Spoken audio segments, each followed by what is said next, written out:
This Nuwa is too ferocious. Even with broken bones, she can still fight wild wolves. Thrown off a cliff, she still gave birth to 2 eggs. She was once the noble princess of Wanshou Kingdom, yet she was thrown into the beast arena like a slave. A savage red barking dog pinned her to the ground, viciously tearing at her flesh. The audience in the stands erupted in wild cheers. Her cousin Bailu shouted excitedly, "Zai Zai, run faster. Tear off her flesh. Bite off her limbs. Anyway, it won't be long. This monster will grow new flesh." A lowly sword master. How dare she disgrace an empress? She must be tortured to death. Everyone despises this monster as bad luck. She should be thrown into the demon sword. At this moment, Yin Yin was covered in wounds, lying on the ground, barely breathing. Her younger sister, Dejisu Lingyan, as always, noble and arrogant. Showing a trace of pity, she tried to dissuade them. "My sister is quite pitiful. Stop torturing her." But in her heart, she thought maliciously, "A mere sword seed dares to covet the position of DG. The title of DG can only be mine." Yin Yin had long seen through their disgusting hypocrisy. Just because she was born to a lowly maid and the emperor, she was seen as the empress's shame. Everyone wanted to torture her to death, yet she clenched her teeth, holding on to her last breath. Because today was her 18th birthday, if she awakened a strong enough beast ape, she could fight her way out. A palace maid slapped her across the face. "Still dreaming of awakening a beast ape to escape? Stop dreaming." Empress Bai Ling looked down at her from above, her eyes filled with fierce disdain. Seeing Yin Yin trembling, but still trying to crawl away, she ordered her to be pinned down and locked in. Yin Yin finally fainted from exhaustion. In a haze, she felt waves of burning heat. Was this the beast ape awakening? She heard Su Lingyan's venomous voice, planning to chop off her limbs and pull out her tongue. The empress taught her that villains die from too many words. She must be eliminated completely. After turning 18, she can't be spared. At that moment, Yin Yin let out a piercing scream. Her body erupted in blood-red flames. She was born with the phoenix essence. Now, she was finally awakening to give birth to the phoenix essence. The empress gnashed her teeth in hatred. A phoenix bone appears once in a millennium. The phoenix essence is nurtured once in 10,000 years. Why should a mere sword seed have such fortune? Dig out her phoenix bone. Transplant it to my Yenner. The phoenix essence can only belong to Yenner. A sharp dagger pierced her, digging out the phoenix essence. Excruciating pain surged through her body. Yin Yin glared at the empress with hatred. "I will kill you. I'll avenge myself and my mother." The empress laughed smugly. "Still talking tough on the brink of death? Your mother died much more easily than you. After giving birth to you, I threw her into the army camp. She was toyed with by thousands of men until she died." Yin Yin lunged forward and bit the empress's finger. She bit it clean off. The empress was furious. She slapped Yin Yin across the face. A golden longevity egg fell from Yin Yan's body. It was a dazzling golden phoenix longevity egg. The empress was shocked, ignoring her severed finger. She immediately grabbed the egg, holding it like a treasure. "Now that the longevity egg is in my hands, this filthy thing is useless." With her command, the barely breathing Yin Yin was carried away, thrown into the abyss of the demon sword. Soon, she would be devoured by the demonic creatures. Her body would be torn to pieces. After falling into the demon sword, Yin Yin was carried by the demonic creatures into a cave. They fought over who would eat her first. The flesh of a newcomer is the most delicious. Unexpectedly, Yin Yin gave birth to a black egg. The demonic creatures immediately called for Lady Yin. "This girl can lay eggs. Perfect for making your favorite salted yin egg." Lady Yin instantly recognized her as someone from Wanshou Kingdom. She discovered the innate phoenix essence within her, but her resentment and hatred were hard to quell. Now she's being influenced by the demonic aura of the demon sword. She's become a fusion of good and evil. Basically a perfect seedling for demon. He was instantly intrigued and decided to raise her into a little monster. The golden egg that her younger sister stole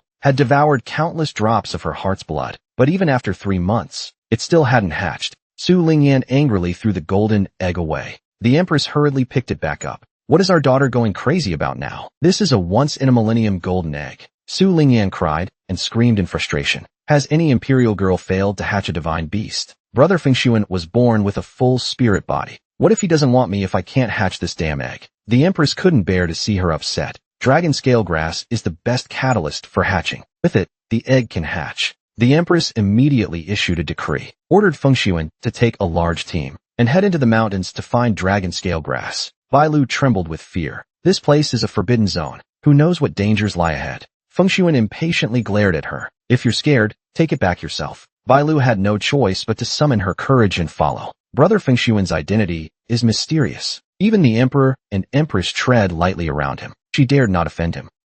But after only a few steps, a crisp bell rang from afar. Feng Shuan instantly turned wary. A girl in a red dress was sitting on a vine, her blood-red cat eyes glowing behind a silver half-mask, enchanting and seductive.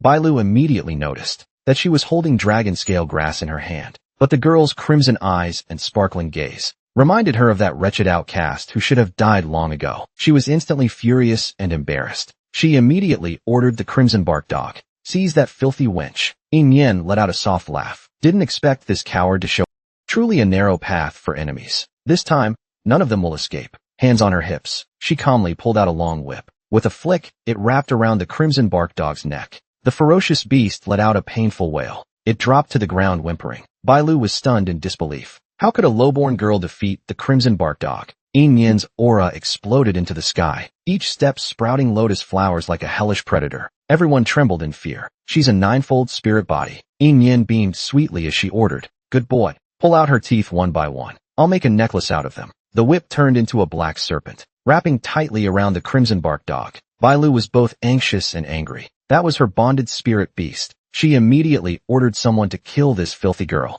But before she could finish, Yin Yen flashed behind her, clutching her neck tightly, a childlike smile on her face, but her grip strong enough to snap it in an instant. Just then, Feng Shuan drew his sword and intervened. She may be only 20, but she's already ninefold spirit. Yin Yen flipped Bai Lu over, face first into the dirt. They were outnumbered, couldn't clash head-on. They had to outwit them. With backers present, Bai Lu grew arrogant again. "You filthy wretch, kneel before me." Feng Shuan immediately barked at her to shut up. Then he turned to Yin Yen, polite and refined. He explained the earlier blockade wasn't intentional, and said he wanted to take her away from here. But could a man like that truly be so kind? This woman birthed 2 eggs. One hatched into a caterpillar, the other into a once-in-10,000 years phoenix. Yet her family threw her off a cliff, to be fed to demons for their flesh. Now, she runs into her wicked cousin again. She intended to strangle her on the spot, but a noble scion stopped her with a single sword. He actually had his eye on her potent spirit energy, but he couldn't sense any spiritual fluctuation. He wanted to take her back for research. They were outnumbered.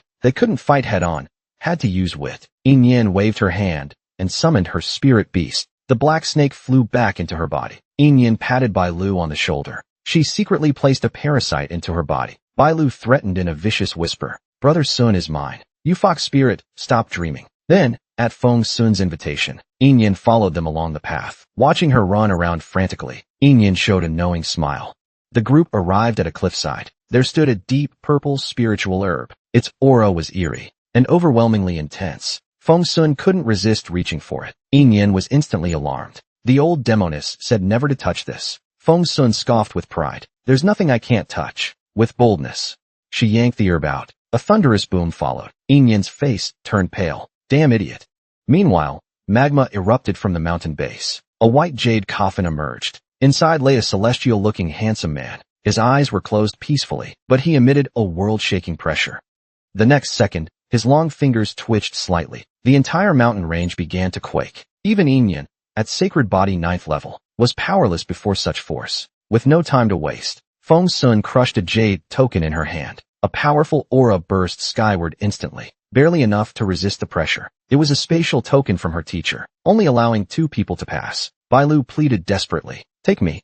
I don't want to die." But Feng Sun wanted to take Yin Yen. She even mercifully offered to let her be his servant. Unexpectedly, Yin Yen tossed Bai Lu into the portal and whispered to her secretly, "You're poisoned. If you don't want your face to rot, come see me in 3 days." Bai Lu's pupils shrank in shock. That voice, it's that wretch. How could he still be alive? Feng Sun couldn't believe it either. He had given up the chance to live for that fool. Suddenly, a crackling sound echoed. The portal began collapsing. Feng Sun rushed into the vortex. She wouldn't give up her chance to live. She only hoped.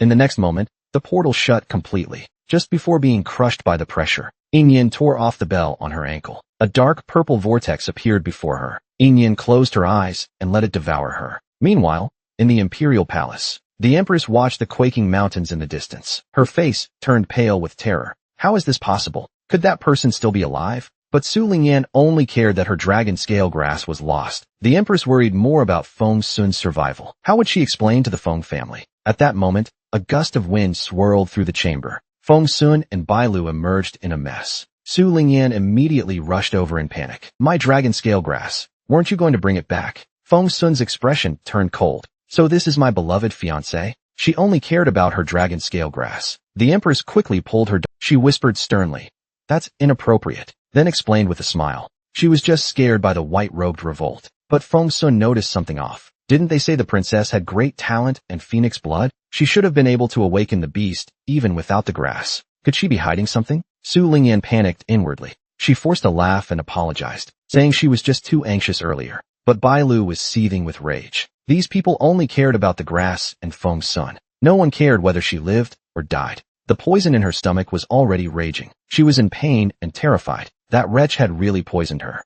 In the next moment, countless black cold ducks soared into the sky. The eagle woman was angry. Everyone shut up in fear. She looked anxiously toward the white robe's direction. Why hasn't that little rascal returned yet? She was desperate to go out and find someone, but she was blocked by the demon's sword seal. At that moment, Ingyin suddenly descended from the sky. She was surprised to find that falling didn't hurt at all. The nearby demonic creatures were trembling. They gestured for her to look down. Ingyin glanced down. She was so terrified her soul nearly fled. She found herself sitting on top of Ingnu. Scared, she tried to explain herself, but the next second, she was fiercely kicked away. She crashed hard into the wall. The demonic creatures nearby gloated at her misfortune. Indeed, Yin Yin can't go a day without a beating. But Ing Yin was still preoccupied with today's events. What exactly caused the mountain range to tremble? Under the white-headed mountain lies a person forbidden from being known to the world, and now, she is about to awaken. Ing Yin complained angrily. It's all because that fool Feng Sun touched something he shouldn't have. Ing Nu's expression changed drastically upon hearing this. You said that foolish man's surname is Feng?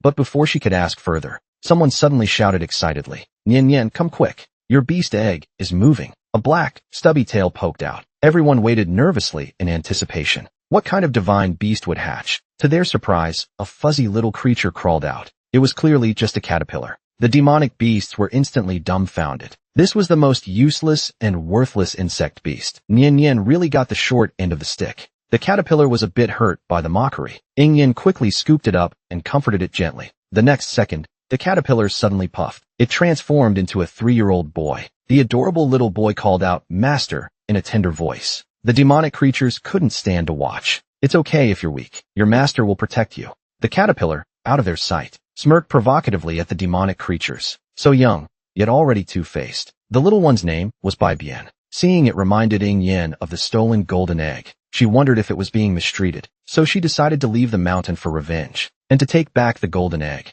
But she needed to switch to a suitable vessel. Ing Nu agreed to help her, but only if she brought back the head of the Feng family patriarch. A girl was stripped of her bones and thrown into the abyss to become a demon. Yet she was cherished by the demons as a treasure. But the egg she laid was mistreated by her enemies. The girl immediately decided to leave the mountain for revenge. The demons offered their most precious treasures. But there was only one way to escape the demon's sword seal. That was to switch to another suitable vessel. Ing Nu promised to provide a soul-reviving pill, but only if she agreed to 2 conditions. First, to find the treasure that could break the demon's sword seal. Second, to bring her the head of the Feng family patriarch. Ing Yin agreed without hesitation. Now she just waited for the vessel to come to her. Meanwhile, Bai Lu stared in despair at her rotting face. The spirit hawks were helpless. At that moment, a palace maid rushed in. She urged the spirit hawks to hurry to the foundation. The divine beast egg was about to hatch. The spirit hawks ran off without a word. Bai Lu screamed and cursed in rage, but no one.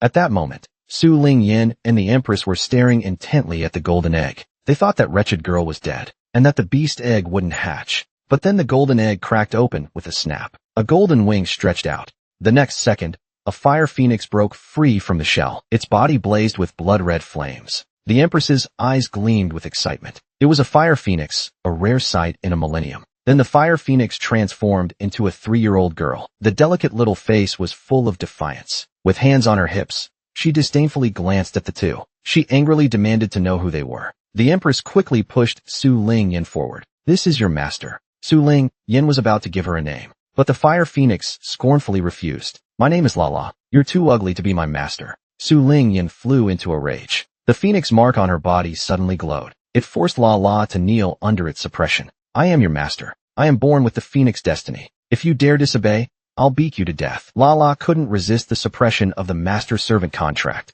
She could only pitifully beg for mercy. Su Lingyan smirked triumphantly. She withdrew the suppressing force with a wave of her hand. The next second, Lala transformed into a fire phoenix. She fiercely spewed out rolling flames. I'll burn your lousy nest. I'm going to find my true master. The Empress coldly waved her hand. A gust of wind scattered the flames. She threw out a rope, tightly binding the little fire. A disobedient pet should be beaten to death. The next second, LaLa's screams echoed through the palace. When I find my master will never let you go. At the same time, far away at the demon's sword, Ingyan's heart suddenly clenched, as if sensing her other child's suffering. She couldn't help but collapse straight to the ground. Ing Nu and Bai Bian were stunned. When Ingyan woke up again, Bai Bian had stayed by her side. A green-haired little boy was preparing a prescription for her. This was the renowned old poison master. In truth, he was a thousands-year-old demon. Ingyan couldn't wait any longer. If she delayed, her child might be lost. The old poison master tossed her a box. Inside were 2 freshly refined soul-reviving pills, one for her and one for the vessel to be revived. Ingyan gratefully asked if there was any grudge she could help him settle. The old poison master chuckled at her. His grudges weren't something a little girl could handle. I have no other requests. I only hope that once you leave, you'll remain fearless forever. Always remember, we're behind you. At that moment, a group of demonic creatures rushed in noisily. Hearing Ing Yen was leaving, they brought their most treasured possessions, swords, poison stingers, everything one could need. All were protective magical artifacts. How could the old poison master be outdone? He directly gave her a spatial storage, filled with all sorts of medicines he'd refined. That night, Bai Lu secretly arrived at White-Headed Mountain. He walked trembling through the eerie, terrifying forest. His hatred for that wretched girl grew even stronger. Once he got the antidote, he'd skin that wretched girl alive. At that moment, Ingyan's laughter came from above. You're here. Right on time. Bai Lu jumped in fright. The red howling dog suddenly barked furiously at something. Ing Yen was sitting on a branch above. Bai Bian mimicked her actions beside her. Her golden red eyes flashed slightly, instantly radiating a powerful aura. The red howling dog's pupils contracted in fear. It quickly tucked its tail and hid behind its master. Bai Lu, furious, demanded the antidote. But Ing Yen sneered disdainfully. Want the antidote? Kneel and beg me. Bai Lu was shocked and enraged. But for his life, he slowly knelt down. I'm sorry. I was wrong before. Please spare me this time. Ing Yen felt a surge of satisfaction. Not long ago, he had arrogantly demanded she kneel at his feet. In a great mood, she took out a pill and casually tossed it down. Bai Lu hesitated. Bai Lu gritted his teeth and swallowed the pill. The next second, he saw Ing Yen burst into laughter. He instantly realized he'd been tricked. Then excruciating pain tore through his body. Bai Lu roared in agony. You wretched woman, you dared deceive me. I'll kill you. Ing Yen leaped down from the tree. She fiercely grabbed his jaw. You're just too stupid. Did you really think I'd let you go? Bai Lu wanted to curse, but the pain left him speechless. The next second, he collapsed unconscious. Ing Yen also slumped to the ground, lying side by side with Bai Lu. Bai Lu's body suddenly opened its eyes and slowly sat up. Bai Bian instantly recognized it was his master. Ing Yen had successfully revived her soul. Bai Lu's soul had dissipated. The red howling dog, as his bonded spirit beast, couldn't escape its fate. Ing Yen was worried about the absence of the red howling dog exposing her. But Bai Bian suddenly chuckled. With a puff, he transformed into a red howling dog, gently licking Ing Yan's face. This was Bai Bian's ability. As long as it wasn't a spirit beast too powerful, he could mimic it, including its abilities and attributes. Then Ing Yen patted the ground. Soon, 2 shadow beasts emerged from the earth. They were the only demons who could freely enter and exit the Demon Sword Seal. Ing Yen asked them to help return her body to the Demon Sword Cave. The shadow beast warned him to be careful. If you're in danger, come back immediately. With that, he hoisted up and headed straight to the Demon Sword Cave. Now that Ing Yen had no more worries, she brought Bai Bian and headed to the 10,000 Beasts Arena. Soon, she arrived at the palace gate. Bai Bian had transformed into the chiming dog. The guards greeted them with friendly smiles, completely unaware they had let in a killer. Suddenly, the Bai family's second daughter blocked her path. Oh my, Sister G.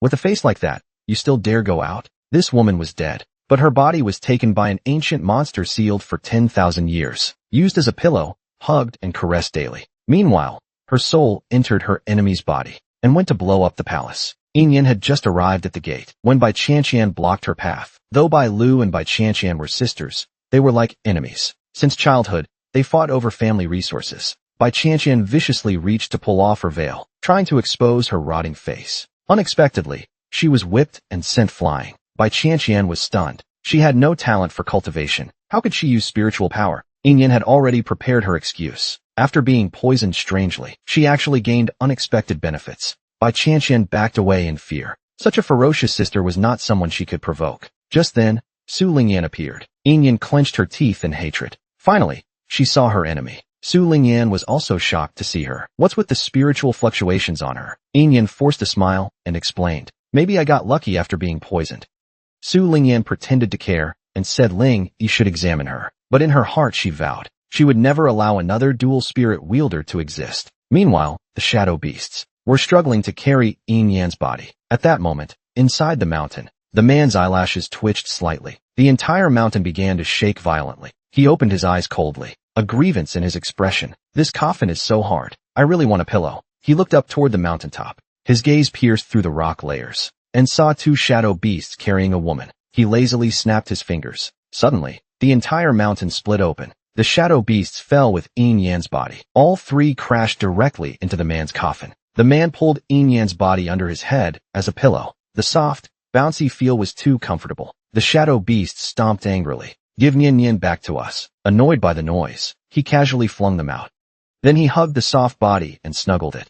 A perfect pillow indeed. He infused spiritual energy into Yin's body to keep it from decaying. Then he yawned and fell into deep sleep again. Meanwhile, the palace was in an uproar. The spirit healer said Bailu's poison was cured, and she even awakened his spirit body. Su Lingyan grew increasingly anxious. How could she allow anyone to threaten her status? But Feng Sun was intrigued. Without a word, she got up and left, heading straight to Bailu. Suddenly, she found her a bit more pleasing. Bailu scoffed dismissively. A damn scumbag like you still has the nerve to judge? Feng Sun had never been insulted like this. Fuming, she stood up and shouted. Don't think having a spirit body makes you invincible. Let's see how you perform at tomorrow's beast duel banquet. With that, she stormed off in anger. Yin was amused. The Feng family really is arrogant and rude. She couldn't help but want to teach them a lesson. Suddenly, she had a bright idea. She could have Bai Bian transform into Bailu. All it needed was a drop of her blood. The transformation could last 3 hours. Seeing Yin putting on night gear to go fight, Bai Bian eagerly wanted to join her. Yin persuaded her to stay and act as Bailu. Once I find the big guy, we'll go together. Bai Bian instantly teared up in frustration, worried that she'd prefer Big Zai Zai and not like her. Yin leaned down, kissing her forehead to comfort her. How could that be? Both of you are my most beloved Zai Zai. Afterward, relying on her familiarity with the palace, Yin easily avoided the patrolling soldiers. She searched the entire palace thoroughly, but found no trace of Zai Zai anywhere. Now, only the Empress's chambers and the dungeon remained unchecked. But those places were heavily guarded and inaccessible. Yin was unwilling to give up, but she could only wait for tomorrow's beast fighting tournament. As she prepared to leave, she spotted Feng Sun walking by on the road, completely alone, without any escorts. Her heart leapt with joy. This was truly a heaven-sent opportunity, perfect to collect some interest for that old demon hag. At that moment, Feng Sun was also thinking of Yin, wondering if she was still alive. Being too kind is just foolish. What a pity. As soon as she spoke, a spiritual sword aura slashed toward her. Feng Sun narrowly dodged with a quick sidestep. Yin had just arrived and overheard her muttering, even calling her foolish. Furious, she launched a sweeping kick, landing squarely on Feng Sun's face. Feng Sun was kicked to the ground. She had never been so humiliated in her life. Instantly enraged, she summoned her magical artifact. Yin had even more artifacts. With a wave, she summoned 3, hurling them straight at Feng Sun. 3 deafening booms echoed, leaving Feng Sun battered and bruised. Even her defensive artifact couldn't stop them. Feng Sun's veins bulged with rage. Which enemy dares? Name yourself. Hiding like a rat in the gutter, what's the difference? Yin only laughed, saying nothing. After all, she did come from the gutter. Feng Sun nearly spat blood in fury. At that moment, soldiers heard the noise and rushed to assist. Yin immediately prepared to retreat. Before leaving, she tossed out 5 mid-tier artifacts. Feng Sun's face paled drastically. She urgently ordered the soldiers to dodge, but it was too late. Explosions roared through the sky. The soldiers were instantly engulfed in flames. Yin watched from the rooftop with relish. Suddenly, a spiritual force shot toward her. Yin wasn't fazed at all. She tossed out a defensive artifact, shattering the opponent's bow and arrow. The Empress was utterly shocked. How could demonic energy appear here? Weren't all those demons sealed in the demon sword? Meanwhile, in the demon sword abyss, the demons watched the palace explosions with excitement, cheering wildly for Yin to charge forward, unleashing top-tier artifacts. It had been ages since they'd seen demonic energy wreak havoc outside. The thought made them want to cry in grievance. They hadn't done anything wrong, yet those outsiders drained their blood and locked them here. Sealed for so long, they'd nearly forgotten that they once had a beautiful name, called the Divine Light Clan. Yingnu also gazed at the distant palace. A faint smile appeared on her usually icy face. At that moment, Imo rushed in frantically to report. The last bloodline of the Xian clan under White-Headed Mountain had stolen Nian Yan's body. That place was full of lava. What if Nian Yan's body was destroyed? The old poison master was also frantic with worry. The soul-switching pill has a time limit. If Ying Nian can't return to her body, it'll be disastrous. Yingnu's expression darkened instantly. Looks like we have to use the 1,000-mile shadow mirror. The old poison master was horrified. Using that thing would cost her at least a century of cultivation. Has this old demon had gone mad? But the next second, they nearly spat blood in anger. They were demons, drained of blood, and sealed away. Yet they'd sacrifice a century of cultivation to save a human, while the so-called righteous imperial family stole an innocent person's golden egg and stripped their bones, casting them into the demon abyss. Now Ying Yan's body was taken by a demon sealed for 10,000 years. Furious, Yingnu pulled out the demon clan's supreme treasure, the 1,000-mile shadow mirror. Pouring a century of cultivation into the mirror, her enraged roar echoed through the valley. Yuan Xian Sui, get up. Open your eyes. Yuan Xian Sui was abruptly awakened. She sat up groggily. It took her a while to remember who she was. What you took wasn't a death servant. It was the child of our demon sword. Give that child back to me. Such a soft and comfy pillow. She couldn't bear to return it. What she grabbed is hers now. Lady Yin was so furious. She shattered a mountain with a slap. Never had she seen someone so shameless. The demons trembled in fear. It was the first time they'd seen. She trembled with rage. Barely managed to calm herself down. After all, Nian Yan was still in her hands. If she angered her, it would be over. Yingnu took a deep breath on the spot and began to negotiate. Give me the child, and I'll help you lift your clan seal. How about that? Yuan Shinsue doubted she was bluffing. She'd never heard of Yingnu being able to break clan seals. Meanwhile, the imperial palace was in chaos. Wanted posters for demon clan members were everywhere. Listening to the curses against demons outside, Yin Yan was grinning smugly. Bai Bian was regretful. She missed out on such a fun event. Just then, a knock came at the door. The Bai family had sent her a female servant. The maid respectfully presented her with a token. Said the Wei clan elder wanted her to represent the Bai family in battle. Yin Yan took the token. A glint of snow flashed in her eyes. She vowed never to shame the Bai family. Meanwhile, Su Lingyan, waiting to be summoned by the Bai family, was completely furious when she heard. Everyone outside thought she would be the one to represent them. Now what a humiliation this was for her. Even the emperor and empress resented the Bai family's betrayal. Now that the Bai family had a daughter with restored spirit power, they immediately cast her aside. But Yenner still had Fire Phoenix. She would still have her moment of glory. Meanwhile, Yin Yan was heading to the grand beast battle banquet, but was stopped by a few maids.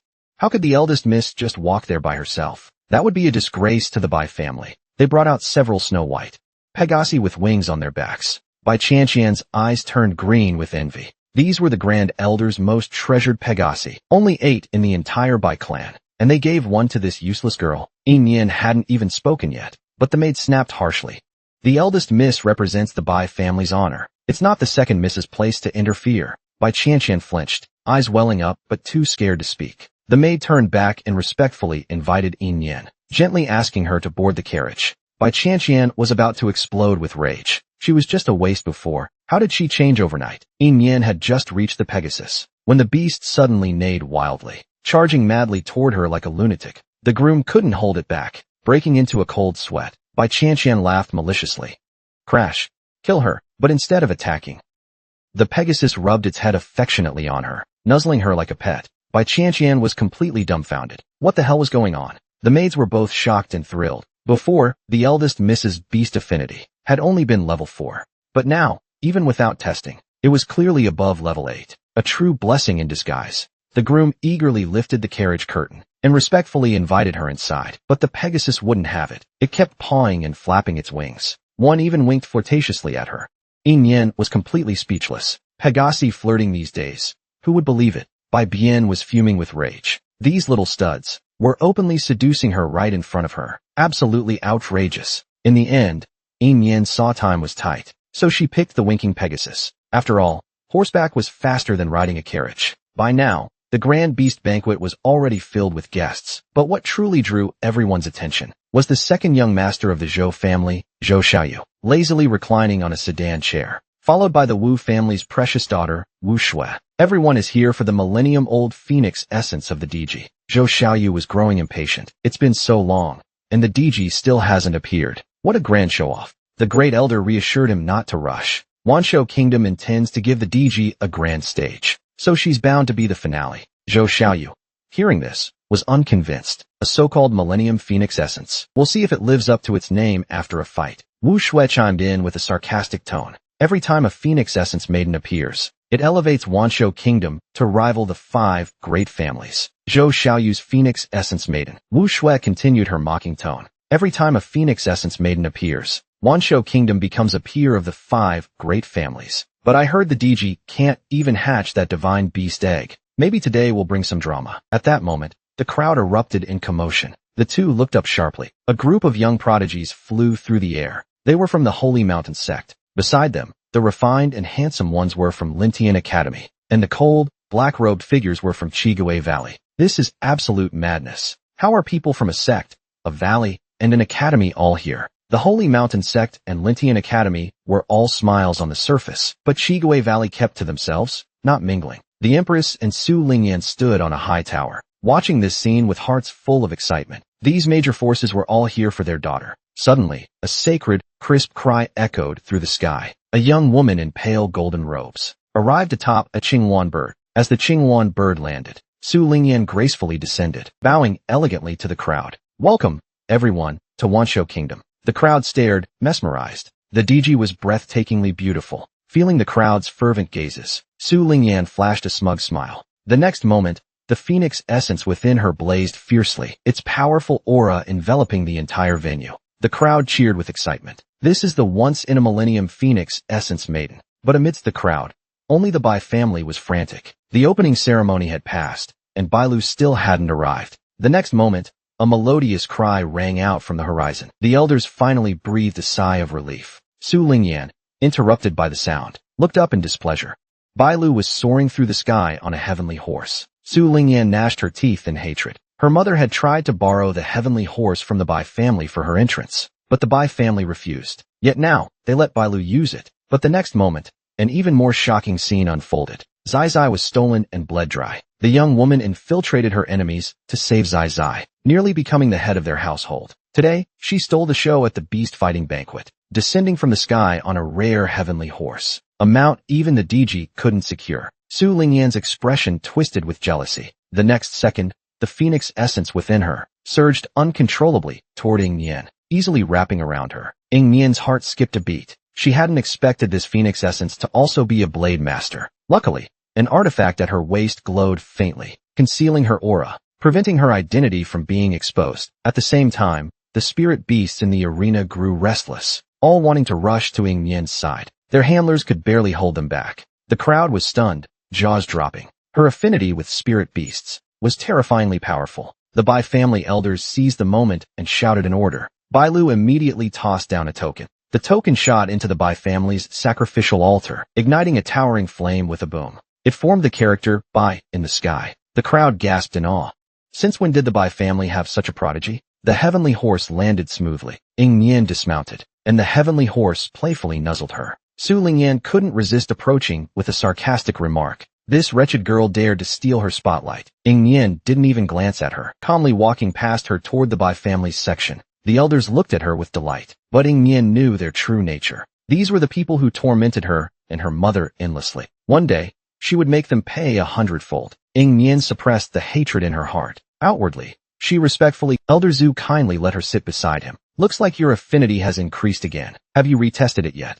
Ying Nian replied with grievance. The Empress and DG get upset just seeing me, so she didn't dare bring it up. Sure enough, Elder Zhu flew into a rage. She's shown such astounding talent, and the Empress still doesn't care? Clearly, the Empress had grown distant from the Bai family. Ying Nian was secretly pleased. Looks like the Empress and Bai family were already at odds. She could definitely make use of that. Su Lingyan saw how close she was to Elder Zhu, and clenched her teeth in fury. She immediately blew a whistle. This damn girl dares steal my spotlight. She needs a proper lesson. The next second, a blood-red flame soared into the sky. A phoenix cry echoed through the clouds. Gasps of surprise broke out. A phoenix beast, such a rare sight in a millennium. Ying Nian's eyes flashed with a scheme. Bai Bian beside her began trembling violently. A dense wave of sand-like aura surged around her. Ying Nian tried to calm her down, but suddenly blood-colored beads rained from the one landed in each person's hand. Ying Nian received one too. Rich vitality and spirit power emanated from it. Only then did she realize.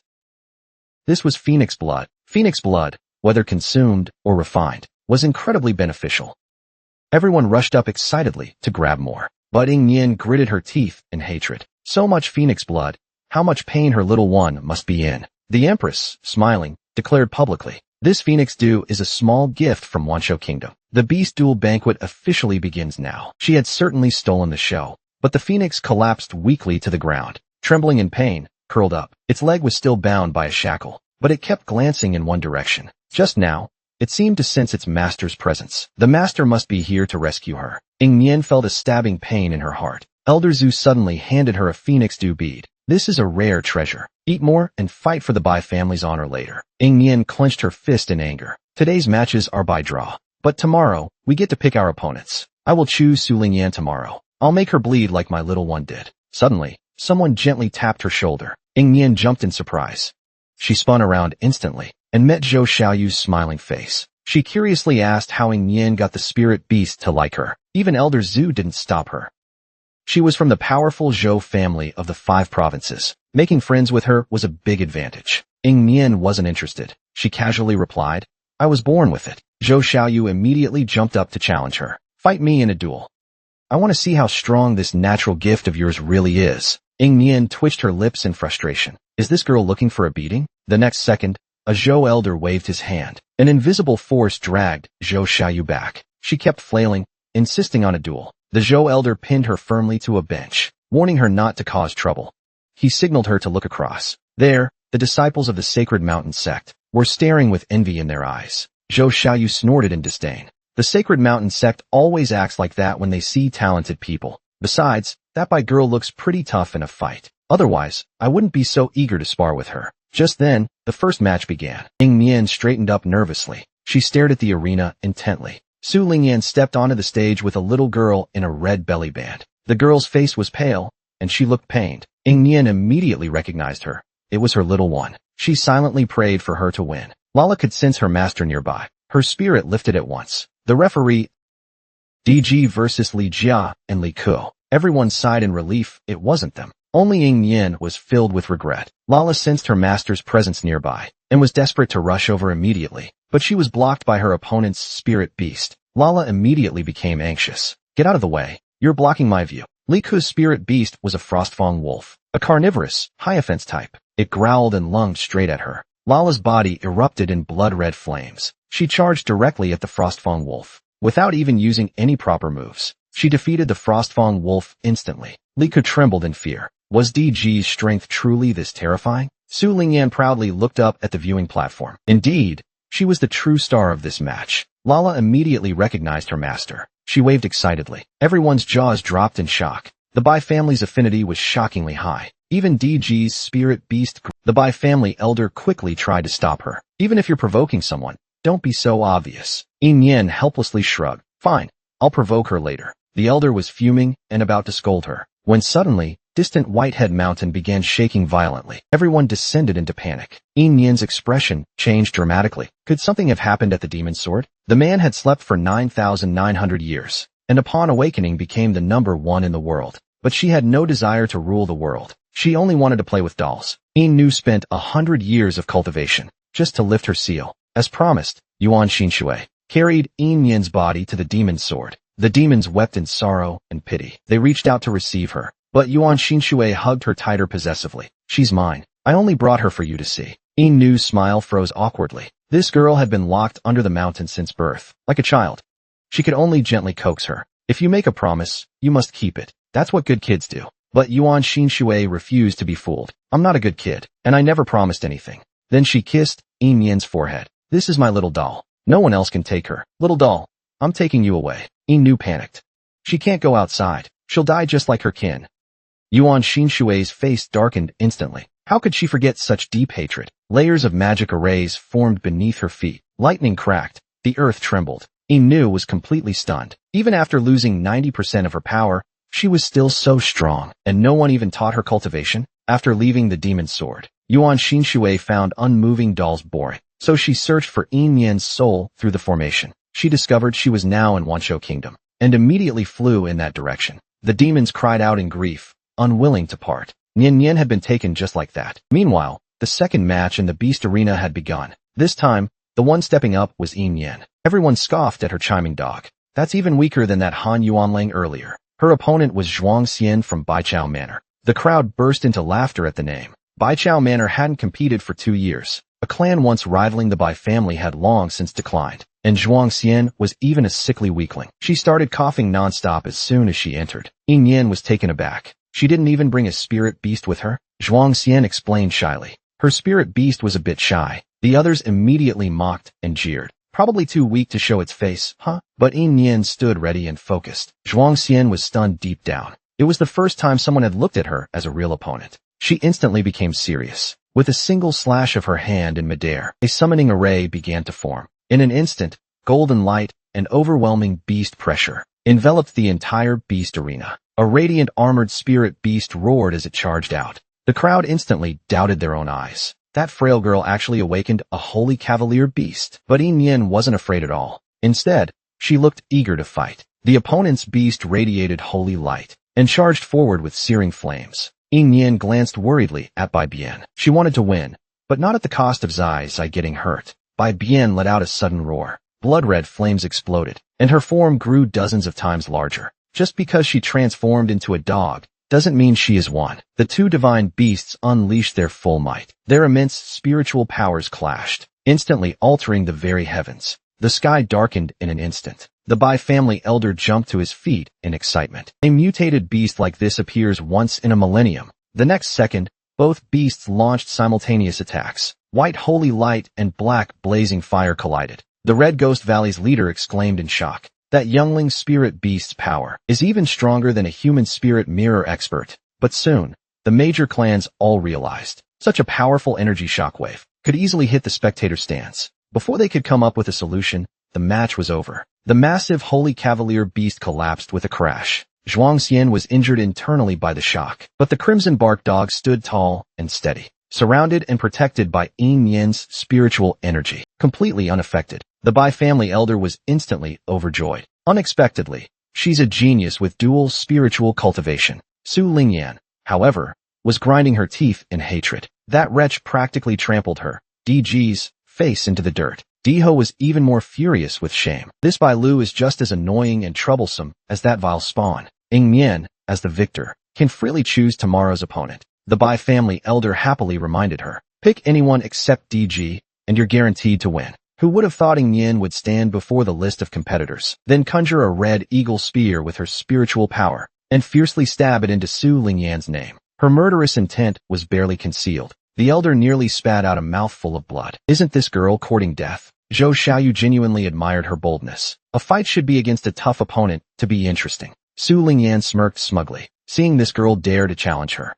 She'd be torn to shreds. The Bai family elder had no choice. He could only order her to stay at home tonight. It'd be a good chance to give her some extra training, to temporarily boost her strength. Though Ing Yan didn't want to stray too far from Lala, the Empress had already set her sights on her. If she slipped up and revealed her identity, it'd be disastrous. So she could only nod with a forced smile. The people from Sacred Mountain sect couldn't help but mutter sourly. It seems the Bai family is truly on the rise. On the way back, the elder told her to come for extra training tonight, to help boost her strength.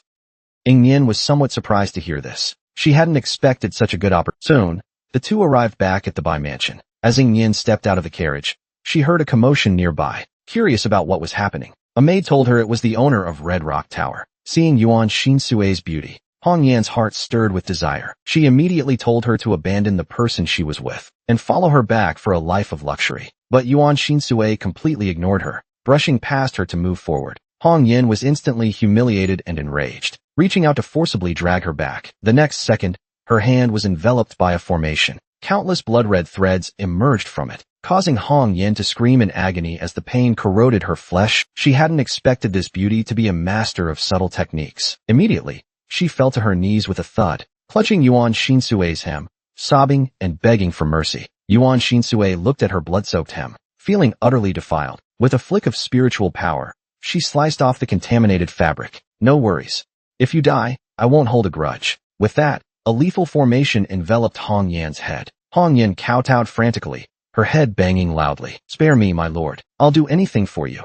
Whatever you want, I'll seize it for you. Yuan Shinsue was just looking for someone to use. She immediately ordered her to gather everyone nearby. So when Yin Yen arrived, she was shocked to see a strange man about to tear off her clothes. A man who'd been asleep for 10,000 years descended the mountain for the first time. Because of his beauty, a woman abducted him to a brothel. But there, she stole jewelry, only to decorate the doll in her arms. News of an unparalleled beauty arriving at the brothel quickly spread like wildfire. Everyone envied the woman constantly held in her arms. Yin Yen let out a disdainful chuckle. There's actually a woman so pampered she refuses to walk and insists on being carried by a man. Curious, she prepared to go take a look. But just as she stepped out, Zhou Xiaoyu blocked her at the door, eagerly trying to poach her.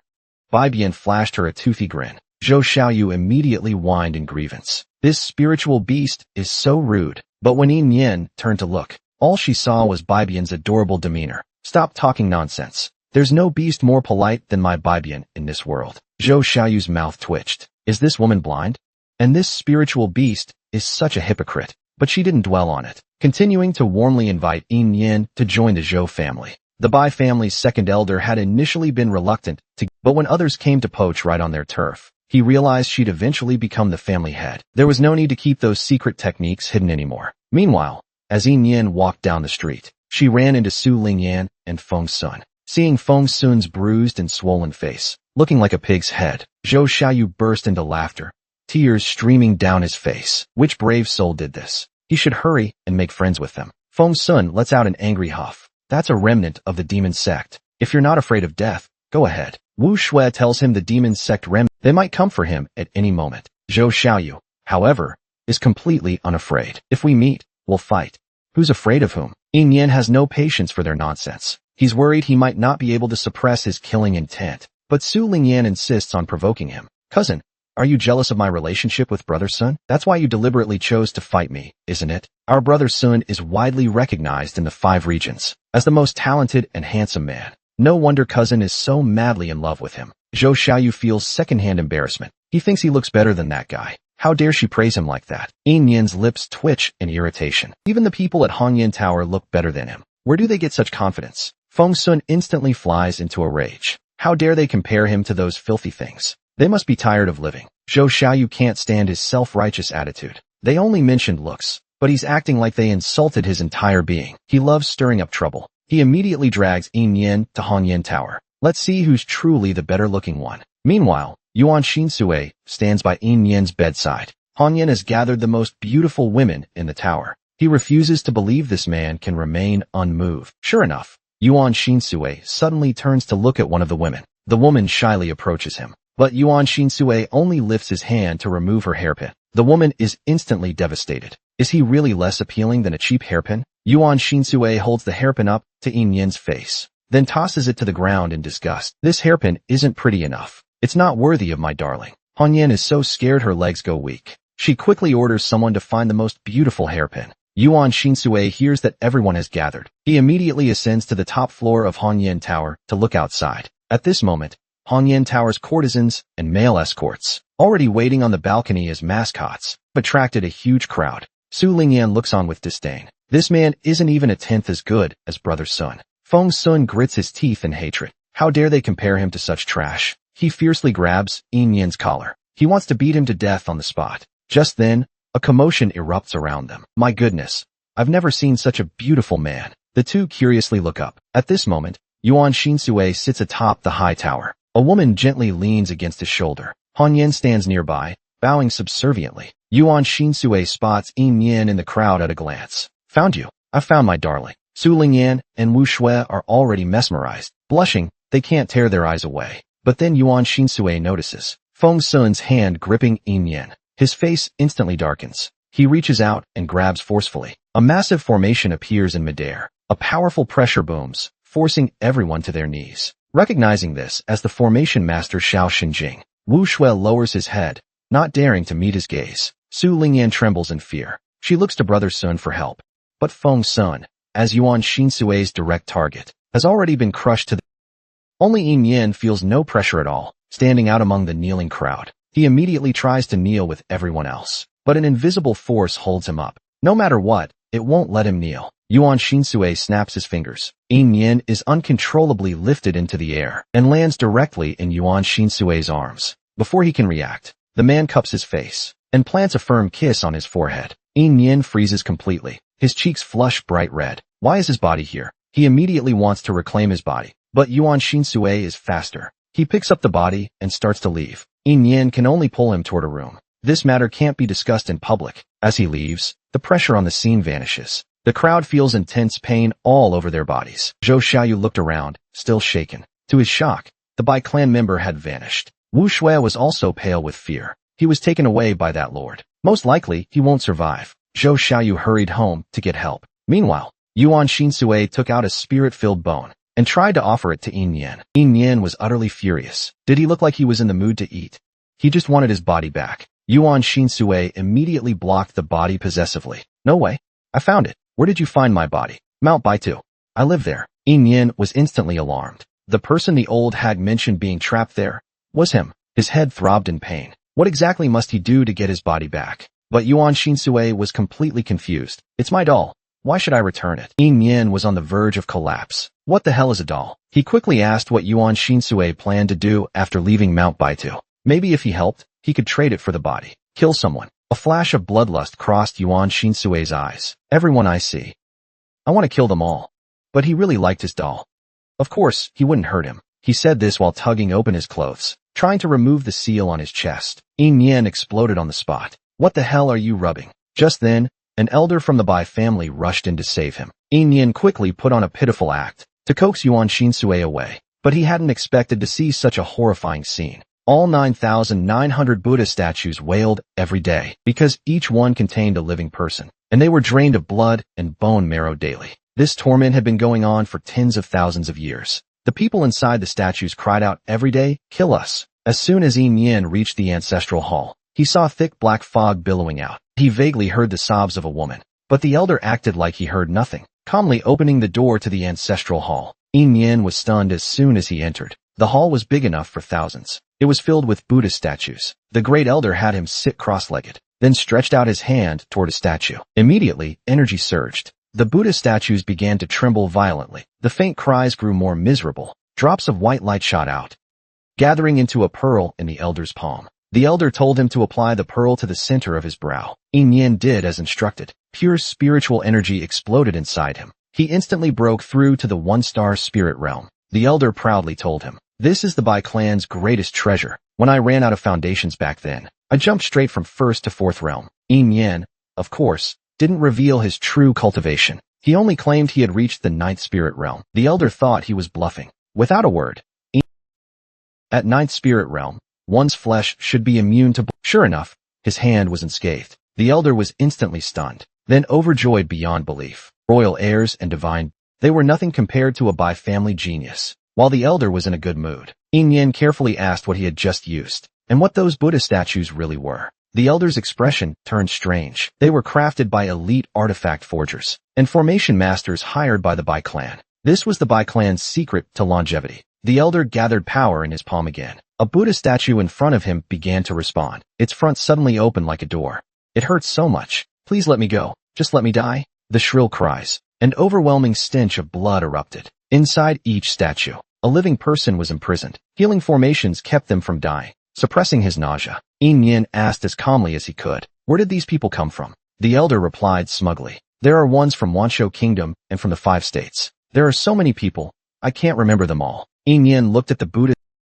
Inside was a little girl, who had long been unable to endure such torment, and was begging her to help end her life. Yin Yin clenched her fists unconsciously. Has no one ever escaped in all these years? The great elder grew even more proud upon hearing this. These Buddha statues are their bodies. Once they leave the statues, they die. Besides, there are formations here. These are the remnants left by their ancestors. Yin Yin forced out a smile, so as not to arouse his suspicion. The great elder took out a token and resealed those Buddha statues. Yin Yin followed behind him as they left, feeling utterly creeped out by the Buddha statues. Beneath these merciful statues was such a horrific, hellish scene. It was downright absurd. Even after returning to her room, Yin Yin couldn't calm down for a long time. She wondered if those people even wanted to go on living, or if they just wanted to die quickly. Bai Bian was also filled with righteous anger upon hearing this. If it were him, He'd definitely rather be dead. What is this guy doing in my room? But that doesn't matter now. He's so strong. He must be able to break the death formation. But Yuan Xinshui actually said,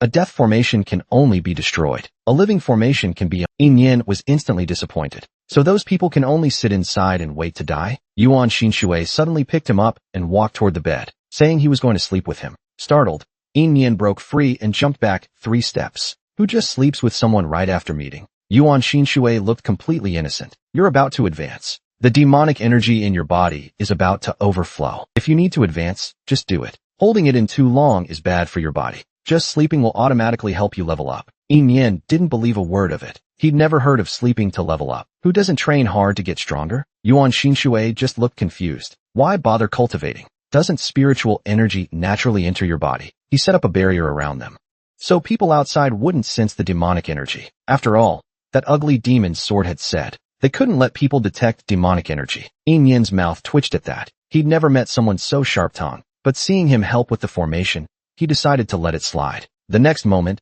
the entire room exploded with demonic energy. It surged into his body with a loud bang. It was Yin Yin's first time feeling a breakthrough this effortless. He advanced to 1-star human-demon realm without lifting a finger. But this breakthrough was all thanks to the blessings of those trapped inside the statues. He also wanted to break the death formation for them, but Yuan Xinshui said he was too weak to do it alone, unless he brought Yuan along to freely move between places. Yin Yin was thrilled. That way, he could solve the formation and get out to do his killing. Yuan Xinshui curiously asked what he was going to the palace for. To drain someone's blood. Yin Yin's expression instantly turned cold. Yuan Xinshui immediately perked up. Bloodletting. He liked that. So Yin Yin had Bai Bian transform into Bai Lu to stay home and cover for him, then stormed out full of killing intent. Bai Bian silently vowed to get stronger soon, so the master wouldn't have to rely on others. Yuan Xinshui teleported him into the palace in an instant and cast a concealment array on him. Just then, a shrill scream came from downstairs. My master will return. He'll make you pay back everything you've done to me, 100-fold. Yin Yin squatted down and unlocked the 10,000 seals, only to be greeted by a horrifying scene. Su Lingyan was strangling La La by the neck, slamming her head hard against the table corner. Her face twisted as she cursed madly. That bitch's bones have long rotted. Still love to scream, huh? She then drew a dagger beside her and stabbed it straight toward La La's mouth, trying to cut off her tongue. Yin Yin, enraged, blasted through the roof and jumped down. With one punch, Su Lingyan was sent flying. Yin Yin turned to gently comfort Lala. Don't be afraid. I'm here now. Lala was covered in injuries and burst into tears from the pain and grievance. She couldn't even speak. Yin Yin was furious, gritting his teeth. He grabbed Su Lingyan's hair. The girl had finally found her stolen Zai Zai, but the first thing she saw was her being abused. She nearly had her tongue cut out. Enraged, she smashed through the roof and leapt down. One punch sent the attacker flying, seeing Zai Zai covered in wounds, crying so hard she couldn't call her master. Yin Yin's fury deepened. He yanked Su Lingyan by the hair again and slammed her head into the ground. Repeated bangs left her bleeding profusely. Then he picked up a dagger and stabbed it straight into her stomach. Noticing someone approaching, they quickly warned her to leave. Yin Yin furiously tossed aside the unconscious Su Lingyan, grabbed Lala, and hurried away. As soon as they vanished, the Empress arrived at the house, cradling her blood-covered daughter. Devastated. Demonic scum. I'll never forgive you. Elsewhere, Yuan Xinshui led Yin Yin deep into the forest. The distance was finally safe enough. Yin Yin placed Lala beneath a tree. Lala was already dazed from pain. Yuan Xinshui gathered spirit energy and pulled lightly. The shackle on Lala's foot shattered. Lala convulsed from the pain, but still gently comforted her, saying not to cry. Lala's not hurting. Yin Yin felt overwhelming guilt. She should have found a way to save Zai Zai earlier. She vowed to sever the contact and return her freedom. Yin Yin then taught Zai Zai about gratitude, that it was thanks to this person they escaped. Lala sweetly looked at Yuan Xinshui and said, "Thank you, big brother." Yuan Xinshui just replied indifferently. He had no interest in anyone but Yin Yin. Yin Yin returned to the Bai family with Lala. At that time, the elder learned the altar was sabotaged and the blood seal stolen. He was shocked and furious. He immediately prepared to enter the palace with Bai Lu. After all, the Empress was a Bai clan member.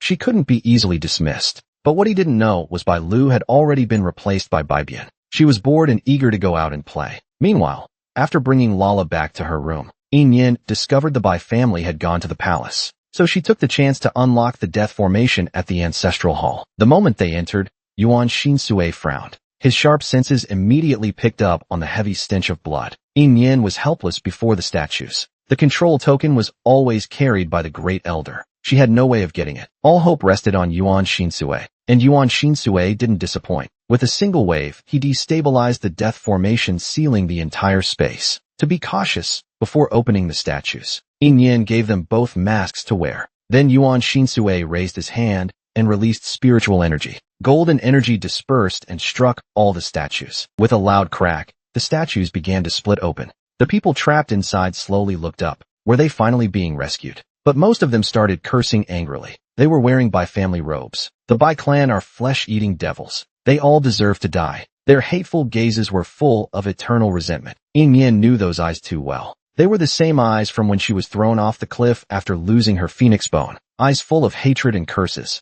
Remembering the past, Yin Yin was in deep pain. Yuan Shinsui noticed and grew displeased. He tore one person from the statue and threw them violently to the ground. All the cursing instantly stopped. It was a girl in green, shocked to be free. She couldn't believe she was really out. Yuan Shinsui waved again and pulled the rest out too. The girl's bruised little face was full of surprise. Aren't they from the Bai clan? Why would they save us? Yin Yin didn't explain in detail. She just instinctively shielded Yuan Shinsui behind her. She must not be dragged into this. Yuan Shinsui was both surprised and delighted. The puppet doll was actually protecting her. Yin Yin let everyone decide for themselves. Either die now, or return to the Buddha statues to suffer again. The moment her voice fell, everyone dropped to their knees, as if afraid she'd change her mind. They begged her excitedly to end their suffering and destroy this damned place. Yin Yin quickly helped them up. After all, she had received their blessing first. Only then did the green-robed girl realize. She was the girl brought in by the Great Elder. Unfortunately, they had no way to repay her kindness. All they could do was pray for her well-being. She pleaded with the two of them to destroy the formation, or as long as the source remained, others would continue to suffer. Yin Yin didn't have the power to do that, so she looked pleadingly at the man beside her. Yuan Shinsui gently stroked her cheek, reluctantly grumbling that breaking death formations is exhausting. Yin Yin immediately batted her big sparkling eyes at him. A strong spiritual being found her. Surely he was drawn to something on her. Sure enough, Yuan Shinsui melted completely. He coughed awkwardly, but couldn't think of anything to ask from her, as if just having her by his side was enough. So he simply kept the favor in mind. In the next moment, she pressed her hand on the formation, and the massive formation began visibly collapsing. Everyone was instantly overjoyed. They could finally be freed. The green-robed girl handed Yin Yin a letter and token, asking her to deliver them to the master of Baichao Villa. Yin Yin suddenly had a thought. Could her brother's name be Zhuangxian? The girl was thrilled to hear this. You've seen my brother? Is he doing okay? Yin Yin told her Zhuangxian was doing great. He had even awakened the Holy Qilin. Baichao Villa had hope for a resurgence. The girl was finally at peace, and faded away joyfully with the others. Yin Yin quietly watched them go, vowing they would not die in vain. Yin Yin controlled her demonic energy, and left line after line of words in the ancestral hall. If you don't want others to know,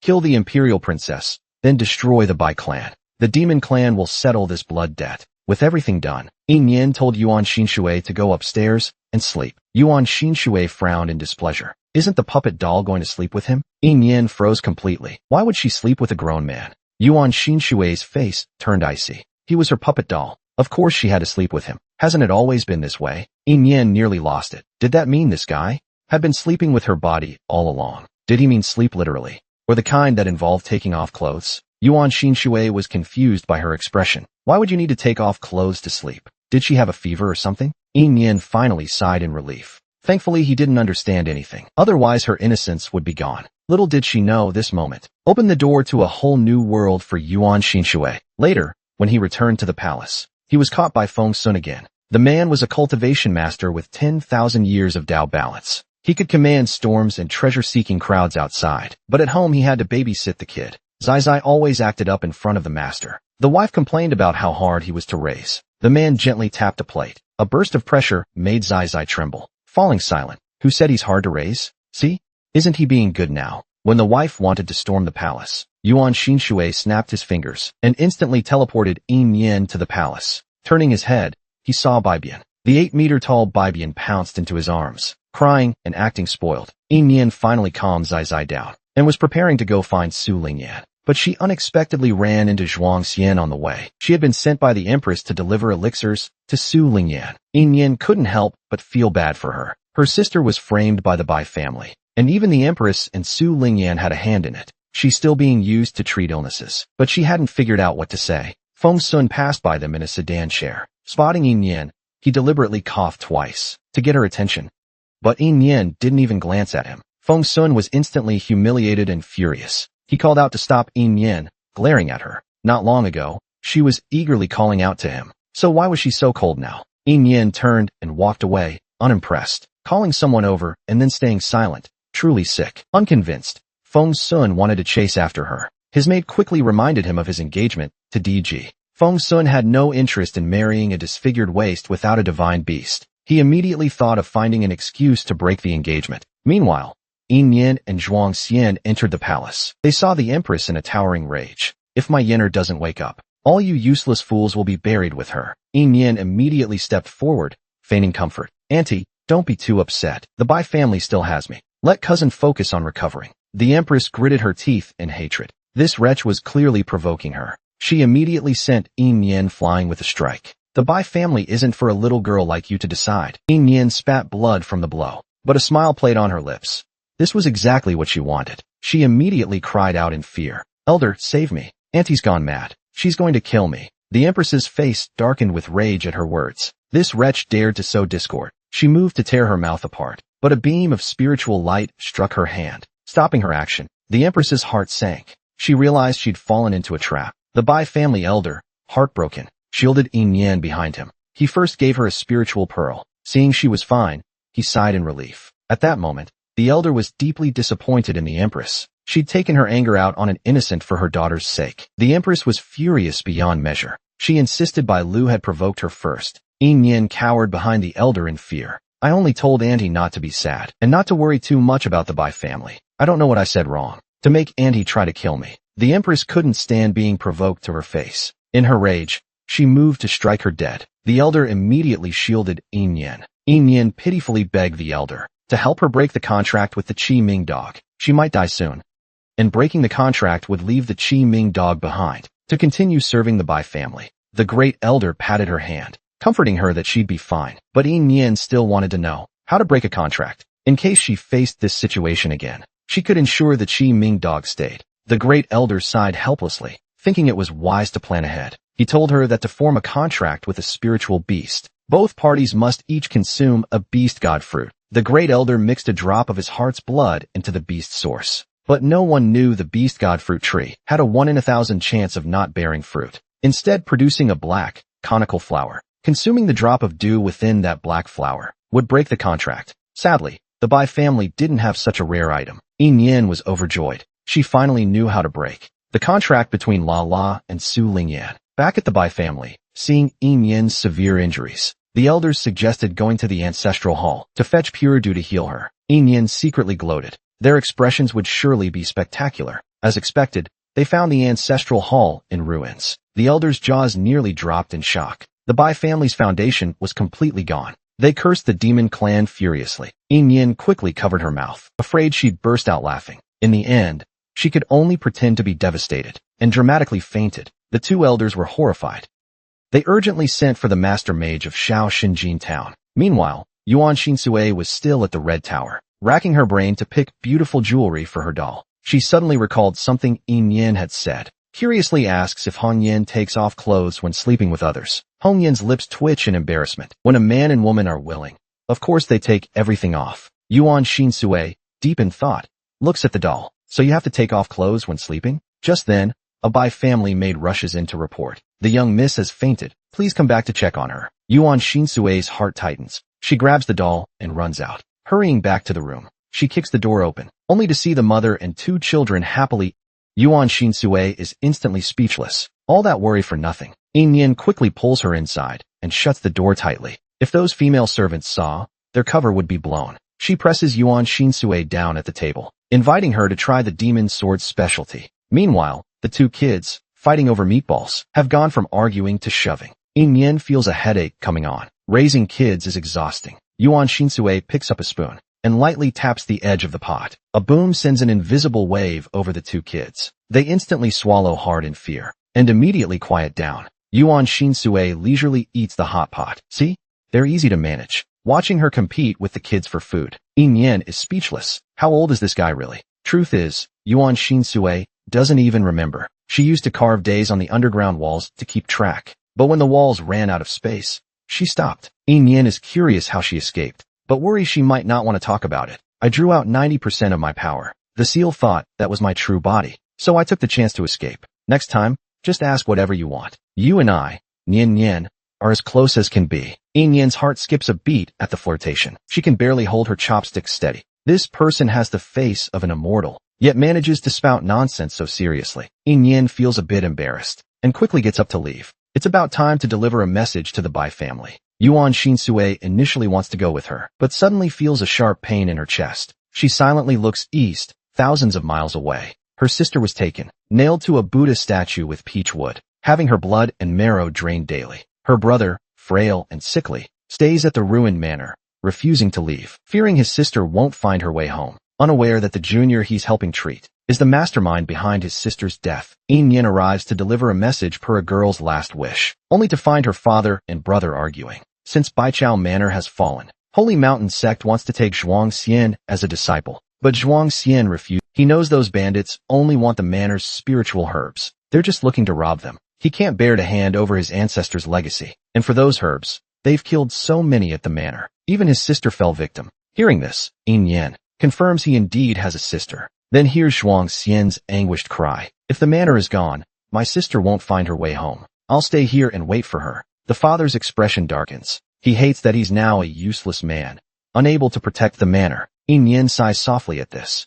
These two don't know the one they're waiting for is gone. Zhuang Xian suddenly looks over at the sound. Yin tosses the letter with the jade pendant. Zhuang Xian recognizes it as his sister's. He hurriedly stops her to ask if his sister is okay. Yin doesn't know how to break the bad news. She only tells him to read the letter first. Zhuang Xian opens the letter with joy, expecting a reunion, thinking he'll soon see his sister. But upon reading the contents, his entire body trembles. Zhuang Xian's father eagerly leans in, but the moment he sees the letter's contents, rage overwhelms him, and he spits out a mouthful of blood, collapsing straight to the ground. Zhuang Xian quickly supports him. Both can't believe the Bai family could be so heartless. Zhuang Xian looks to Yin for confirmation. Is everything in the letter true? Yin sighs helplessly. How could they not recognize their sister's handwriting? Zhuang Xian's eyes burn with hatred. Clutching his sister's keepsake, he swears, this life, I'll never coexist with the Bai family. But he doesn't forget his sister's words. The person before him is his great benefactor. Anything Baichao Manor has can be given to her. Yin,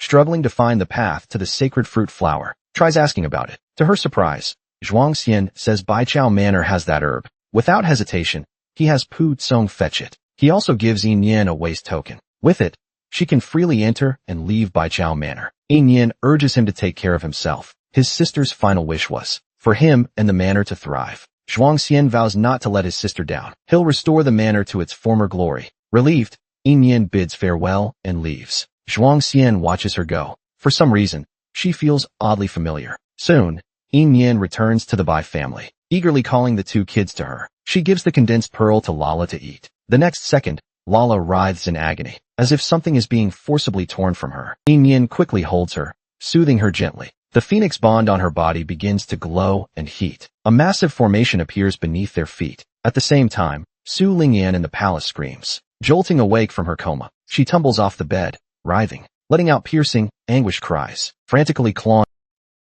It feels like someone is digging out her bones. She senses her contract with the divine beast snap. Her divine beast is gone. She stole the phoenix bond and beast core from that Janzhong, and now that Janzhong is taking them back. The empress holds her, comforting her. If the phoenix is gone, so be it. She can find her an even better spirit beast. Zhuang Xian's holy unicorn spirit is excellent. Tomorrow, we'll dig out his bones. And the mutated dog of Bailu. Unbeknownst to them, Feng Sun overhears everything. He never imagined a secret technique for killing and stealing bones. A glint of scheming flashes in his eyes. He must obtain this secret method to awaken his natal spirit beast. Meanwhile, Lala's pain subsides. All her wounds have vanished. Yin joyfully hugs her child tightly. Her little one is finally, truly free. Bai Bian's eyes well up with envy, arms outstretched, wanting a hug from her master. The mother and two children embrace happily. After all their hardships, they're finally reunited. At this moment, in the dense forest to the east, Yuan Shinsue faces a group of kneeling black-robed figures.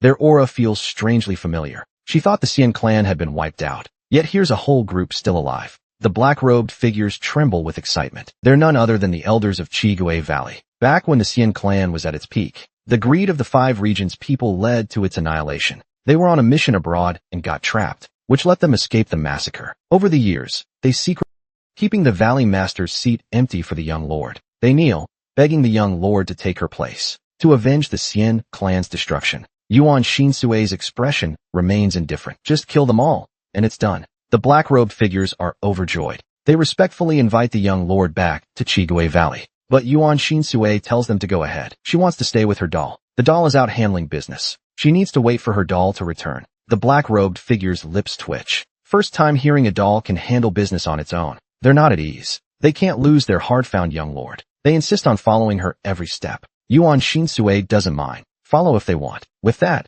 she vanishes in a flash. The black-robed figures can't keep up. They suddenly realize they're in trouble. They forgot to ask where the young lord is staying. Meanwhile, Yuan Shinsui instantly returns to the Bai family. Yin laughs, calling her Yuan Sleepy. Yuan Shinsui frowns, displeased. Correcting her, it's Yuan Shinsui, but she quickly gives up. Her doll can call her whatever she wants. Yin excitedly tells her, Lala is fully back. Just then, someone knocks on the door, saying someone from the palace has arrived. They wanted someone from the Bai family to go, but the elder is still in seclusion, so they had to consult the young miss. Yin was secretly delighted. The elder was unwell and shouldn't be disturbed. She would represent the Bai family herself. Yuan Shinsui was visibly worried. Clearly, he suspected something. Yin planned to use this body one last time. Yuan Shinsui's eyes lit up at her words. He didn't like the Bai Lu shell anyway. Besides, he had already removed the seal on Yin's body. Only then did Yin feel at ease and leave. In no more than 3 hours, she'd return to her own shell. The 2 little ones volunteered to go with Brother Sleepy. Yin was surprised. She didn't expect such a cold man to be good with kids. What she didn't know was, after watching her leave, the 2 cubs suppressed their fear and stood guard in front of Yuan Shinsui. We will protect Master's body. You better not get any ideas. The vicious mother and daughter dug out her sister's phoenix bone, just to enhance their power and beauty. Now that the sister had returned to reclaim it, they were targeting someone else's bones. But one strike from her shattered their dream. With one move, she left them with nothing. Just now, Yin heard the imperial princess had awoken again, and hurried to the palace.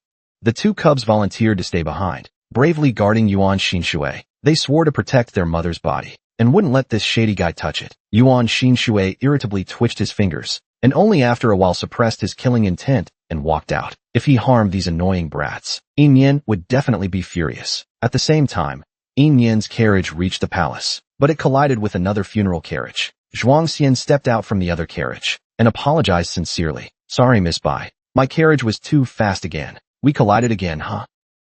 Yin heard he was summoned by the Empress and immediately felt something was off. The Empress wanted Bai family members to discuss dissolving a contract, since only they knew how. But why call Zhuangxian, who knew nothing? Then a realization struck Yin. Su Lingyan had just lost her spirit beast and wouldn't give up. Zhuangxian's holy Qilin was the perfect replacement. She absolutely couldn't let him enter the palace. So she suddenly shoved Zhuangxian aside and yelled at him, "Get lost! You think you're worthy of getting close to me? You got my dress dirty. You owe me a new one." Even the maid was baffled. The dress looked perfectly clean, but Zhuangxian still politely said, "Let's meet the Empress first, then I'll buy you one." But Yin whipped at him, forcing him to go buy a new dress immediately. "You're just a defeated loser. If you don't get the exact same dress in 2 hours, don't even think about returning to Baichao Villa alive." Even the maid thought she was overdoing it. Yin lashed out in anger again. "A ruined mountain villa brat. If I want to kill you, I will. Now scram." Zhuangxian gritted his teeth in rage. He didn't expect the Bai clan to be so arrogant. The maid urged him to buy the dress. The Bai family was not to be provoked. Zhuangxian had no choice but to swallow his anger and walk away bitterly. He realized now how blind he'd been before. Meanwhile, Su Lingyan lay crying heartbroken on the bed. Her honor was ruined and Feng Sun had annulled the engagement. She'd become the laughingstock of all 5 states. The Empress tried to comfort her and promised she would retrieve the holy Qilin's life source for her. Then she'd still be the crowned princess above all. But Su Lingyan wasn't satisfied. Besides the holy Qilin, she also wanted that camouflage fire-famous hound. The Empress quickly asked why Zhuangxian hadn't arrived yet. The palace maid timidly replied he had arrived, but was sent off by Miss Bai to buy a dress. The Empress was furious, smashing things in rage. Even someone she summoned was assaulted like that. How dare she? Su Lingyan was even more enraged and told her mother directly, dig out Bai Lu's life source. Her skills are even more impressive than Zhuang Xian's. Yin Yin overheard this sentence as soon as she couldn't help but burst out laughing instantly. Su Lingyan's killing intent surged the moment she saw her. She wished she could rush forward and rip out her life essence. The Empress quickly tapped her sleep acupoint. They couldn't touch Bai Lu until the Bai family's elder was appeased. However, she was also very dissatisfied with Bai Lu. The Empress immediately unleashed a powerful aura, forcing Bai Lu to kneel. She was the Bai family's only young divine warrior. The Bai family would never part ways with her over a lowly girl, and sever ties with their own. Yin Yin was struck so hard she spat out blood, yet she couldn't help but laugh. The Empress only cared about her own daughter. She didn't know the Bai family was on the verge of collapse, did she? The Bai family's ancestral hall is gone. You understand what that means, don't you? The Empress's mind instantly fell into chaos. That was the Bai family's greatest foundation. She had to see it for herself. She refused to believe the Bai family would be ruined like this. But Yin Yin laughed with malicious glee. The Empress found it utterly baffling. Why was she laughing when the Bai family's foundation was destroyed? The next second, she suddenly realized she wasn't Bai Lu at all. At the same time, the Bai family elder received the news and hurriedly rushed toward the palace. The Empress now only cared about her daughter. She had long since cast the Bai family aside. Fortunately, a genius like Bai Lu had appeared. As long as she was properly nurtured, she could restore the Bai family's glory. But thinking of how the imperial princess had just lost her natal spirit beast, she might take a liking to Bai Lu's mutated bright dog. The Grand Elder was instantly horrified. Disaster. She must want to take Bai Lu's beast core for the imperial princess, unaware that the situation was the exact opposite of their guesses. The Empress had already realized she wasn't Bai Lu, yet she couldn't see through her true identity. Yin Yin stood like a goddess of vengeance. I'm the one who's come to take your life. I will, time and again, take away what you cherish most. The Empress was about to reveal her secret to the Bai family elder. There would be plenty of ways to make her speak the truth, but Yin Yin didn't give her the chance. She shoved a dagger into the Empress's hand, then guided her hand to stab into her own chest, digging out Bai Lu's beast core. She then turned the dagger and plunged it deep into her heart. The Empress was instantly dumbfounded, completely unable to process her madness. Yin Yin fell straight backward. This time, she would take the Bai family from the Empress's hands, and the price was her own life. As her words fell, she lost all breath. Her soul instantly left her body and shot outward, searching for her true body. So when the Bai family elder hurriedly arrived, she saw Bai Lu's corpse lying in a pool of blood. She rushed over to check for any signs of life, confirming that Bai Lu was truly dead. The Bai family's last shred of hope was gone. Her aura instantly surged. With a boom, the entire room exploded. The Empress hurriedly shielded Su Lingyan in fear, silently cursing the old man for going insane. The elder was furious beyond measure. She even dared to dig out her own daughter's beast core. What a depraved monster. She was unfit to remain the Bai family's leader. The Bai family didn't need a venomous woman who only cared for herself and not the clan. Only then did the Empress understand what Yin Yin meant before she died. It was all part of her plan. Meanwhile, 100 miles away on a beast carriage, a body leaning on Yuan Shinsue's shoulder suddenly opened its eyes. Two little beasts excited. Yin Yin hadn't used her own body in so long. She thought it would feel stiff. But instead, it felt even more comfortable than usual, and her physical strength had increased significantly. Only then did she realize Yuan Shinsue had been preserving her body, nurturing it daily with spiritual energy. Yin Yin didn't believe her nonsense. No one could channel spiritual energy to nurture another's body. Yuan Shinsue immediately pulled her into an embrace, telling her she had done exactly that. Then, ignoring her protests, she lay down on her lap and fell asleep. But while she slept, her beloved was taken away. The girl merely said hello to an old beggar, and the beggar forced her to become his disciple. When the girl refused, he knocked her out and carried her off. The two little beasts rushed out to save their master. She was knocked out and taken away with them. Just as Yin Yan's soul returns to her body, pasted from previous response, and erasing the marks on her body, she's too exhausted to stay awake. Collapsing onto her lap, she falls fast asleep. Yin Yan curiously lifts the carriage curtain to look outside. Dozens of black-robed figures turn to look back at her. The leader is none other than the Grand Elder of Chigue Valley. Soon, the group arrives at the center of Wanshou Kingdom. The carriage stops at Chigue Valley's base, but Yin Yan hesitates to get out. Wanshou Kingdom forbids citizens from wearing masks. She's worried someone might recognize her. The Grand Elder thoughtfully offers a bottle of Elone pills. One pill can last 8 hours, but Yin Yan doesn't accept it rashly. Who knows what these Chigue Valley people are up to? Do they know the identity of the Yuanxing County clan? The Grand Elder quickly reassured him. Everyone knows the young lord is from the county clan. Crimson Ghost Valley has continued to this day in anticipation of the young lord's return, and it was also the young lord's order that the lady should not reveal her face. After speaking, he respectfully invited him to disembark. Yin finally breathed a sigh of relief, but someone was still lying on his lap. How could he get off? So he rudely slapped that handsome face from Qinghua hard. The Grand Elder was anxious, but dared not speak. The Crimson Ghost Valley carriage lingered too long at the intersection. Several major powers noticed it. Wu Shui found it odd. How could the Grand Elder, with such might, be so humble to someone else? The next second, a disguised Yin stepped down. Her appearance Zhou Xiaoyu was shocked. The one who could make the Grand Elder bow was a woman. Wu Shui was even more astonished. She was wearing crimson silk that had vanished 1,000 years ago. Just a sliver of it could enhance fire affinity and attributes compatibility. Yet in Demon's Sword, it was just a rag for wiping tape. Inu tossed a whole bundle at him casually, and he even disliked it. Zhou Xiaoyu looked at him, feeling he was powerful. He was itching to fight him. But the next second, Yin slipped back into the beast carriage. She stepped down carrying a man in a princess hold. Zhou Xiaoyu and Wu Shui were instantly dumbfounded. Could that be a male concubine? Yin didn't care what others thought. She calmly led the Crimson Ghost Valley people through the gate. After placing Yuan Xinsui on the bed, she stretched lazily. She felt completely alive again. Bai Bian eagerly jumped out, urging her to go watch the show. But Yin was stunned to find there were 2 little lumps on Bai Bian's head, a sign of him evolving. Spirit beasts also have ranks. After primal beasts come spirit beasts, then divine spirit beasts. Lala flapped its wings defiantly. He was going to evolve too, and definitely faster than that bug. Yin quickly silenced the 2 bickering cubs, and took them to watch the Bai clan's downfall. But just outside the door, they ran into Zhuangxian. She instinctively called his name. Zhuangxian was surprised. Even a stranger knew who he was. Only then did Yin remember she was in disguise. Yan Wang said he saw his matches at Beast Arena Boyan. The Empress only summoned him alone to attack. And that last look from Bai Lu. The more he thought about it, the more it seemed like a warning. He regretted not following them.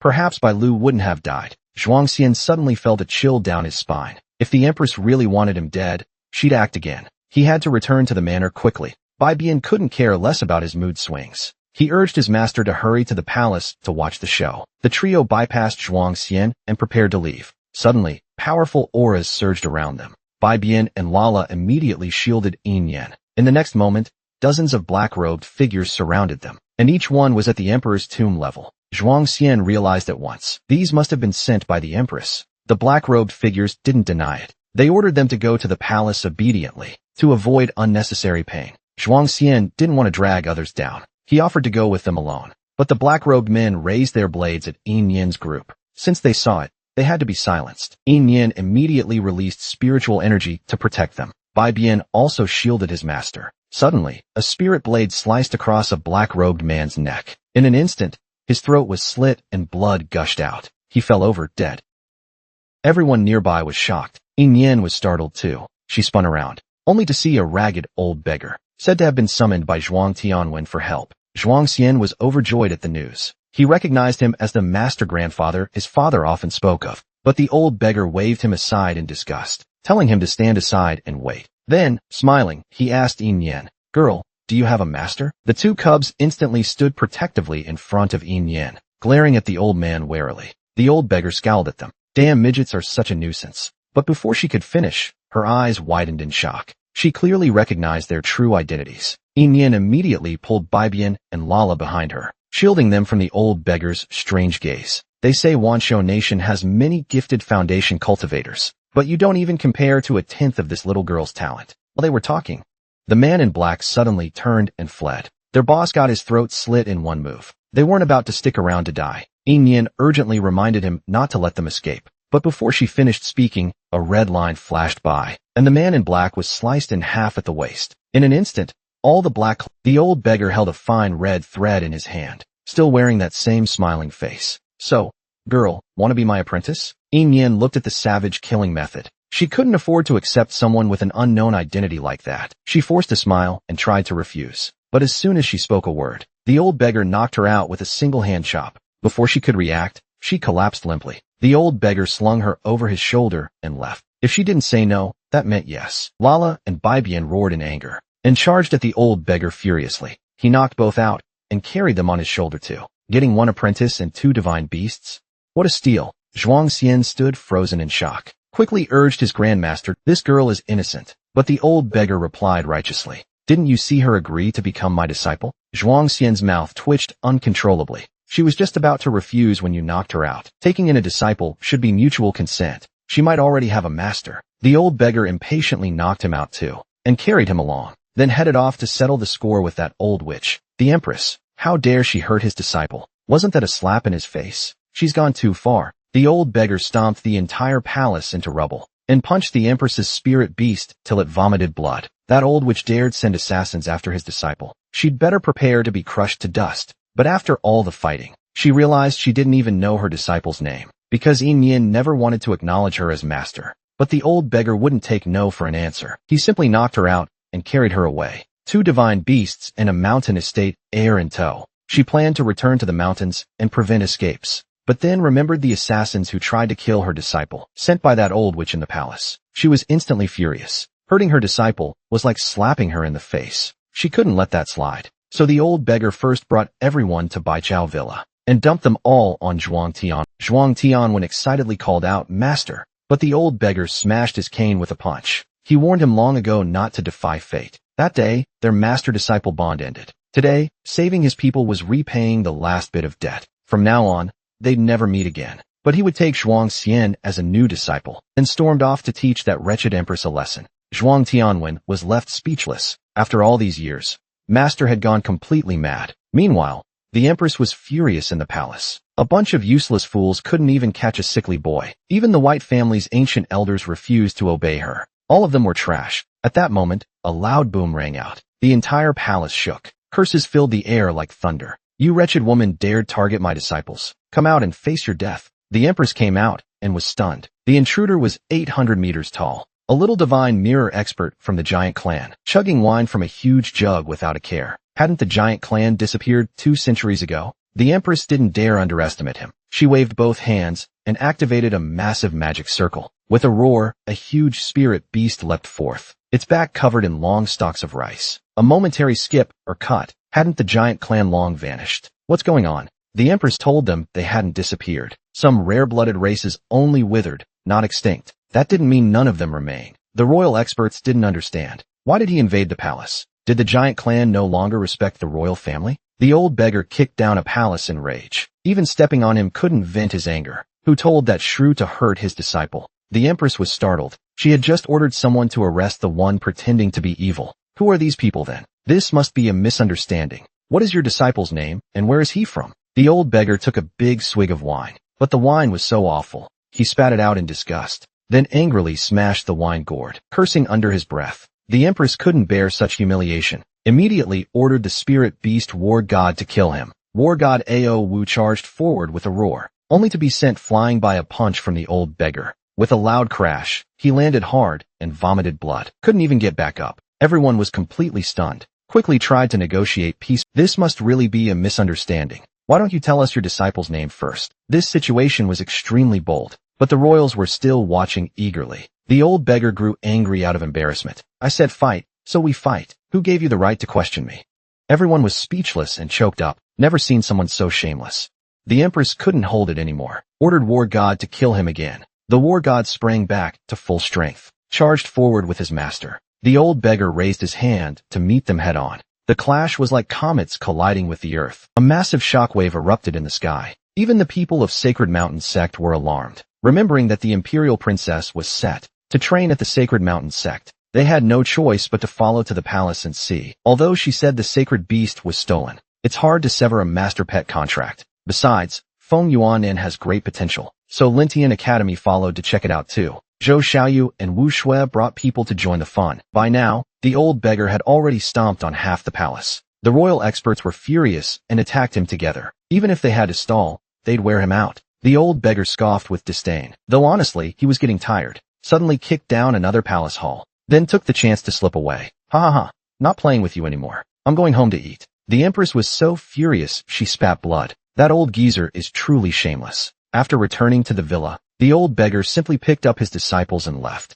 Zhuang Tianwen wanted to reconnect emotionally, but didn't even get a chance to speak. Meanwhile, the deeply asleep Yuan Xinshui finally opened his eyes. He was awakened by the energy waves from the Mirror Realm Masters. He got up, feeling irritated. A gloomy aura surrounded him. He didn't even bother acknowledging the approaching elder. Instinctively reached, wanting to hug his doll for comfort, then was shocked to discover there was no one beside him. His Nian was gone. The elder quickly said the girl went out to watch the commotion. Yuan Xinshui's expression instantly turned dark. He immediately ordered people to search for her. But after waiting 2 full hours, they searched the entire Wanshou kingdom, but still couldn't find a trace of Yin. Yuan Xinshui was so furious he could explode. Where did she say she was going? The elder nervously answered. The girl said she went to the palace to watch the fun. Yuan Xinshui immediately got up and headed out. Yin holds a grudge against the empress. She must have been captured by her. We'll find out by asking the empress. The elder felt the Yuan Xinshui sneered coldly. No worries. Beat her half to death and she'll talk. Meanwhile,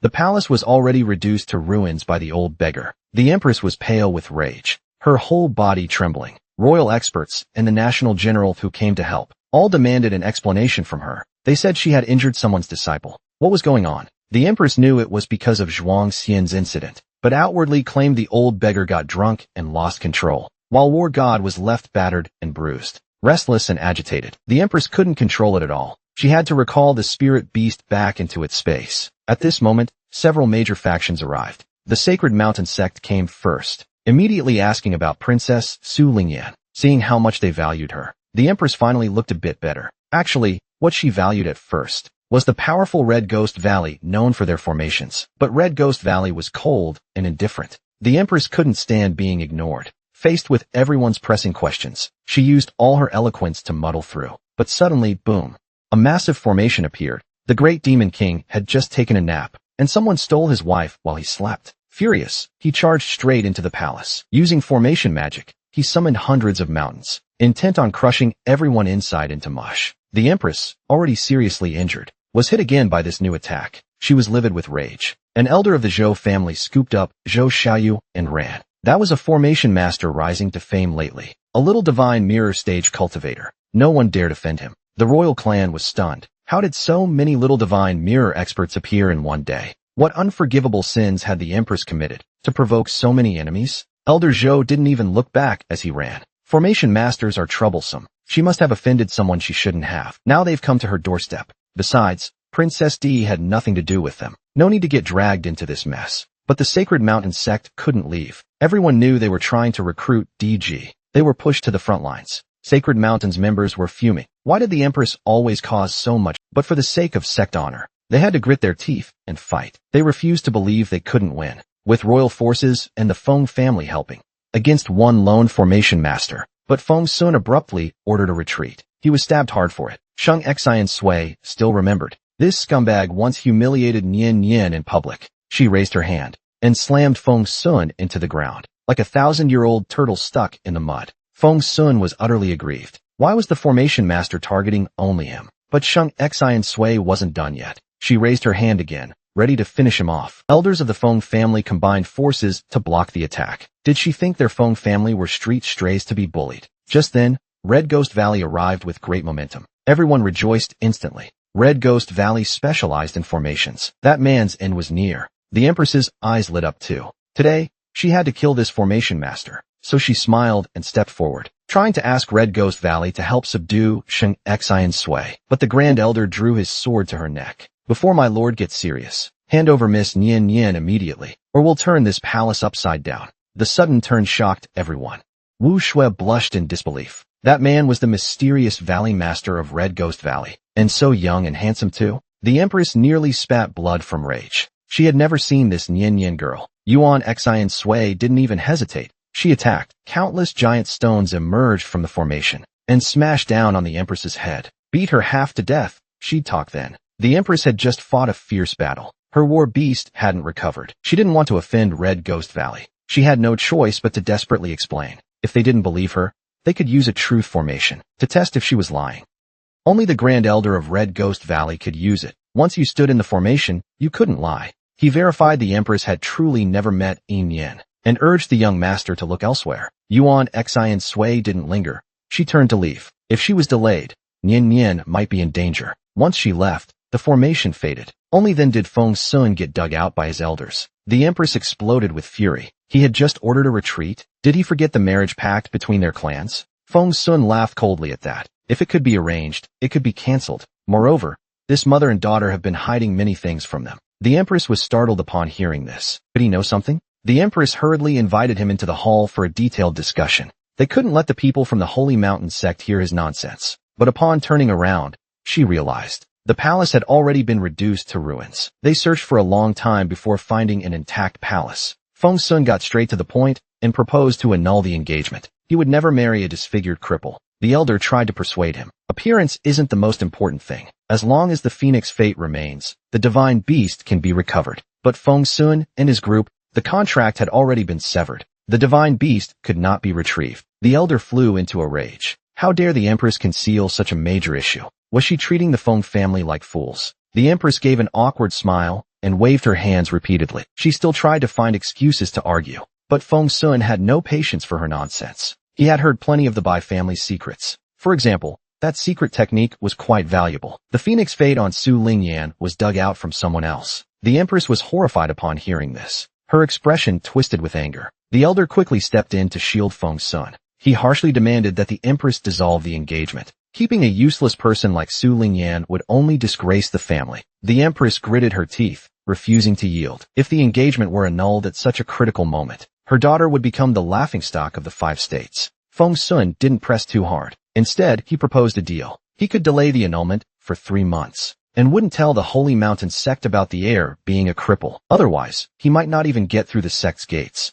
But the condition was that the Empress must give him what he wanted. The Empress immediately knew he wanted the Bai family's secret technique. She wished she could kill him on the spot, but she feared making an eternal enemy of the Feng family. She could only say she needed to think it over. Feng Sun smirked triumphantly. He warned her to make a decision within 2 days. Then he swaggered off with his entourage, as if he was certain she would give in. The Empress was so furious she spat out a mouthful of blood. How dare they look down on her daughter like this? Even if it cost her life, she would help her daughter reclaim her talent. The Empress urgently summoned her attendants to find Su Lingyan. Soon, Su Lingyan was brought in, supported by others. She had already heard about what happened. She absolutely refused to marry that scumbag Feng Sun, nor did she want to hand over the secret technique. She even wished to tear him to pieces. The Empress held her daughter in her arms, heartbroken. Now that Zhuang Xian had been taken as a disciple by the mad old man, the Qilin was out of the picture. In truth, Su Lingyan could awaken her lifespan once more. Unfortunately, her lifespan was too weak,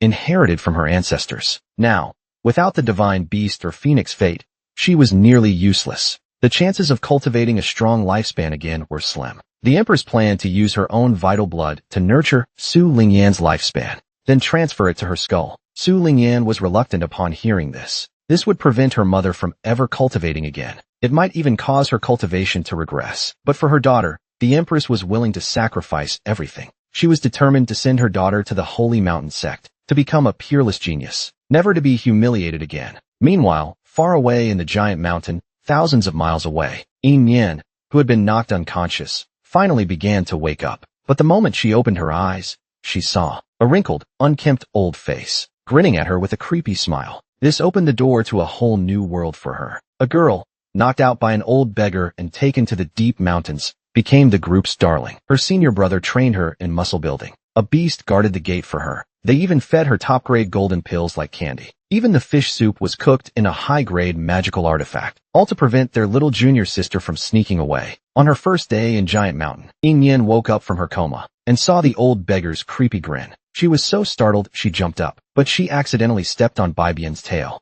Bai Bian yelped in pain, and as it looked up, it bumped into Lala's little face. In an instant, 1 human and 2 beasts were screaming and hopping in chaos. The old beggar laughed so hard his stomach hurt. His dear disciple was so entertaining. Yin Yan shielded the 2 little cubs behind her. Warily, she demanded to know who he was. The old beggar clutched his face, grinning with delight. From now on, she would be his dear disciple. Yin Yan immediately refused. She already had a master. But the old beggar didn't care whether she agreed or not. He was sure she'd grow to love it and never want to leave. Yin Yan was so angry she refused to talk to him. She stubbornly refused to go home with him. But then the old beggar stepped aside, revealing the scenery behind him. They were already at his home. Yin Yan screamed in shock. Only then did she realize they were in a lush, verdant, deep mountain. Zhuangxian was still snoring nearby. Yin Yin angrily kicked him. Zhuangxian woke up groggily, feeling aches all over his body. When he opened his eyes, he froze. Where was this place? The old beggar took a deep breath. Hands on his hips, he shouted proudly, "You brats, come meet your little junior sister."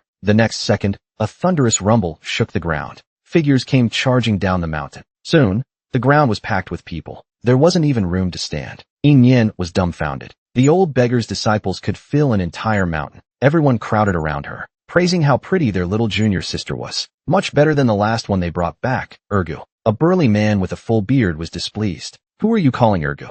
"My name's Wang, Ergu." The crowd burst into laughter, especially a red-haired girl in tattered clothes. Her name was Meng Xiaoqi. She was the only female disciple on the mountain. She was thrilled to have a junior sister. Meanwhile, Zhuangxian was hoisted up by Wang Ergu, who wasn't pleased with his scrawny appearance. A man should be strong and muscular like him. "Look at these muscles. Little junior brother, aren't you jealous?" Zhuangxian struggled free from his grip, exasperated. He politely bowed to the old beggar, but as soon as he called out, "Master," he was interrupted. "I'm your master. Your father has nothing to do with me anymore. Don't even think about pleading for him." Wang Ergu seized the chance to tell him to stop overthinking. Just train muscles with uncle instead. With that, he hoisted Zhuangxian and ran up the mountain. Zhuangxian's protests were drowned out by the roaring laughter of the muscle-bound uncles. Yin Yin's face darkened as she watched this. She had no interest in training muscle. She grabbed the two little cubs, firmly stating her intent to leave. The old beggar ignored her words. Once she caught his eye, she had to be his disciple. Yin Yin tried to argue, but as she opened her mouth, something round was stuffed in. It slid down her throat. Yin Yin was startled. Meng Xiaoqi grinned and told her this was the giant mountain's unique spirit bone mist pill, filled with pure spiritual energy. Yin Yin quickly checked her body. Indeed, a surge of spiritual energy was being absorbed by the white spirit orb in her body. Meng Xiaoqi encouraged her to stay. There were plenty more good things. The master had a strange temper, but he was especially good to his disciples. Many had initially demanded to leave, but in the end, they all willingly begged to stay. Though Yin Yin liked the spirit bone, she had things to do and couldn't stay in the mountains forever. Meng Xiaoqi burst into laughter. Who said they'd stay in the mountains forever? They were free to come and go, just keeping their identities hidden. She offered to show Yin Yin around. Only then did Yin Yin realize she was in the 5 states. She hadn't expected the old beggar to be so fast. Soon, they arrived at a dark cave entrance. This would be her residence from now on. Yin Yin's mind buzzed with disbelief. Even in her worst days, she'd never lived. Meng Xiaoqi could tell what she was thinking. She quickly explained this wasn't an ordinary cave. She reached out and tickled the vines at the entrance. The vines giggled and laughed. Then they parted, revealing a massive space. The fruits hanging in the cave suddenly lit up. By their light, Yin Yin saw the cave held only a bed. It was specially made for her by her senior brothers. But cultivation items and food had to be acquired outside, including meals. The vines were a guardian demon plant, which could bond with a drop of blood. Though ugly, it was as strong as a 5-star human spirit realm expert. Yin Yin learned that demon plants and beasts could be tamed, and this cave housed more than one type of demon plant. In the 5 states, there were humans, and unique races like the giant tribe and the thread tribe. Beasts were divided into animal-based spirit beasts, and the plant-based demon grass beast. Other spirit beasts can potentially be contracted by humans, but the chance of taming a demon grass beast is nearly zero. However, the giant clan and demon grass beasts are closely connected. They've already recognized Yin Yin as a friend, so they naturally won't harm her. Just then, Meng Xiaoqi recalls something important. She hurriedly drags Yin Yin to the innermost part of the cave. There are 5 caverns here, divided into water, fire, wood, thunder, and earth, designed for spirit entities of different attributes to cultivate. Meng Xiaoqi enthusiastically carries Lala to the fire attribute cavern. Inside is a massive lava lake. The lava gurgles and churns. Lala's eyes widen in amazement. This place is perfect for her cultivation. Lala immediately dashes forward. With a splash, she dives into the lava lake, swimming around like a little fish. She soon pops back up, holding a sharp-toothed black fish. Thrown ashore, the black fish thrashes fiercely, trying to bite their feet. Bibian smashes it dead with one punch. Meng Xiaoqi is curious about Bibian's attribute. Bibian flicks her fish tail, staying silent. Yin Yin suddenly remembers she's influenced by the demon sword, a blend of spiritual and demonic energy. She smiles and says Bibian can be anything. Pretty balanced. Bibian nods in agreement. Meng Xiaoqi, carefree, doesn't suspect a thing. She just tells them to cultivate freely. The 2 little ones wave at Yin Yin and head into the caverns to cultivate. Meng Xiaoqi takes Yin Yin to eat fish. Sadly, the mountain has plenty of spiritual herbs, but lacks daily necessities, not even a cooking pot. Yin Yin pulls out a black, crude iron pot from her storage ring. It's ugly but functional. Meng Xiaoqi is stunned. Isn't this a high-grade artifact? This junior sister is too rich. But fish cooked in a high-grade artifact is delicious. The two eat with relish. Then Meng Xiaoqi accompanies her out of the mountain to stir up trouble. But as soon as they leave, they stumble upon a fight. The girl is the darling of the cultivation world. Mountain god Grandpa personally digs a path for her. A Pegasus travels thousands of miles to claim her as master. Two divine beast cubs fight over her favor. No one knows she was knocked out and carried back by an old beggar. She doesn't even want to stay here. But there's only one passage out of Giant Mountain, and you need a token to come and go. Since Yin Yin refuses to be the old beggar's disciple, she can't get a token. Lala puffs out her chest in anger. No token? She can still fly her master out. With that, she sprouts wings and soars upward, only to crash with a bang into an invisible barrier. Dazed, she plummets down, sliding dozens of meters across the ground, losing a bunch of feathers. Lala's head is covered in bumps. Furious, she's ready to explode. Unconvinced, she wants to charge again. Yin Yin quickly pulls her back, coaxing her for a while until Lala pouts and gives up. Meng Xiaoqi then places a token on the invisible barrier, shouting, "Grandpa Mountain, open the door." Yin Yin witnesses a jaw-dropping scene.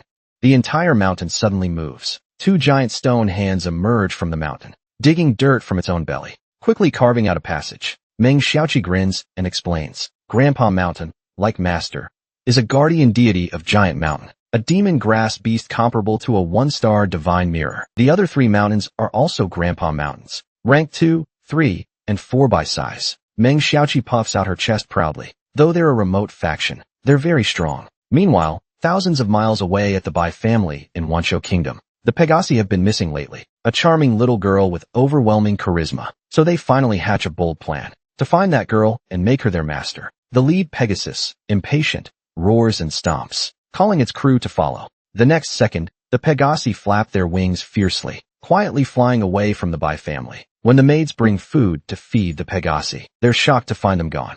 Screams of panic echo through the air. At the same time, Grandpa Mountain finishes digging the passage. Meng Xiaoqi leads Yin Yin through it to leave. After they pass, Grandpa Mountain buries the passage again. Yin Yin's eyes are opened wide. The 5 regions are full of talented people and hidden dangers. She'll need to act cautiously and keep a low profile. Meng Xiaoqi secretly chuckles at her serious demeanor. Her junior sister is just too adorable like this. Ever since leaving Giant Mountain, the two little cubs have been secretly sparring. One complains the other is too close to their master, demanding they keep the same distance. The other grumbles about one sneaking to tug the master's sleeve. They fight fiercely. But when Yin Yin turns to look, they're arm in arm, grinning and insisting they're not fighting. Yin Yin is at her wit's end with them. Raising cubs is just too hard. But soon she has no time. A burst of fighting sounds comes from ahead. The group follows the noise. Emerging from a small grove, they see a group of burly men tied up tightly, writhing and struggling on the ground. A petite woman with a big saber stands over them, harshly warning them to behave. Nearby, a group confronts the young woman. Meng Xiaoqi recognizes them as Holy Mountain sect members. The one in front is the sect leader's daughter, Shang Xianxian, the top-ranked new disciple, Xian Lingzi. She's the same age as Yin Yin, already at 9th layer spirit body. Point at me again, and I'll chop your hand off. Meng Xiaoqi nearly bursts out laughing. Didn't her junior sister just say to keep a low profile? Zhou Sheiru takes an interest in her. She loves tackling tough challenges. But first, she needs to deal with Shang Xianxian. The Holy Mountain sect accuses her of bullying the weak, arrogantly ordering Yin Yin's group to come help immediately. Shang Xianxian mocks from the side. No need to force them. Not everyone has a conscience. Meng Xiaoqi is instantly annoyed. They're being blamed without saying a word. These Holy Mountain sect people are so pretentious. Shang Xianxian coldly orders Zhou Sheiru to surrender. She's no match for their numbers. Zhou Sheiru provocatively kicks the man at her feet. These scum deserve to die. Stay out of my business.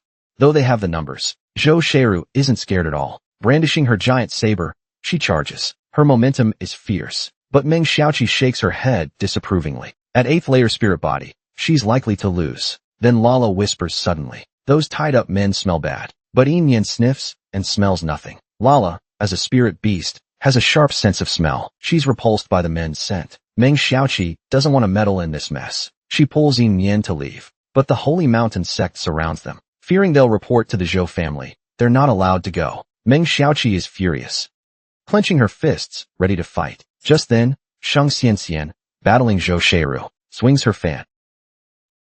A sword beam slashes toward Yin Yan. Zhou Sheiru panics. Why attack someone else mid-fight? Shang Xianxian's face darkens. She shouldn't have stood there blindly. If she dies, it's her own fault. Zhou Sheiru urgently shouts for Yin Yan to dodge, but Yin Yan doesn't move. Meng Xiaoqi's soul nearly leaves her body. She lunges, but it's too late. At the critical moment, Lala flashes in front of Yin Yan. This level of attack doesn't need her master's intervention, puffing out her chest and belly. The sword beam hits her and rebounds, flying straight back at Shang Xianxian's head. The beam slices toward Shang Xianxian's head. Lala laughs so hard her stomach hurts. She's bald. She's bald. Shang Xianxian belatedly realizes. Half her head is shaved clean. She screams in collapse. You touch my hair? I'll kill you. The Holy Mountain sect disciples tremble in fear. Shang Xianxian is their strongest. Who is that woman? They all want to turn and run. They can't afford to mess with someone this strong. Shang Xianxian is unwilling to let it go. She vows to take revenge today. She immediately crushes a signal jade. In an instant, a beam of vibrant green light shot into the sky. Grandfather Mountain God directly turned the enemies into dust. Senior sister domineeringly swung a massive meteor hammer. It smashed heavily into the ground. With a boom, the ground caved in. The aura of a near 5-star Emperor Realm expert erupted instantly. Whoever dares touch a single hair on my junior sister today, tomorrow I'll lead people to flatten your pathetic little hill. The Holy Mountain sect members trembled in fear. They couldn't afford to provoke her and hurriedly fled. But Shang Xianxian, rubbing her bald head, refused to let it go. She was determined to take revenge today. She immediately crushed a distress jade token. In an instant, a green light shot skyward and exploded in the air. Just you wait, for maliciously injuring me. The Holy Mountain sect will never let you off. Yin Yan wanted to have Lala take them and escape before the enemy's reinforcements arrived.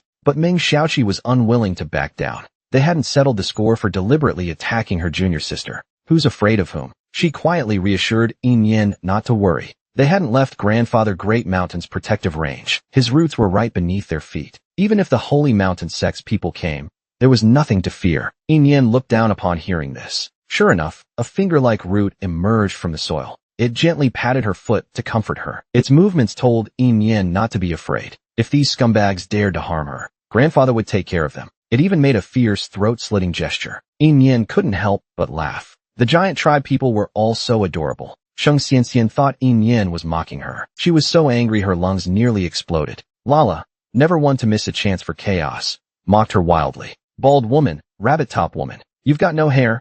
Who else would we laugh at? Shang Xianxian was so furious she charged forward to kill her. Her junior brothers quickly held her back. They couldn't beat these opponents. This made Shang Xianxian even angrier. But she didn't dare charge forward again. Zhou Sheiru, however, couldn't hold back. Didn't you want to fight me? Why'd you stop all of a sudden? The bound men frantically rushed toward her, whimpering and pleading, begging her to save them. Shang Xianxian used a green sand fruit to cover her bald head. While ordering her people to untie the men, Zhou Sheiru raised her large blade in front of her. These men deserved to die. No one was to release them. At that moment, a whistling sound cut through the air. A group of people in green robes arrived swiftly. These were the Holy Mountain sect's reinforcements, led by third senior brother Yuan Shang, a near 5-star Emperor Realm expert. Shang Xianxian immediately ran to him, whining and complaining. They injured me and shaved my hair to humiliate me. Yuan Shang was furious upon hearing this. He turned to confront the supposed culprit, Deng Chu. But instead, he saw Yin Yan's breathtakingly beautiful face.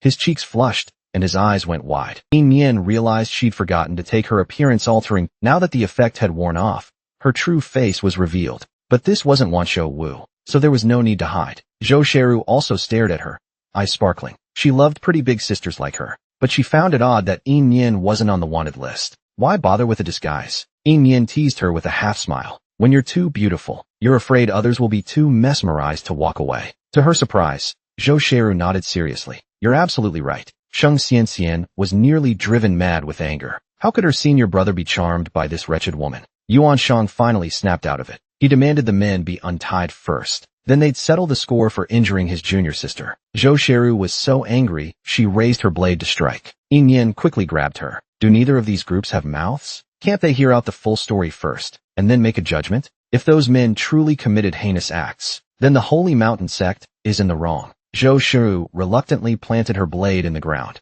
Grumpily, she explained that while passing through Shijia village, She found the entire village dead. These men were killing people and collecting blood. There were strange needles on the ground. She tied them up to bring them back to the Zhou family for questioning, hoping to find out where their hideout was. But she was stopped by these idiots. Only then did Yuan Shang realize they were evil cultivators. Shang Xianxian is furious with embarrassment. She blames Zhou Sheiru for not speaking up sooner. Zhou Sheiru laughs in exasperation. Clearly, she was the one pointing and yelling from the start, giving no chance to explain. With things cleared up, Yin Yin wants to leave with her senior sister, but Shang Xianxian won't let it go, resenting them for shaving her hair. She viciously orders her senior brother to hold Yin Yin down. She's determined to pluck every hair from this woman's head. Yuan Shang hesitates. Such a pretty woman going bald would be a pity. But Grandpa Mountain can't hold back. His palm-sized roots glow red.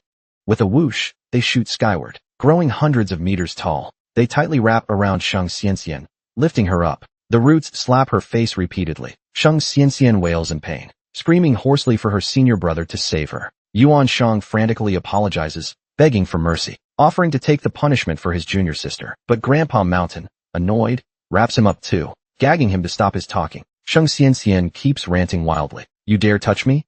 My father won't let you go. Furious, Grandpa Mountain grabs her hair and yanks it all out, her head now shiny and completely bald. Meng Xiaoqi winces just looking at it. An angry Grandpa Mountain is terrifying. What was she thinking? Let us leave earlier, and this wouldn't have happened. Does she think she's the only golden egg in the world, untouchable and uncriticizable? Just then, a familiar voice calls out in Yin Yan's ear. It's that old hag's voice. She's using the 1,000-mile sound crystal. That thing consumes a century of cultivation per use. Old hag, are you out of your mind? Ing Nu is instantly enraged. Call me old hag, you little brat, courting death. Yin Yan quickly steps back, moving away from her senior sister, before secretly telling the old hag she's already taken back her cubs, but hasn't dealt with that Demoness yet. The demon swords creatures listen nearby, when Yin cheers excitedly.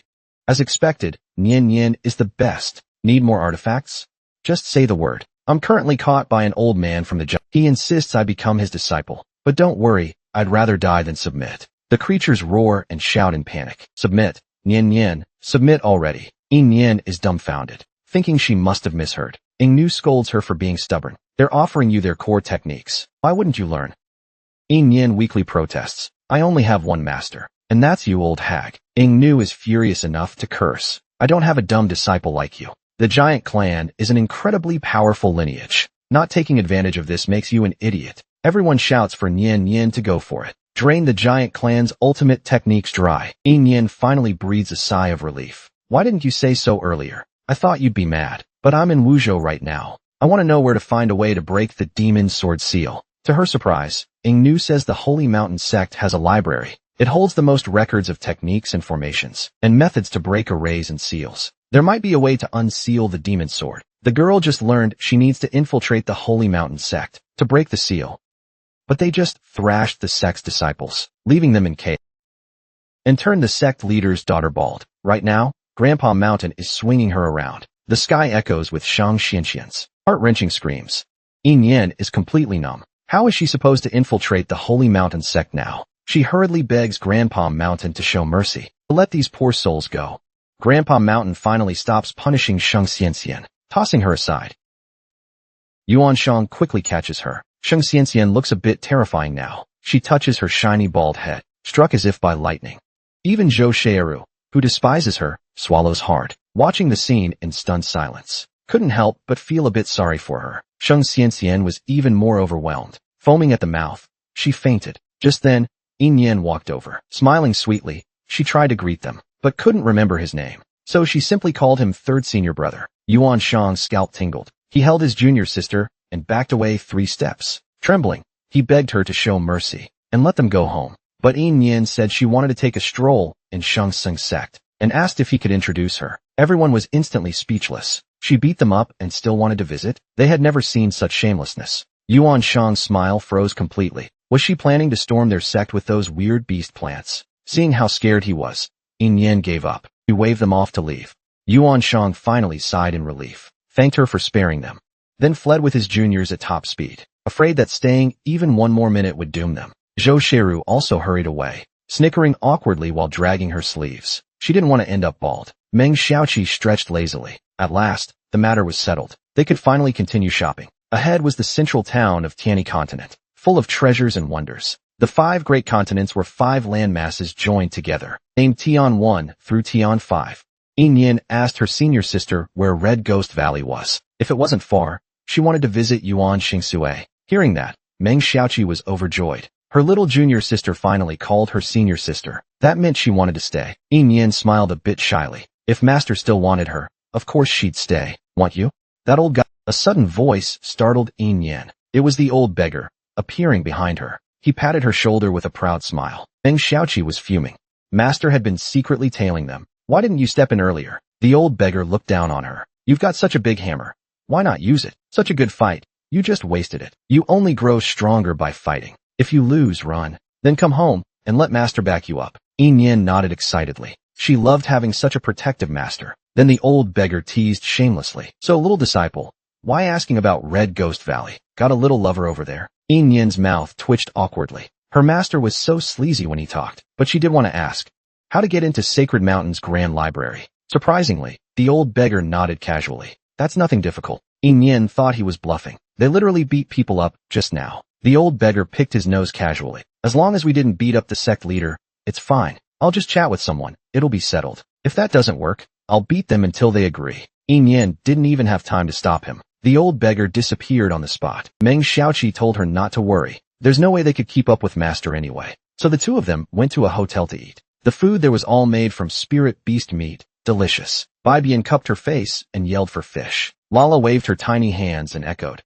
Fish too. With lots and lots of chili. Yin melted from their cuteness. She agreed to everything sweetly. Meng Xiaoqi's eyes sparkled with envy. Who'd believe these adorable kids were actually spirit beasts? She wanted to raise one too. Just then, Yin heard people around them talking. That a naturally born Fengyuan root was joining sacred. Yin's expression instantly turned cold. She perked her ears and listened closely. Some doubted the rumor. Wasn't her spirit beast said to be stolen? It was. But what was that aside from phone bones? She also awakened the head bone. Everyone was stunned. Dual bones are 1 in 10,000. The most famous beast master in the 5 provinces had a head bone. But Yin didn't believe Su Lingyan could be so lucky. It was probably the Empress using some sweet-talking trick again. Meng Xiaoqi had no interest in hearing about the Holy Mountain sect, though her master seemed unreliable. She said she could get her junior sister in, so she definitely could. Yin finally started to enjoy the moment. She began to look forward to joining the Holy Mountain sect. Meanwhile, at the main family of Qigui Valley in the 5 states, Yan Xinsui was furious, her face dark with rage. Find her within 3 days. Draw portraits of Yin's disguised appearance and spread them across the 5 states. They must be posted in every corner of the 5 states. The great elder urged her not to worry too much. They would definitely find Miss Yin. But Yan Xinsui was nearly driven mad with anxiety. Though she said nothing, her clenched fists radiated such intense pressure that the disciples trembled. They could barely breathe. The great elder sighed helplessly. He ordered everyone to leave, to avoid angering the lesser lord. At the same time, Yin and her group had just finished eating and drinking. The 2 little cubs had round, full bellies. But Yin couldn't stop thinking about the Holy Mountain sect. Since it was in Tiani State, it was convenient to head there. Meng Xiaoqi, however, worried that if Yin joined the Holy Mountain sect, she might abandon the giant tribe. If she dared to use their master, she'd smash her with a hammer. Yin quickly assured her she wouldn't. She had a grudge against Su Lingyan, after all. Bibian let out a mocking chuckle. Relying on her? It'd take forever. It's all up to me. The 2 little creatures bickered noisily along the way. Before long, the group arrived at the gates of the Holy Mountain sect. At that moment, a 2 or 3-year-old toddler was gazing at the massive gate with awe. The Holy Mountain sect's gatekeeping disciples, however, were cursing angrily, telling the little brat to scram. The gates of the Holy Mountain sect aren't for poor wretches like you to approach. With that, one shoved the little boy. The boy stumbled and fell to the ground, but he didn't dare cry. Trembling, he struggled to stand, apologizing repeatedly in fear. But the disciple wouldn't let it go. What kind of trash dares approach the Holy Mountain sect's gate? He shoved the boy down again. Caught off guard, the boy screamed as he fell backward. A 2-year-old toddler merely touched the gate, and the immortal disciples beat and kicked him. They even pushed him down the 9,800 steps. A poor wretch doesn't deserve to touch our sect's gate. If he dies, it's his own fault. Yin dashed forward with a sword step, swiftly catching the boy in her arms. Her face dark as she glared at these shameless thugs. So ruthless. And you call yourselves cultivators? The gatekeeping disciples were furious at her glare. Pointing at her, they began to curse loudly. The Holy Mountain Sect's Great Heaven Gate is a high-grade magical artifact. How could ordinary mortals like you touch it casually? If he dies, it's his own fault. Yin Yen let out a cold laugh in anger. So these are the famed Holy Mountain Sect disciples. Nothing but snobs. Lala sized up the so-called treasure with disdain, angrily kicking it a couple of times. Ugly and rough to the touch. Doesn't seem like much. It provocatively jumped in and out of the gate. See that? I'm in, and I'm out. The gatekeeping disciples were so shocked they froze. How could this kid come and go so freely? Yin Yen smirked triumphantly. Lala is a primordial-level divine beast. Its strength rivals a near 5-star human realm expert. How could a mere magical artifact stop it? Lala didn't hold back, sneering mockingly. This lousy gate can't stop anyone strong. It only blocks ordinary people below the human realm. Are they afraid ordinary folks will barge in and wreck their lair? How cowardly is this Holy Mountain Sect? The onlookers nearby burst into laughter. They'd long been fed up with the sect's arrogance. Clenching a small fist, Yin Yen threw a punch. The gatekeeping disciple screamed, flying hundreds of meters away, crashing hard into the Great Heaven Gate. Lala happily sought praise from its master, raising its little face, hoping for some compliments. But it saw a scene that sparked jealousy. The toddler was nestled in Yin Yen's arms, clinging tightly to her neck. Lala immediately pounced, spreading its arms. It wanted to stand up for its master, demanding hugs and praise from its master. Yin Yen immediately put the little boy down. She patted his little head and told him to go home to his parents. The boy looked longingly at Yin Yen. He didn't want to leave at all, but under Bibian's murderous glare, he didn't dare stick around. He left, looking back every few steps. Bibian snorted coldly in anger. She didn't care what that thing was, as long as it didn't cling to her master. Yin Yen hugged Lala and spun in circles. My little one can protect her master now. So amazing. But the Beaten Gate disciple was furious. He was from the Bai family of the 5 provinces, and a personal disciple of an elder from Sacred Mountain Sect. Once his master arrived, they'd all be dead. But before he could finish, he was punched flying, crashing hard into the steps. He vomited blood in large mouthfuls. Yin Yen's killing intent surged uncontrollably. She had a deep grudge against the Bai family and the Empress. The Bai family deserved a beating. Meanwhile, the Sacred Mountain Sect master, Sheng Hong, was meeting a rather indescribable guest. The old beggar, despite being sleazy and ragged, was still a senior. Sheng Hong respectfully bowed to him. He asked what brought him here. I've got a little disciple who finds your sect interesting. She wants to hang around for a couple months. Sheng Hong refused without hesitation. This isn't some tourist site. Only our own disciples may enter. The old beggar looked displeased. He had boasted to his disciple earlier that she was obedient, smart, and even quite pretty. She wouldn't cause trouble in the sect. Sheng Hong was fuming. What does obedience have to do with anything? Don't think being old means you can push us around. Keep pestering me, and you'll get a beating. The old beggar offered a second solution, a student exchange program between both sections. His mountain was no ordinary place. Others begged to enter and couldn't. This was a great deal for Sacred Mountain Sect. Sheng Hong was intrigued. What kind of mountain was this? Could it be some famous cultivator hideout? Just as the old beggar was about to name Giant Mountain, screams interrupted the conversation. Bad news. A junior got beat up by a woman and a child. Yuan Shang was furious. Getting bullied right at our gate. What a disgrace. Sheng Hong ordered someone to check the situation, while he stayed to continue negotiating. The old beggar knew Sheng Hong was testing him, so he didn't hide anything. He enlarged his fist to the size of a hill. Now do you get it? Sheng Hong was stunned. He was from the Giant Clan, but hadn't the Giant Clan vanished long ago? The old beggar couldn't be bothered to explain. He simply asked, so exchange or not? Sheng Hong quickly smiled and agreed. Giant Mountain was a treasure trove. He'd definitely send his own daughter to train there. The old beggar happily rubbed his nose. Finally, he'd settled things for his disciple. I'll bring her over tomorrow. But right now, he wanted to see the commotion. Sheng Hong, being the sect master, didn't bother with small scuffles. The old beggar went by himself. Meanwhile, the Bai Junior was still yelling madly, threatening everyone with death. Meng Xiaoqi clenched her fist impatiently. She really wanted to punch that loudmouth cricket to death. Just then, the Bai Junior saw his senior Yuan Shang arrive. He got excited and waved wildly. Meng Xiaoqi found the name familiar. Yuan Shang? Why does that sound familiar? Have I heard that somewhere before? Yin, however, remembered him well. This was going to be fun. Yuan Shang approached aggressively with his group. Who dares make trouble outside our Sacred Mountain Sect? But before he could finish, he choked on his words. He saw 2 terribly familiar figures, waving at him with friendly smiles. He trembled like he'd seen ghosts. What were these 2 demons doing here? Why were these 2 killers here? In the next instant, a figure flashed by. The old beggar saw his disciples being bullied. He was immediately upset. How dare these brats gang up on his precious disciples? Looking for death? The most important thing is that my disciples didn't get the short end. right? Meng Xiaoqi proudly patted her chest. With her around, no way would her junior sister lose out. Right. The old beggar nodded in satisfaction. Truly worthy of being his prized disciple. Well done. Then he ran to Yin Yen to claim credit. He'd handled everything perfectly for his little disciple. But Yin Yen was a bit uneasy. They agreed so easily. Could there be a problem? The old beggar confidently assured her it was foolproof. With him in charge, it was absolutely solid. Even if that shameless old Sheng Hong dared to back out, it'd be fine. It'd give him an excuse to lead his disciples to storm the Holy Mountain sect and expand their territory. Little did he know, Yin Yen had now caught the eye of a little monster. A girl, deemed too ugly and dirt poor, was taken in by the old beggar as a disciple. As a result, Yin Yen gained access to the treasures of 10 entire mountains and acquired thousands of muscle-bound senior brothers, plus a brother obsessed with doting on his sister. Even a sleazy master like the old beggar would run to her to claim credit. The moment he saw her being bullied, he'd immediately ask if she'd lost out. If anyone dared make his disciple suffer, he'd instantly lead thousands of disciples to storm the Holy Mountain sect. But since his own people hadn't lost out, he didn't hesitate to take his disciples home. Yin Yen politely waved goodbye to the crowd. After all, starting tomorrow, they'd be seeing each other often. The disciples grumbled discontentedly. Shameless. Who wants to see her? Yuan Shang, however, let out a sigh of relief, still feeling a bit shaken.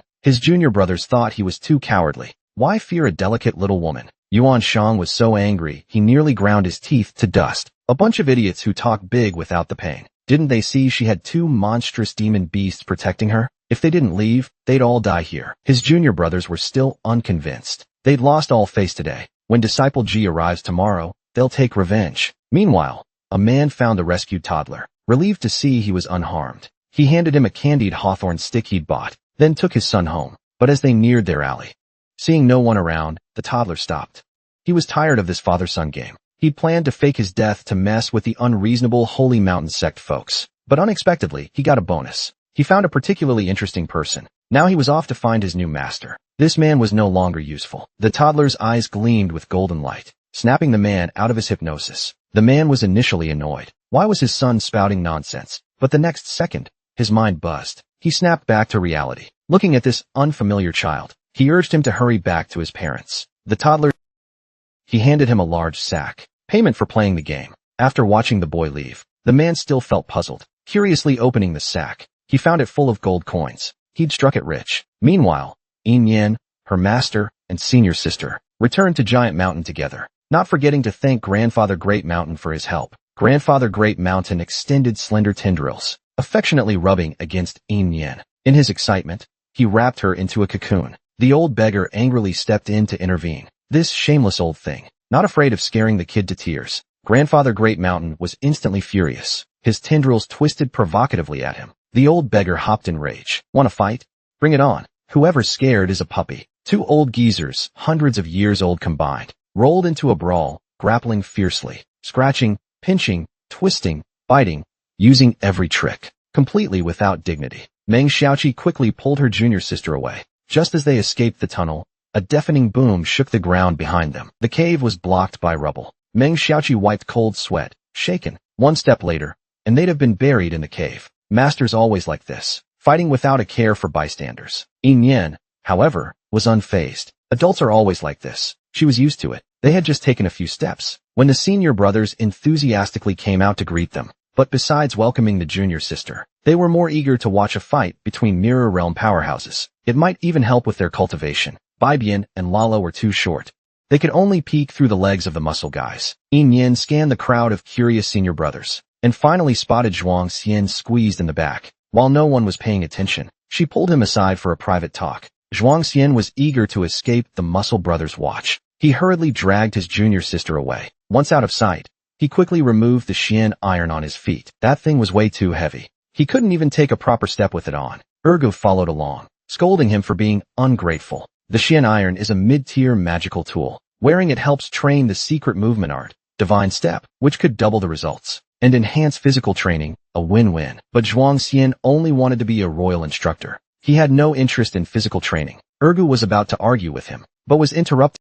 She strapped the Xian iron to her feet, then bounced lightly a few times. The senior brothers were all stunned. Normally, someone wearing the Xian iron should barely be able to move. Yet Yin Yen not only walked freely, she started doing high-difficulty moves, jumping, flipping, tumbling, even spinning 360 degrees on the spot, and doing high kicks and flying strikes. Zhuangxian's eyes nearly popped out in shock. Is this junior sister even human? But she wasn't done being insane. She actually complained that 2 weren't heavy enough, and wanted to wear dozens more. Ergu turned and left in defeat. Don't say dozens. He had hundreds. He'd go get them for junior sister right away. When no one was around, Yin Yin patted Zhuangxian on the shoulder and said she wanted to discuss something with him.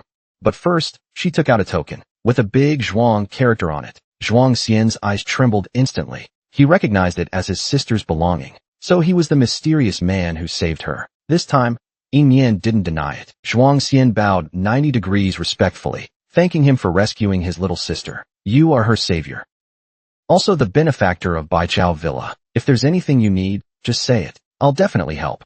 Yin Yin only wanted one thing. An identity token that wouldn't raise suspicion. Identity tokens serve as a person's ID, made from special materials. Only children under 10 can obtain one. Without it, you're a black tiger, unrecognized by the 5 regions. Yin Yin suspected Zhuangxian still had it, and sure enough, he had kept his sister's identity token. Holding it was like she was still with him. He handed it to Yin Yin without hesitation. If his sister were here, she'd surely agree. Yin Yin solemnly vowed to him he would never use this identity to do anything evil or unjust, or violate the heavenly way. Zhuangxian naturally trusted him. After all, this was his sister's savior. Yin Yin bit his fingertip and dripped blood onto the token. The token absorbed the blood. Now it officially recognized him as its master. Zhuangxian would inform his family to go along with the story. Anyway, his sister rarely went out, and no one would recognize her. Just then, a fiery red flare lit up the distant sky. Crackling fireworks bloomed like burning cliffs. Ergu returned with more Xian iron and sneered disdainfully. That's Sacred Mountain sect's nonsense again. That sect loves to show off and make a scene. Every year they do this for their disciple induction ceremony. Meng Xiaoqi noticed it too, and found it strange since the ceremony had already passed. Why the show for no reason now? A hint of hatred flashed in Yin Yin's eyes. Of course, they were announcing they had accepted another exceptional disciple. But what he didn't expect was that very disciple would try to extract his heart the next day. He had innocent civilians beaten to death for trying to help, and planned to rip out the heroine's heart. Even Sacred Mountain's sect backed him. After all, he was their sect leader's newly accepted genius disciple. They even proudly announced it to the world. Those blood-red fireworks hung in the sky the whole day. The giant mountain folks couldn't stand their smug attitude, always putting on a show, full of useless theatrics. The old beggar couldn't let his disciple get the short end. To be safe, he first taught her the Zhao Shin movement technique. They'd already offended the Holy Mountain sect. Even with senior brothers and sisters around, they couldn't withstand a relentless beating. As long as his little disciple learned this, if she couldn't win, she could at least escape. Yin Yin bowed gratefully in thanks. Though a bit shameless, his words were fiercely protective. Her senior brothers and sisters watched with envious tears. They hadn't gotten this treatment when they first joined Giant Mountain. The old beggar lightly tapped her forehead with his finger. In an instant, Yin Yin felt her head was about to explode. But she couldn't find any technique to match the method. Only a cluster of spiritual energy. Meng Xiaoqi told her to nurture that energy with her own spiritual power, then channel it into her feet to move 1,000 miles in a flash. This way, even if someone saw her, Yin Yin suddenly understood. So it's for anti-piracy. The old beggar had only one demand for his little disciple. He despised the Holy Mountain sect's pretentious pomp. No matter how great that so-called empress's talent was, his little disciple had to outshine her. Yin Yin naturally accepted the order with conviction. She had a grudge against Su Lingyan anyway. Even without her master's words, she'd do it. Meanwhile, the strange little boy she'd saved finally found the entrance to the giant tribe. Sensing the many powerful auras inside, the toddler flashed an excited grin. He immediately began squatting outside, determined to wait for his new master. The next morning, Yin Yin got up early. Today was the day she'd face her sworn enemy. She couldn't wait a single moment. Her senior brothers and sisters were already prepared. Yin Yin called the 2 little cubs and set off. Lala was reluctant to leave the magma cave. Yin Yin had to coax it patiently. The group gathered grandly.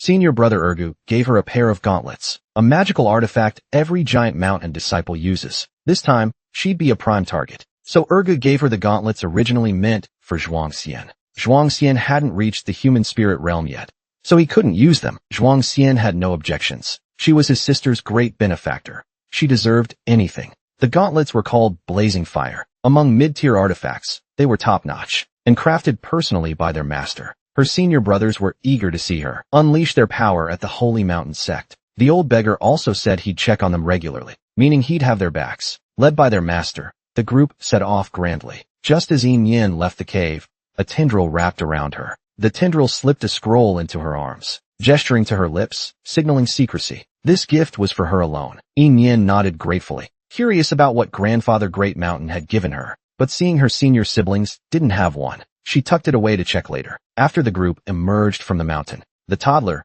hiding behind it, Lala's sharp senses immediately locked onto him, recognizing him as a pest at a glance. The toddler shrank back in fear, nervously eyeing the two ferocious divine beasts. Bai Bian angrily rolled up its sleeves. Who'd have thought a schemer would come so soon? To steal their precious master? Lala didn't want another rival vying for affection. It quietly warned him to scram. The toddler didn't dare provoke the two fearsome beasts. He could only slink back into the bushes, but he refused to leave quietly. His little face was full of defiance. You think I won't follow just because you say so? I'll follow secretly. Soon, Yin and her group arrived back in Tianyi State, but it was completely different from its usual bustle. The streets were eerily empty. It wasn't even evening. Why was it so quiet? Just then, a chubby Annie passed by. Overhearing them, she turned to look, curious why they weren't joining the excitement. Meng Xiaoqi found it odd. Wasn't it just the Holy Mountain sect taking in disciples? What's there to see? But the Annie was talking about something else. A new missing person notice was posted on Tianyi State's bounty wall.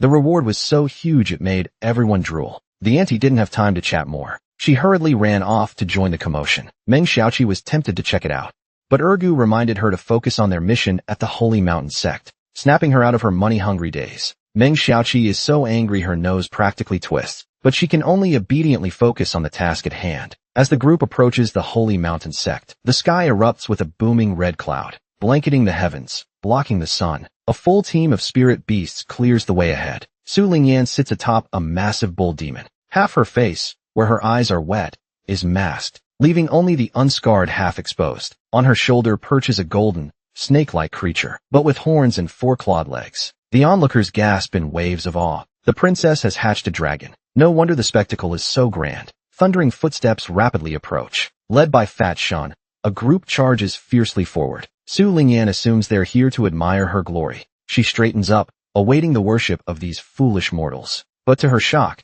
they bypass her and keep charging ahead, leaving only a cloud of dust for Su Lingyan to choke on. Fat Shen points at Yin, shouting excitedly, "Look, it's her. She looks at least 50% like the person in the portrait. She might be the one Shigue Valley is looking for." Yin is clueless about what's happening. She's bewildered as the crowd surrounds her, each person more enthusiastic than the last, asking questions. It takes Yin a while to understand. Shigue Valley in Tianwu region issued a notice to find her, and they've sent one every week. Her heart leaps with joy. She didn't expect Yuan Ruerue to spend so much bounty to search for her, but a Holy Mountain sect elder scowls unhappily. Who's blocking the road? Such lack of manners. Su Lingyan chimes in with malicious intent. These people are deliberately blocking the Holy Mountain sect's gate. They need a good lesson.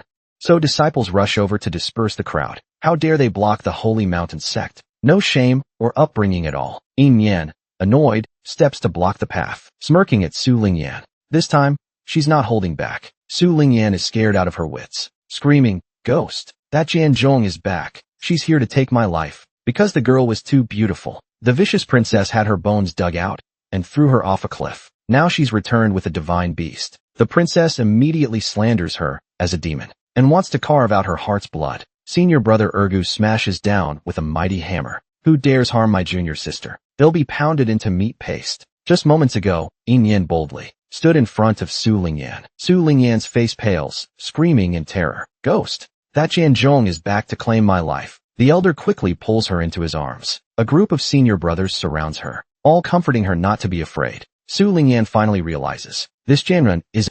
No wonder she's been so unlucky lately. It's all this Jianzhong's doing. She didn't die and stole her divine beast. She's fallen to the demon clan. The crowd scatters in fear. After all, the demon clan kills without blinking. The elder instantly draws his sword, ready to slay the demon on the spot. Su Lingyan shrieks hysterically. She's really a demon. "Elder, execute her now." Meng Xiaoqi and Ergu immediately shield Yin. "Whoever touches our junior sister declares war on the giant clan." Zhuang Xian scoffs mockingly. "No matter how noble Wanshou Kingdom's princess is, she can't slander people without proof. My sister and I grew up together, born on the same day, Dragon Phoenix twins. Is she a demon?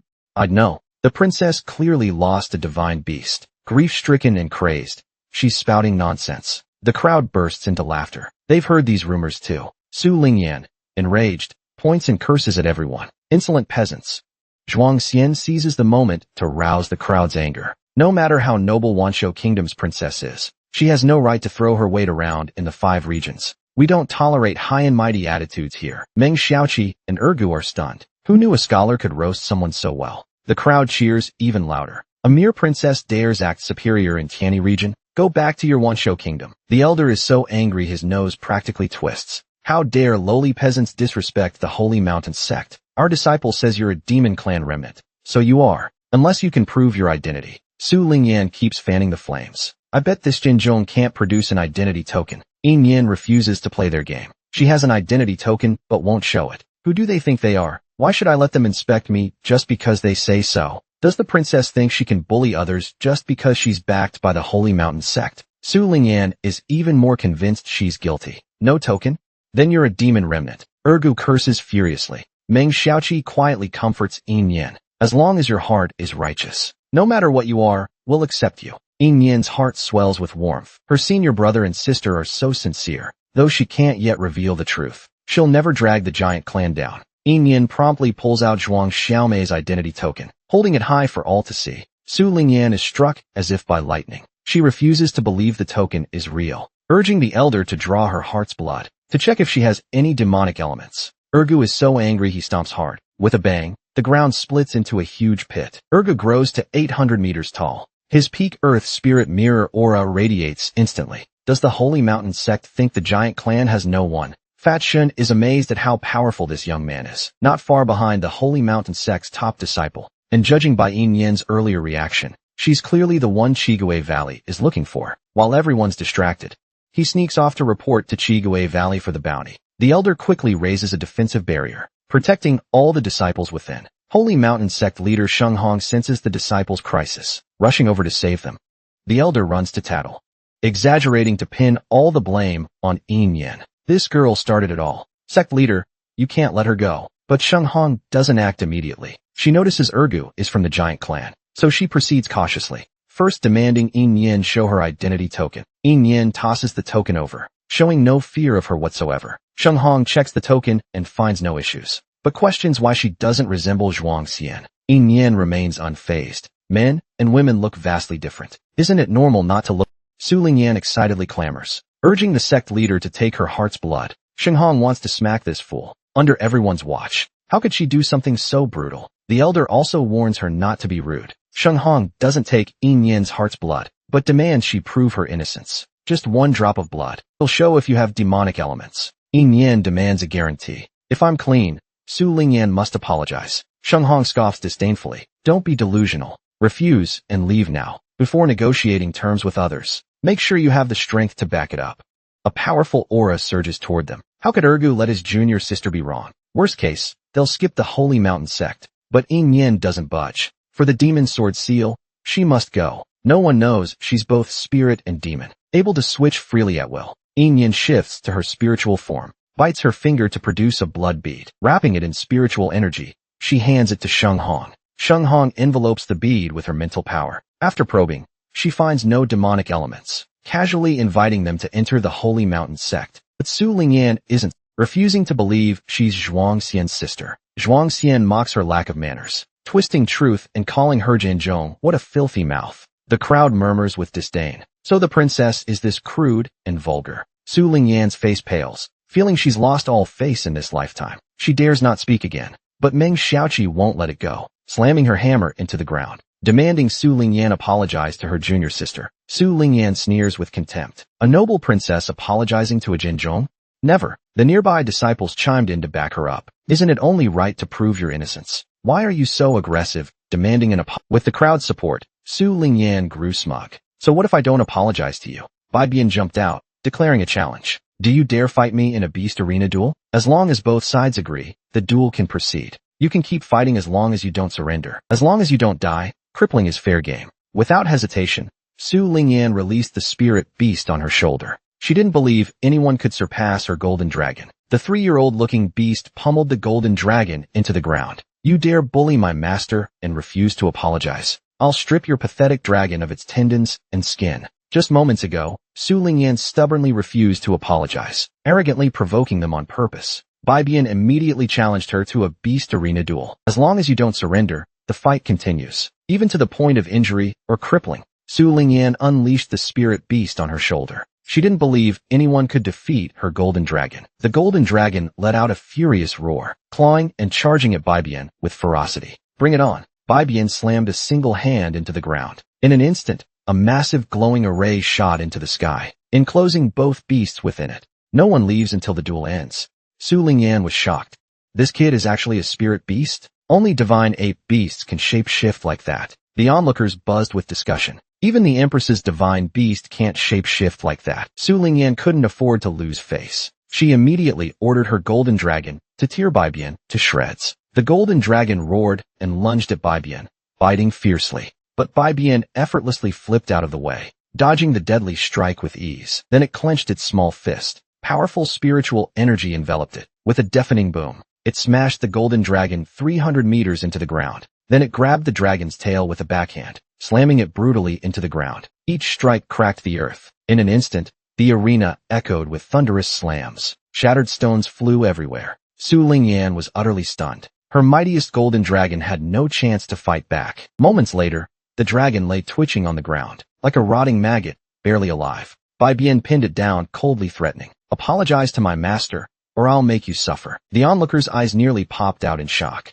That kid is actually that powerful. What kind of divine beast is this? Ergo had always thought the two kids were his junior sister's children. He never imagined they were such formidable divine beasts. Go, Bibian, go. Solve trouble the troublesome way. But Su Lingyan refused to surrender. Her golden dragon was a mighty divine beast. How could a divine beast lose? This lowlife must have cheated. The Holy Mountain sect's leader and Grand Elder stood with cold expressions, clearly backing their disciple. Bibian burst out laughing. You call that pathetic thing a divine beast? At best, it's a mongrel lizard with impure blood. Even a true dragon would bow before me. With that, it smashed a fist into the dragon's head. Blood sprayed everywhere.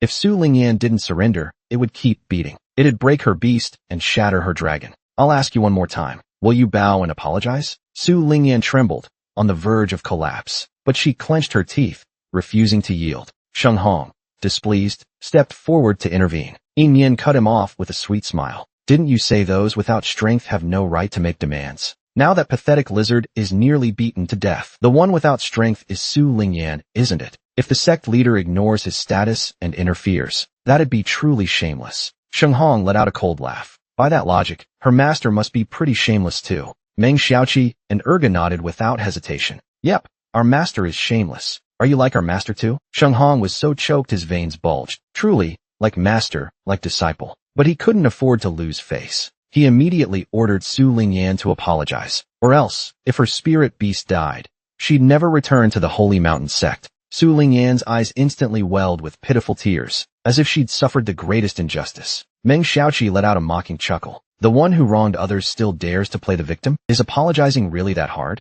Su Lingyan couldn't keep up the act anymore. She reluctantly tilted her head and muttered a sorry. But it was so quiet no one could hear it. The next second came a scream. Bibian stomped hard on the golden dragon's back. You could hear a crisp bone-cracking sound. Bibian exuded killing intent all over. Bow and properly apologize to my master. If you fake it again, I'll crush her spine. Su Lingyan was so scared her soul nearly fled. But still unwilling to bow to Yin Yan, she pitifully looked toward her senior brothers. But none of them dared help her. Yin Yan looked at her fake act with contempt, like watching a rat in a filthy gutter. Su Lingyan had no choice but to bend 90 degrees, and gritted out the words I'm sorry.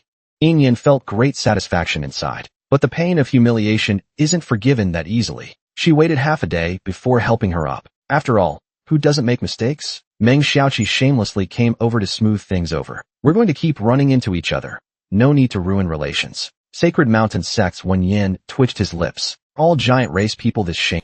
But at least now there's a way out of this. The duel should be over now, right? Yin Yin waved at Bibian, telling her to open the formation and release Jingjiao. Bibian obediently followed orders, now looking sweet, totally unlike her previous ferocity. Sheng Hong was also very displeased with Su Lingyan. Today she completely embarrassed their sect, so he had no interest in hosting a grand ceremony for her. He simply led everyone back to the sect. While no one was paying attention, Yin Yin deliberately whispered to Su Lingyan, I will never forgive you. Not ever. Su Lingyan was so angry she coughed up blood. She really was the sword master. Meng Xiaoqi couldn't be bothered with her. He just escorted junior sister into Sacred Mountain Sect. Though the Heaven Gate is a powerful artifact, it's useless against a powerhouse like Yin Yin. Just an empty show of might. And Sacred Mountain Sect dares be so proud. Meanwhile, a young boy was secretly hiding beside the mountain gate. He wanted to follow Yin Yin, but the two divine beasts with him wouldn't let him go. They were too powerful. He couldn't provoke them. Suddenly, a light bulb went off. He could transform into his round shape to follow.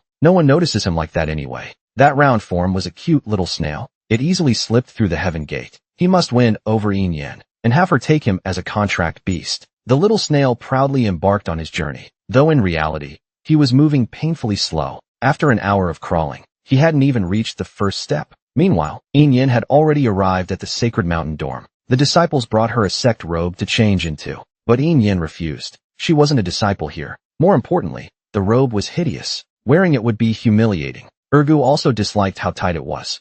No room for muscle training. It looked downright girly on men.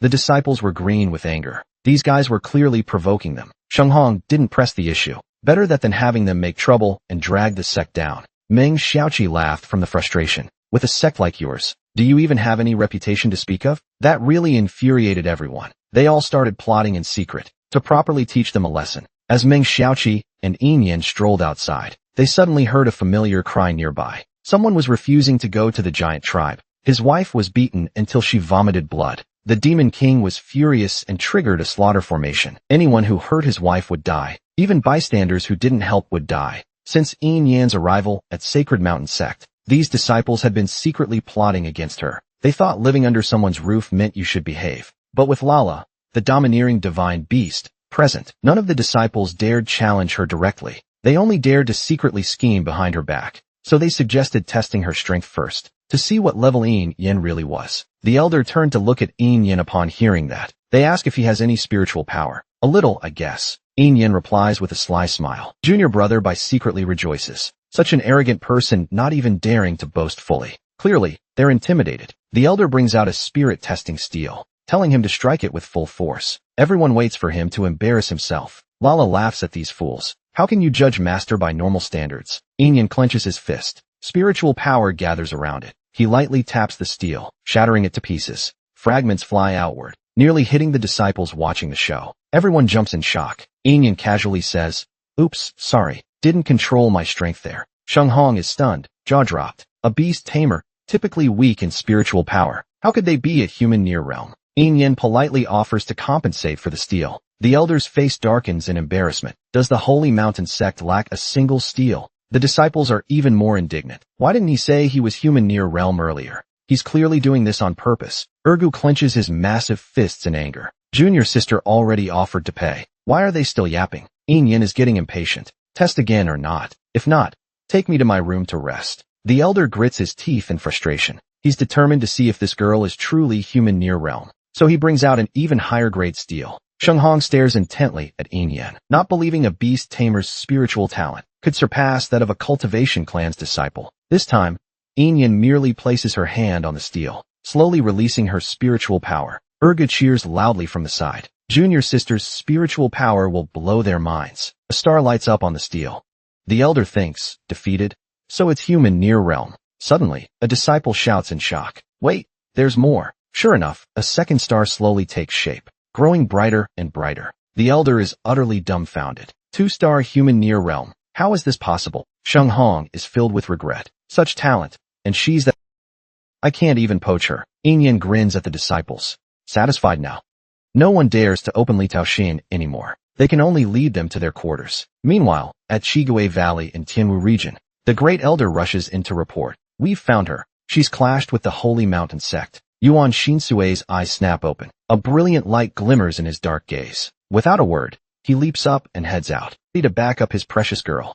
On the other side, a female disciple approaches with a sour face, grudgingly leading Yin Yan's group to their quarters. Ergu politely asks about their meals. The disciple sneers with disdain. Everyone eats together in the main cafeteria. The sect leader said it's free for them too. Meng Xiaoqi can't help but chuckle, as if the giant clan owes them anything. Don't Holy Mountain Sect folks visit the giant clan too? The disciple is instantly furious. Gritting her teeth, ready to curse. But a wail interrupts her. I'm not going to the giant clan. I'm going to catch the woman who bullied me. I'll have my revenge. The next second, a door is kicked open with a bang. Sheng Xianxian, wearing a hat, storms out fiercely, but as she looks up, she sees Yin Yin grinning and waving at her. Sheng Xianxian is so scared her soul nearly leaves her body. Clutching her head, she starts screaming, "Help, Daddy! She's the one who pulled out my hair." Sheng Hong quickly hugs her precious daughter. Her icy gaze locks onto Yin Yin. Why is it this woman again? Did you really do this to my daughter's hair? Yin Yin argues back. She attacked without reason, nearly letting an evil cultivator escape, and almost killed me with a sword, so she got what she deserved. But Sheng Hong is far from satisfied. She's a 2-star spirit realm cultivator. She wouldn't die from a slash, and yet she still viciously hurt us. Yin Yin couldn't help but laugh. So strong people should just stand there and take it? But Sheng Hong was completely unreasonable, scolding her for having talent, but no composure. Meng Xiaoqi had never seen someone twist the truth like this. Furious, she tried to argue back, but Sheng Hong suddenly released her powerful aura, crushing her to the point she nearly knelt to the ground. Yin Yin and Zhuang Xian were targeted even more intensely. Their chests churned with blood. They nearly collapsed, vomiting blood. Sheng Hong sneered down at Yin Yin from above. Sacred Mountain Sect isn't a place you can mess with. She raised her hand and pressed it on Yin Yan's head. You hurt my daughter, so you must pay the price. Ergu's eyes turned red with rage. If you touch my junior sister, my master will never forgive you. Sheng Hong scoffed disdainfully. So what if we fight that old beggar for 3 days and nights? You think I'm afraid? Yin Yan glared at her fiercely. One day, she would make her pay. The more anger she saw in Yin Yan's eyes, the more pleased Sheng Hong became. Some people are just untouchable, she said, and was about to strike down hard. Suddenly, a loud boom erupted overhead. A massive light array appeared above Sacred Mountain Sect. Sheng Hong frowned and looked up impatiently. Who dares cause trouble at Sacred? But in the next second, her face changed. It was a space formation. From Red Ghost Valley, no less. What was it doing here? A familiar voice rang out from the array. It was none other than Yuan Xinsue. Yin Yin had just called out her name. Before blood surged, and she coughed up a mouthful, but a green light suddenly radiated from her chest, healing all her wounds instantly. It was a gift from Grandpa Dashin. Sheng Hong composed herself and saluted. She was about to ask who this person was, but Yuan Xinsue's face suddenly turned dark. She saw the blood on Yin Yan's lips. How dare they bully my little doll? She raised her hand with a wave, summoning countless formations across the void, launching a fierce barrage at Sheng Hong. Elders rushed forward in unison, shielding Sheng Hong with their bodies. But the formations were too powerful. She couldn't dodge at all, stumbling and flailing in panic. She clenched her teeth in fury, but saw even more arrays forming around Yuan Xinsue, launching an indiscriminate assault on Sacred Mountain Sect. Word had spread. Someone bullied her precious junior sister. The Demon Queen was furious. Indiscriminate rampage engaged. Elders, disciples, chickens, ducks, cats and dogs. If they bullied her wife, they all had to die. Red Ghost Valley and the giant clan came backing the junior sister. They were ready to flatten this corrupt sect. Even heavenly horses charged in to avenge their master. Each kick took out a shameless disciple. The whole sect was shaking and on the verge of collapse. The sect master was about to explode. Just what hornet's nest did I stir up? No grudge, no feud. Why so extreme? Yuan Xinsue landed next to Yin Yin, pulling her gently into her arms, tenderly wiping the blood from her lips, softly patting her head to comfort her. It's all right now. Don't be scared. I'll get revenge for you, Yin Yin. Then she turned to the Sacred Mountain Sect, her eyes cold and ruthless like venom. Sheng Hong broke out in cold sweat, trying to explain it was all a misunderstanding. But Yuan Xinsue had no interest in excuses. You hurt my Yin Yin, so you must die. With a wave of her hand, a surge of spiritual energy gathered. Thousands of formations launched at once, encircling Sheng Hong completely. The disciples hid at the gate, trembling. Which god did our sect offend this time? Are we going to be wiped out today? Then Bai Jr. heard a familiar formation whistle. He turned his head in shock, only to see the Bai family's Pegasus charging madly. He was thrilled. Bai family was here to help. But the Pegasus kicked her right in the face, sending her flying 80 meters away. It even seemed annoyed she was blocking the path, and let out a fart right at her. Bai Jr. turned green from the stench, collapsing to the ground and groaning miserably. She probably never wants to ride a horse again in her life. Meanwhile, the Holy Mountain Sect was under an indiscriminate attack from an array master. Countless array spells came crashing down like a storm. Several elders hurriedly joined forces to raise a defensive array, but it was teetering on the verge of collapse. Seeing they couldn't hold out much longer, Sheng Hong had no choice but to crush a transmission jade token, requesting the aid of the 5 supreme elders. In an instant, the old monsters, who had been in secluded cultivation in remote mountains, awakened and rushed to assist. Sheng Hong didn't explain the reason, only saying the Holy Mountain sect faced a great calamity and begging them to help break the array. A terrifying aura surged forth in an instant. Under the combined force of the five, the grand array shattered with a boom. Yan Xinsui held Yin Yin tightly in her arms, a glint of sharpness flashing in her eyes. Her hand clenched tightly, letting out a soft grunt. The next second, a deafening explosion rang out. The shattered array fragments detonated. The Holy Mountain sect's buildings were reduced to rubble. Sheng Hong lay battered in the ruins, wiping blood from his mouth, fiercely begging the elders to help him slay this enemy. At that moment, an aged hand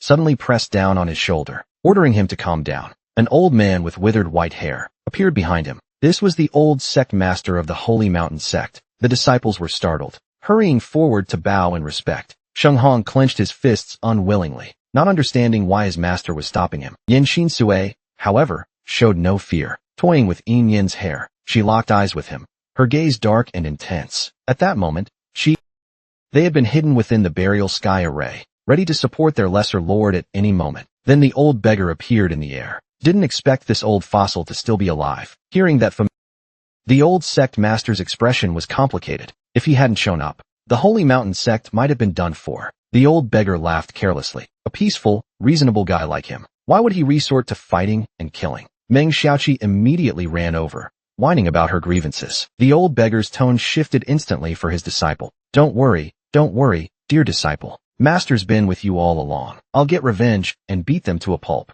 The Holy Mountain sect members were instantly exasperated. So all that talk was just hot air? The old sect master remained impartial. He first asked Sheng Hong to explain the situation. Sheng Hong wasn't entirely clear himself, so he had his daughter come forward, hoping she'd show her master her pitiful state, to stir his sympathy. But Sheng Xianxian, aggrieved, refused to say anything, only screaming for her grandmaster to avenge her. Sheng Hong awkwardly tried to cover for his daughter, but the old sect master's face was full of disgust. Yin Yin hurriedly went to the library to find a way to unseal the demonic sword. No time to waste with their squabbles. She stepped forward to explain the cause and events herself. The old sect master was furious, acting without reason, nearly letting an evil cultivator escape, and injuring others, yet still daring to complain. Sheng Xianxian was unwilling to accept it. Why did she fight back, and pulled out all her hair? Before she could finish, she was slapped away with a palm. Sheng Hong's face paled instantly. He rushed to pick up his daughter, looking at his master in disbelief. Sheng Xianxian's reckless and impulsive behavior earned her a month of confinement from the old sect master. Sheng Xianxian cried and wailed, feeling wrong, accusing her grandmaster of favoring outsiders. The old sect master didn't even glance at her. He only cared if Yin Yin was satisfied with the punishment. Yin Yin, having vented her frustration, admired this senior who judged fairly. The old sect master was pleased she didn't press her advantage. The old beggar only cared that his disciple was happy. Only Yan Xinsui was displeased. How could she be satisfied when the one who bullied Yin Yin wasn't dead? The old sect master suddenly glanced into the air. Lala and Bibian felt seen through, but sensing no hostility, they didn't act. The old sect master felt even more regret. If Yin Yin weren't backed by two major powers, he'd love to snatch such a treasure for himself. The old beggar cursed angrily. That old guy clearly came looking for a fight. Yuan Xinsui held her tightly in his arms, a dangerous glint flashing in his eyes. Anyone who tried to steal Yin Yin from him deserved to die. Yin Yin quickly grabbed his hand and pleaded with him not to fight again. Otherwise things would get out of hand. Yuan Xinsui gently held her small hand in return. His expression immediately softened. If Yin Yin says no fighting, then no fighting. Yin Yin politely declined the old sect master's offer. Such a shabby sect didn't deserve him. The old sect master sensed his dissatisfaction and didn't press the topic further. He simply asked him to stay at Sacred Mountain sect for now. The agreement between Sacred Mountain and the giant clans still stood. Yin Yin thanked him, but deep down was more eager than ever to grow stronger. The old sect master was deeply disappointed in Sheng Hong. She had betrayed his trust. The disciples of Sacred Mountain lacked strength and were too arrogant. Sheng Hong bowed her head in shame. To be scolded publicly as sect master, she had utterly lost face. Members of Red Ghost Valley and the giant clan stood by watching, amused, without the slightest intention to leave. The old sect master furiously shouted, "No outsiders allowed in Sacred Mountain sect. All of you get out." The old beggar smirked and teased his little disciple. "So this is your little sweetheart? Looks decent in both talent and looks. And he's willing to protect you. Just barely passing grade." Yin Yin blushed furiously on the spot. Yuan Xinsui, however, was curious. "What's a little sweetheart?" This man might look like a cold-blooded demon on the outside, but deep down he just wanted to be her doting lover, snuggling with her, chatting, and sleeping side by side every day. But she insisted on staying in a broken sect instead of leaving with him. The Demon King instantly became jealous and was ready to flatten the whole sect. The old beggar had just praised that Yin's little sweetheart wasn't bad, making her cheeks turn red all over again. Yuan Shinsue still asked curiously, "What's a little sweetheart?" The old beggar wiggled his fingers with a lewd smile. "Someone who's sweet, of course." Yuan Shinsue furrowed his brows and thought deeply. Yin broke into a cold sweat. "Master, don't teach him weird stuff. Shinsue is still pure like a kid." The old beggar felt he wasn't wrong. A sweetheart's someone who chats, eats, snuggles, and warms your bed. Yuan Shinsue suddenly understood. "I've warmed her bed many times, and she even told me to take off my clothes." Yin just wanted to cover his mouth. People are going to misunderstand. The old beggar suddenly felt a bit awkward. He had no interest in listening to their bedroom talk, so he vanished in a blink, completely unaware of the mess he left behind. Yuan Shinsue immediately tried to take Yin away, but Yin firmly refused. He still had to stay at Sacred Mountain Sect. Yuan Shinsue's aura flared with killing intent. Does he like this place that much? The Grand Elder jolted in fear and quickly tried to convince the young master to leave first, but Yuan Shinsue wouldn't listen. So the elder could only look at Yin with pleading eyes, begging him to lead the young master out. Yin could only say goodbye to his senior sister, then lead Yuan Shinsue away. Lala and Baibian immediately followed. "This stinky man keeps clinging to our master." Sheng Hong glared unwillingly at their backs. "Are we really letting them off so easily?" The old sect master sighed helplessly. A sect leader must be more rational than others, and broader in heart. Not everyone can insult Sacred Mountain Sect, but we also can't trample others at will. If all you have is this little strength, then every disciple in the sect will be led astray. Sacred Mountain will fall sooner or later. So he couldn't remain in closed-door seclusion. He needed to see for himself how the sect had developed. Prepare for the disciple competition immediately. I want to assess everyone's real strength. Sheng Hong and the elders except one elder curiously asked about this year's prize. The old sect master thought 2 days access to the sect library for the champion. Meanwhile, Yin was explaining to Yuan Shinsue. He stayed not out of fondness, but to access the library and find something important. He had his own matters to handle and couldn't always be by his side. He was grateful that Yin Shinsue came to his rescue today. In his heart, he already saw her as a good friend. Yin Shinsue huffily shook off his hand. "Who wants to be his friend?" She muttered resentfully under her breath. "I want to be your little gentleman." Yin nearly screamed in embarrassment. What nonsense is he spouting? He must have learned bad habits from Master. The great elder also urged the lesser lord to leave first. They could plan further once Miss Yin finished her business. Yin Shinsue shot him a cold, fierce glare. This traitor only knows how to help outsiders. Yin painstakingly coaxed Yin Shinsue to calm down. Just as she saw her off, someone forcefully bumped her from behind, nearly stumbling and falling. She turned and froze. "Isn't this the Bai family's heavenly horse?" Lala and Baibian's little faces darkened. Another beast vying for their master's affection. They immediately charged forward, bearing fangs and claws. The heavenly horse's mountain-like wings were useless. Yin found it odd. Why would the Bai family's heavenly horse be here? Maybe it wants to bond, but with such poor quality, how dare it try to bond with Master? At that moment, Junior Brother Bai ran over, crying in despair. "Heavenly horse, what are you doing?" It must be that shameless Yin's trickery. "What did you do to our Bai family's heavenly horse?" Before he could finish, the two cubs punched him, sending him flying. This guy really deserves a beating. Clearly, their heavenly horse is the one clinging to our master. Junior Brother Bai clutched his swollen cheek, retorting, "The Bai family's heavenly horse is proud. How could it act like this?" But before he finished, his eyes widened in shock. The heavenly horses were circling Yin, fawning over her like serval worms. Even under the menacing threats of the two divine beasts, the heavenly horses endured their fear to vie for her favor. Sadly, Yin already had Lala and Baibian. More than enough. She had no interest in taking in these heavenly horses. The two cubs gleefully told their master to go handle her business. They promised to deal with the heavenly horses. Yin warned them not to bully anyone. Whoever starts a fight gets no dinner tonight. The two cubs nodded obediently. What they did behind her back was another matter. Yin soon arrived at Chigue Valley's temporary base. The courtyard was near the Holy Mountain Sect. The great elder had urgent matters for the lesser lord to handle, but Yin Shinsue, still sulky, refused to work. Yin patiently coaxed her. Sway, be good. You're the valley lord now. You have to work hard. When I'm free, I'll come play with you. Yin Shinsue reluctantly watched her leave. As Yin departed, her gentle demeanor turned into chilling, murderous intent. She immediately ordered her men to bring them in.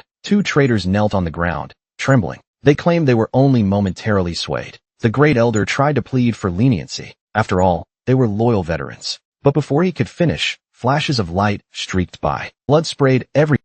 The traitors' bodies collapsed in a pool of blood. If not for their years of service, Yen Shinsue would have torn them to pieces long ago. Under her overwhelming rage, the Great Elder fell to his knees. Deep hatred surfaced in Yen Shinsue's eyes. She always remembered how her clan was annihilated. Though she was young at the time, she knew there was a traitor within. The traitor colluded with outsiders, breaking the clan's protective array. Those fiends cruelly harvested her clan's blood, sparing not even infants. All because their blood carried unique fortune and exceptional potential. Those demons used her clan's blood as a catalyst to break the heavenly Tao and draw in spiritual energy, solving the scarcity of spiritual energy. Every wisp of spiritual energy in the 5 states today was bought with her clan's flesh and blood, and the Great Elder dared use sentiment to pressure her to spare those betrayers. Some things she'd heed the Great Elder's advice on, but that didn't mean he could dictate her decisions. The Great Elder learned the details of the clan's destruction for the first time, feeling ashamed of his earlier presumptuousness. For years, he'd been investigating the masterminds behind it. The confirmed culprits were the Feng, Shangwan,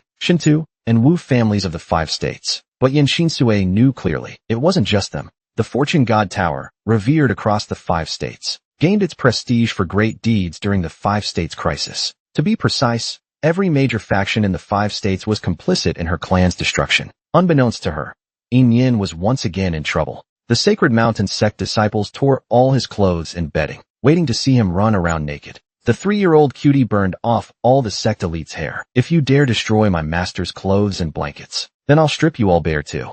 Meanwhile, the Demon King had just dealt with the traitors. Now all forces in the 5 regions were enemies of his clan. The Grand Elder trembled with hatred. These sects rose to power by taking credit, yet now deny everything and play dumb. All he knew was the spirit artifacts had mysteriously awakened, until Yuan Shinshue told him. Those artifacts were forged with the flesh and blood of their kin. He would destroy these enemies one by one. His priority now was to break the seal on Whitehead Mountain. They'd already identified the forces behind the traitor's betrayal. The Grand Elder even made a list. Yuan Shinshue immediately planned to visit them all, sect by sect. Since Yin wasn't around, he was bored anyway. Plus she told him to work hard. At the same time, a small snail was slowly crawling up, finally reaching the rear mountains of Sacred Mountain sect. Suddenly, it caught a familiar scent, and the next second, Yin ran by in a flash. The snail's heart lit up. It curled into its shell and rolled forward, then leapt and stuck tightly to her hem. But Yin didn't even notice. She walked right back into Sacred Mountain sect. She thought all the Pegasi had been scared off, but saw a dozen mini Pegasi crowding around Bai Bian and Lala. They were clustered at their feet. Lala was exasperated. These guys insisted they could shrink and not take up space, and refused to leave. The Pegasi swarmed Yin, rubbing against his feet and begging to stay. Yin was speechless. Being too friendly with spirit beasts was a hassle too. Bai Bian took his hand and comforted him. She and Lala had already discussed it. He didn't need to sign a contract. They'd just treat the Pegasi as rescue followers. Yin sighed helplessly and led them back to the room. The snail stuck to his hem, grinned. Finally, it got to go inside too. But as Yin opened the door, his face darkened. Everything inside had been ransacked. Scraps were scattered everywhere. Lala instantly burst into flames of rage and was about to storm out and confront the culprit. Yin quickly pulled her back. It's useless to ask. No one here is on our side. Just then, some sect disciples were outside mocking them. They even blamed his spirit beasts for the mess. Everyone else's spirit beasts behave. Only yours act like wild animals. Lala clenched her teeth in fury, her body igniting in blazing flames. The 2 disciples jumped in fear. They hadn't expected this cute girl, but they remained cocky. Bet you wouldn't dare start a fight in Sacred Mountain sect. Break the rules and you're out. The snail peeked its head out, glaring, planning to sneak out at night to teach them a lesson. More disciples gathered, shouting, "Get lost already. Sacred Mountain sect doesn't welcome you. Your unruly spirit beast clearly caused the damage." Bai Bian tugged Yin's hand. "Let's ask the old sect master for justice." But Yin suddenly smiled. This time, he'd get justice himself. He walked into the room and slammed the door shut. The disciples laughed even harder. What a coward, hiding like a rat. That woman's only got a sharp tongue. Without a man, she's useless. Lala's face flushed red with rage. Bai Bian quickly held her back. "Wait for master's orders." Yin quietly took out the gift from Grandpa Dashin, a redwood owl and a moon diviner, a mid-grade area of effect magic item. If Grandpa gave it, It must be useful. He'd use it to teach them a lesson. Soon the closed door was kicked open. The Pegasi had returned to normal size, each carrying shredded bedding on their backs. A female disciple warned them not to throw it away. It's Sacred Mountain's gift to you. Throw it out, and you'll sleep naked. Yin scoffed in disdain. A bunch of losers not even at tier 9 spiritual level. I'm not interested in bullying the weak. If you want to fight,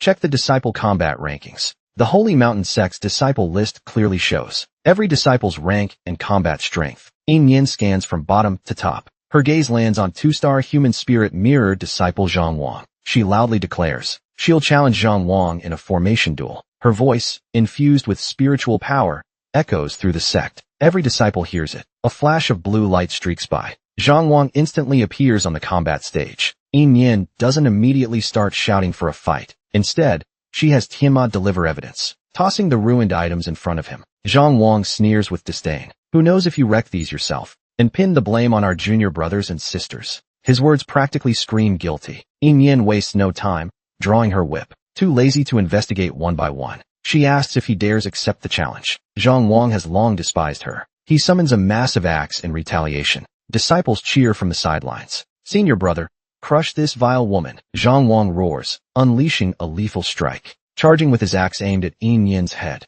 But Yin stands perfectly still. It looks like blood will spill any second. Suddenly, a small, fair hand catches the axe. Lala grins with glee, eyes sparkling. Finally, my turn to shine. With a triumphant shout, his body erupts in countless flames. Lala's punch sends Zhang Wang flying like a fireball, soaring 300 meters. He dared team up with disciples to bully Master with dirty tricks. So Lala burns off all his hair. Sure enough, as Zhang Wang staggers to his feet, he's completely bald, not a single hair left. The disciples' jaws drop in shock. That move was brutal. Lala charges again, landing another punch on him. A deafening boom echoes. Zhang Wang crashes into a wall, shattering it. Debris flies in all directions. The disciples are scared witless. She trying to kill him? Yin's cold voice demands. Who ruined these items? The disciples lower their heads, clenching their jaws. None dare step forward to confess. Yin laughs in amusement. What a bunch of spineless cowards. She moves on to challenge another. This time, targeting second-tier disciple Xia. But Xia doesn't even show his face. Terrified of ending up like Zhang Wang, Yin laughs again. Even a second-tier won't fight. Are all Holy Mountain Sect disciples this spineless? She boldly challenges 5-star human spirit mirror disciple Wang Sheng. Her voice, laced with spiritual power, rings through the sect. Wang Sheng, 5-star human spirit mirror disciple. A 2-star human spirit mirror beast tamer challenges you. No spirit beasts, I promise. Surely you're not too scared to fight now. The disciples erupt in uproar. She must be insane. Yin smirks mockingly. Too scared for even this. Can you get any more pathetic? As her words land, Wang, his face dark with fury. No spirit beasts, and you fight me? Are you begging to die? A lone girl challenges the entire sect, taking on the combat rankings one by one, breaking bones and burning hair. Cowards who act, but won't own up, won't apologize, then run naked in shame. The crowd trembles in fear. None dare step up to die. Yin doubles down, challenging a 5-star human spirit mirror disciple, promising no spirit beasts in the fight. Wang Sheng finally appears, smug and annoyed. No spirit beasts, and you fight me? If you die, don't blame me. Yin agrees cheerfully. For fairness, you can bring a spirit beast. Wang Sheng's face dark. A spirit beast? That's a death sentence. No way that's happening. Yin Fine, no spirit beast for me either. Lala laughs so hard his stomach hurts. A 2-star yielding to a 5-star? Shameless. A sword blade, wrapped in powerful spiritual energy, stabs straight at Yin's head. The sword pierces his body, but no blood spills. It's just an afterimage. Meng Xiaoqi and Ergu push through the crowd, cheering wildly for their junior sister. Go, junior sister. Smash this bastard's turtle shell. A 5-star only dares fight a 2-star. Holy Mountain Sect's just a nest of turtle eggs. The nearby disciples turn green with embarrassment. Wang Sheng roars in frustration. His sword dances so fast it leaves afterimages. Hundreds of sword shadows stab at her in an instant. He doesn't believe she can dodge. This time, Yin doesn't dodge. She flicks her whip. The whip splits into hundreds of snake-like shadows, rushing forward to entangle the sword shadows. Wang Sheng's jaw nearly hits the ground. She's using a mid-tier artifact at Human Spirit Mirror, but that's not all. Yin pulls out a red wooden flute, another mid-tier artifact. The disciples are dumbfounded. Mid-tier artifacts are rare. How does this woman have so many? Wang Sheng lets out a furious shout, unleashing his full spiritual power, charging before she can act. hoping to strike first, but Yin Yen leisurely plays the flute. As the melodic notes ring out, Wang Sheng's ferocious charge suddenly halts. His speed slows dozens of times. The crowd gasps in shock. An artifact that slows the opponent's movements. Bai Bian and Lala are stunned. Master's skill is insane. Yin Yen dashes to Wang Sheng's side, landing a brutal punch to his face, followed by a relentless barrage. Each fist lands with a meaty thud. Truthfully, Yin Yen's in agony, nearly spitting blood. The flute drained too much spiritual power, but she remembers the pain of having her bones dug out. To surpass herself and outshine others, she must push herself to the brink, break her limits. The one who endures wins. Yin Yen's eyes blaze with determination. With a boom, her spiritual power surges. The shockwave blasts everyone around her away. She breaks through mid-battle. Post-breakthrough, Yin Yen's power soars. One punch makes Wang Sheng spit blood. She breaks his arm. Kicks snap his leg. Didn't he say he'd break my limbs? Thought a 5-star could crush a 2-star. He's just a stepping stone. Yin Yen's been stuck at 2-star peak. Only by slaying stronger foes can she advance. She strolls calmly to Wang Sheng, kicking him flying with one foot. If no one confesses and apologizes, I'll keep fighting. At that moment, from a nearby room, a spiritual tornado shoots into the sky. It's Su Lingyan's room. The disciples cheer with Angshit. Su Lingyan's reached human near realm. Sure enough, Su Lingyan rushes out, ecstatic. I've finally done it. Now I don't need that sword or anything. Su Lingyan gleefully charges to settle scores with Yin Yen, only to see a tornado around Yin Yen, hundreds of times larger than hers. Su Lingyan collapses in despair. Why is this Jane Zhong breaking through too, and so much stronger than me? She must have taken some heavenly treasure, forcing her strength to rise. Yin Yen looks at her with mocking disdain, as if staring at a pathetic, self-deluded fool. Su Lingyan flies into a humiliated rage. Clutching her only mid-tier artifact, she charges. Yin Yen braces for a tough fight, ready to take the hit head-on. But a snail hidden in her skirt's hem suddenly lights up. It's finally my turn. An invisible wave of spiritual power flashes. Su Lingyan's expression goes blank. Her movements freeze. She turns and stuffs the near-exploding artifact into her clothes, drooling and giggling like a maniac. Su Lingyan's the best. I'll blow myself up. The crowd's jaws drop in unison. Has this woman lost her mind? Disciples rush forward in panic, trying to stop her suicidal act. But it was already too late. Jin Jiao grabbed the magic weapon and suddenly flew into the sky. The next second, the weapon exploded with a boom. Jin Jiao was blasted to the ground, bloodied and mangled. Even his tail was blown off. The powerful shock snapped Su Lingyan out of her trance. She stared in disbelief at the scene. Even the mask on her face fell off. Everyone gasped and looked on with disgust. Wasn't she supposed to be an elegant beauty of great talent? Why did she look so gaudy and vulgar? So ugly and disgusting. It really was all a lie. The second-tier disciples told them to shut up and quickly save her first. But Yin Yen blocked their path. The challenge isn't over yet. Bai Bian and Lala were rubbing their fists eagerly. Wasn't this supposed to be a battle royale? Come on then. Some second-tier disciples were upset. So many are already injured. Isn't that enough? Do you have to humiliate everyone completely? Yin Yen lashed a whip fiercely. You were the ones who started this. You think you can just end it whenever? Unless someone apologizes, this won't be over. Lala grinned and urged them on. Who's next? Hurry up. If no one comes, we'll call names from the list. The second-tier disciples panicked, afraid they'd be called next. One of them kicked over some new disciples. Who was the idiot who caused all this? Own up. Spit it out right now. Don't expect your seniors to clean up your mess. A senior sister suddenly had a thought. Could it be Saint Xianxian again? Just because she's the sect leader's daughter, do all of us have to cover for her mistakes? The new disciples stayed silent. Yin Yen knew what was going on. So it really was that bald freak, Saint Xianxian. Meanwhile, in the ancestral hall of Sacred Mountain Sect, Saint Xianxian sneezed. She was kneeling in front of the ancestors for punishment, but all she could think about was revenge. She swore she'd get even with Yin Yen. As she plotted, a grim elder struck her back with a stick. Saint Xianxian cried out in pain. Back on the other side, Yin Yen was surrounded by magical beast hands again. This girl was like Tang Sanzang's meat to the beast world. Every beast wanted a taste.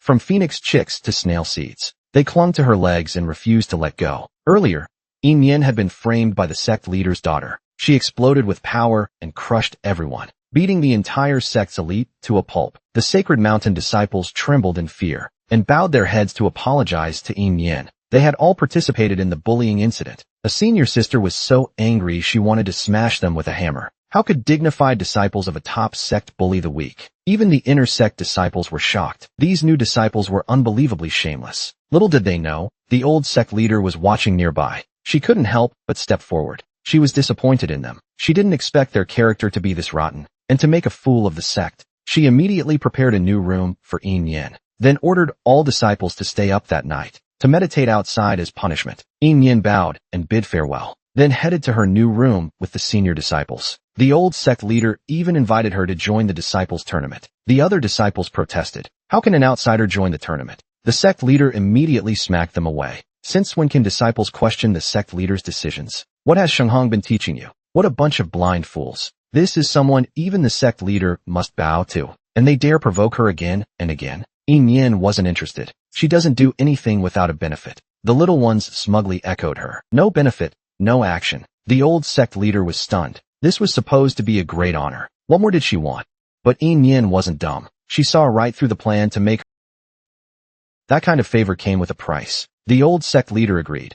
If she won, she could access the sect's library pavilion. Yin smiled inside. At last, her wish would come true. But she feigned dissatisfaction with her words. She's now the target of the Holy Mountain sect disciples' collective ire. To defeat her, the disciples will train harder. The sect's atmosphere will be revitalized. So Yin will have to push herself even more. The library access alone isn't enough. The old sect master burst into hearty laughter. He hadn't expected her to be so clever. So he agreed to provide her and her spirit beasts with 3 dedicated training masters within the sect. Yin grinned and agreed. After all, this was an extra perk. Soon, Yin arrived at her new dormitory. The house was larger, with better amenities. But as soon as she entered, the 2 cubs exchanged a glance. In perfect sync, they shut the door tightly. Then, rubbing their paws with mischievous grins, they turned to Yin. Yin froze. What are these little rascals up to now? The next second, the 2 cubs struck simultaneously. With one palm, they knocked Wowo off Yin's skirt.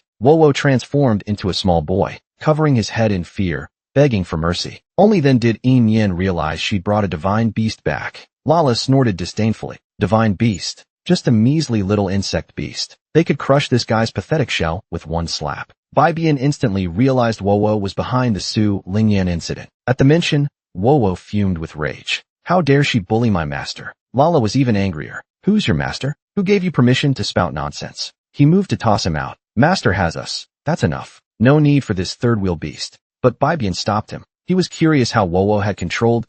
It was actually Wowo's innate skill, mental control. It could briefly disorient unprepared targets, or cause mental interference even if they were on guard. Bibian thought this ability was useful and convenient. He suggested Yin keep him. The disciple competition would have many experts, and Wowo was an unknown factor. He could serve as a hidden trump card.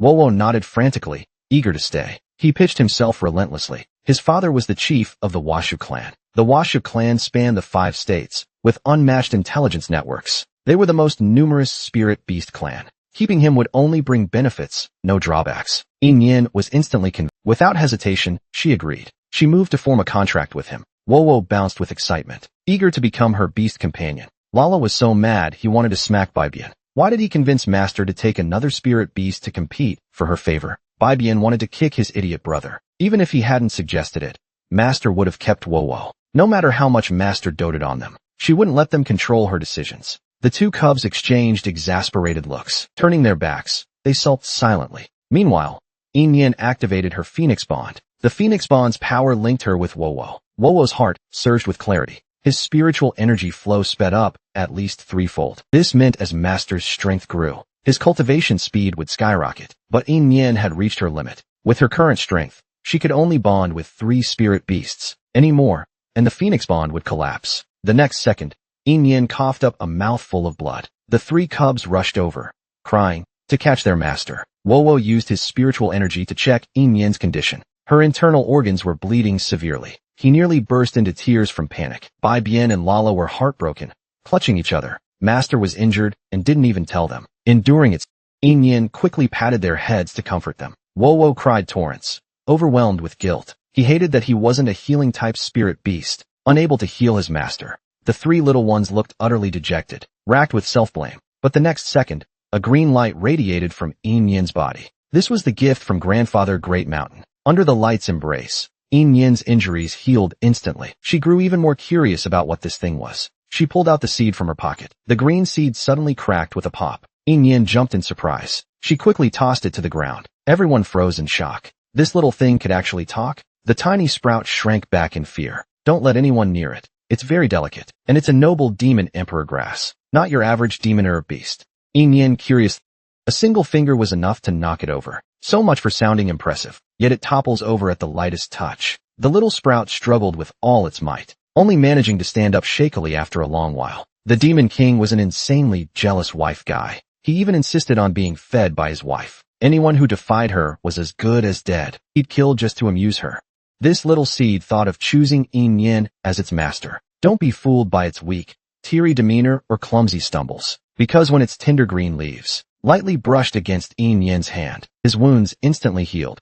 The sprout proudly put its tiny hands on its hips. It must have stunned everyone with its power, but Lala laughed so hard she cried. She had never seen such a silly beast. Bibian even grabbed it and threatened to make it heal their master, but she quickly remembered their master was right there, and immediately switched to a sweet, innocent smile, trying to maintain her good girl image. Yin was speechless. Her vicious side had long been exposed. No one was buying the act. Just put the poor sprout down already. It looked like it was about to faint from fear. It claimed to be the strongest of the demon herb beasts, the demon emperor grass. Yin wasn't quite convinced. He was just curious about its relationship with Grandpa Dashin. The demon emperor grass proudly declared that Grandpa Dashin was its guardian. Now that honor belonged to Yin. From now on, it needed to soak up the earliest morning sun, nighttime dew, the purest soil, and the finest spiritual energy. If properly pampered, it might even grace them with a smile. Yin was grinding his teeth and ordered them to throw the little thing out. Lala had long wanted to beat it up. The sprout almost burst into tears. It'll die if tossed out. Yin warned it coldly to tell the truth, or it'd be sent back to Grandpa Dashin. The sprout finally confessed honestly. It was a healing type with no attack power. It could only survive by sticking to the strong. But Grandpa Dashin was too old. He wouldn't last much longer. It just said all that to get Yin to value it more. Then it started bawling and sobbing, claiming it hadn't had a full meal since reincarnation, but suddenly remembered how precious its tears were, and jumped onto the table to collect them in a teacup. The others couldn't help but twitch their mouths. They'd never seen a more ridiculous beast. The sprout cried so much its leaves wilted. Yin hurried to pour it a cup of water, which it gulped down eagerly, and quickly perked up. Yin poured spiritual energy into the soil, then planted the sprout in it. The sprout beamed so wide it nearly split its face. Once it was fed, Yin began stewing meat for dinner. Unfortunately, they were running low on supplies. They'd have to go hunting in the mountains tomorrow. Soon, the meat was ready. Bibian and Lala immediately began wrestling for the first piece. Neither would back down.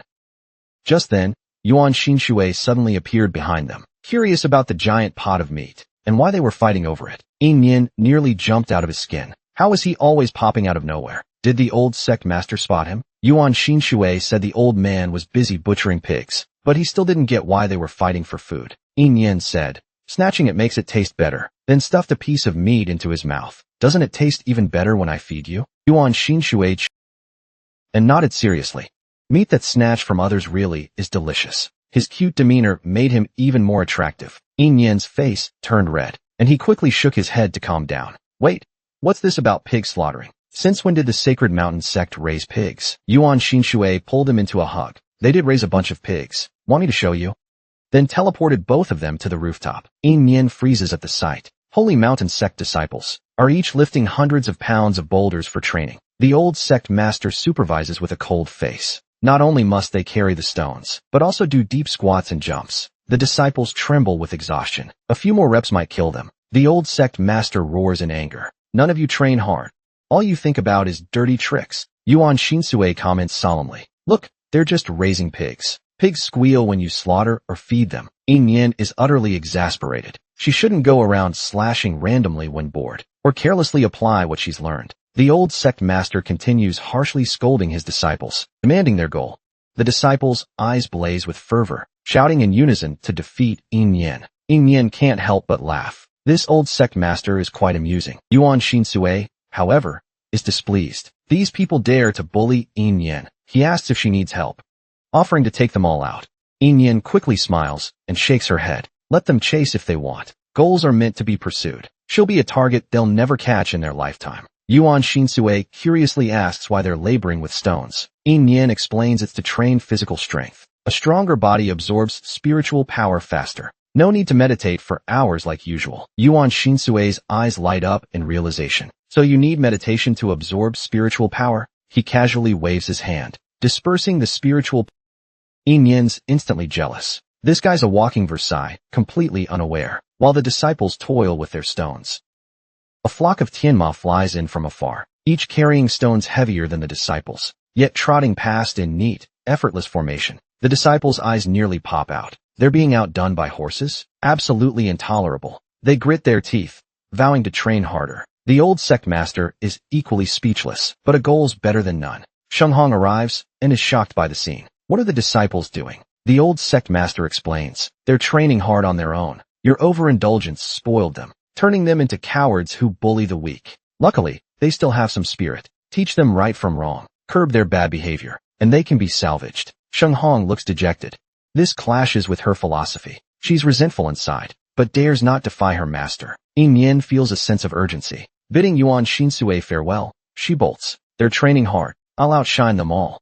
Unbeknownst to her, a black-robed figure has quietly set their sights on her. The great demon king robs kids' snacks by the roadside because his wife said stolen food tastes better, and he doesn't even pay. All his money's saved for his wife. Yin mentally curses him. Hunting's less headache than this. Spurred by the sect disciples today, Yin takes her cubs to hunt demon beasts in the mountains. Honing her skills, she's battered and scarred, spitting blood but refusing. Luckily, Xiaomiao, a healing demon beast, is there. Her wounds heal instantly.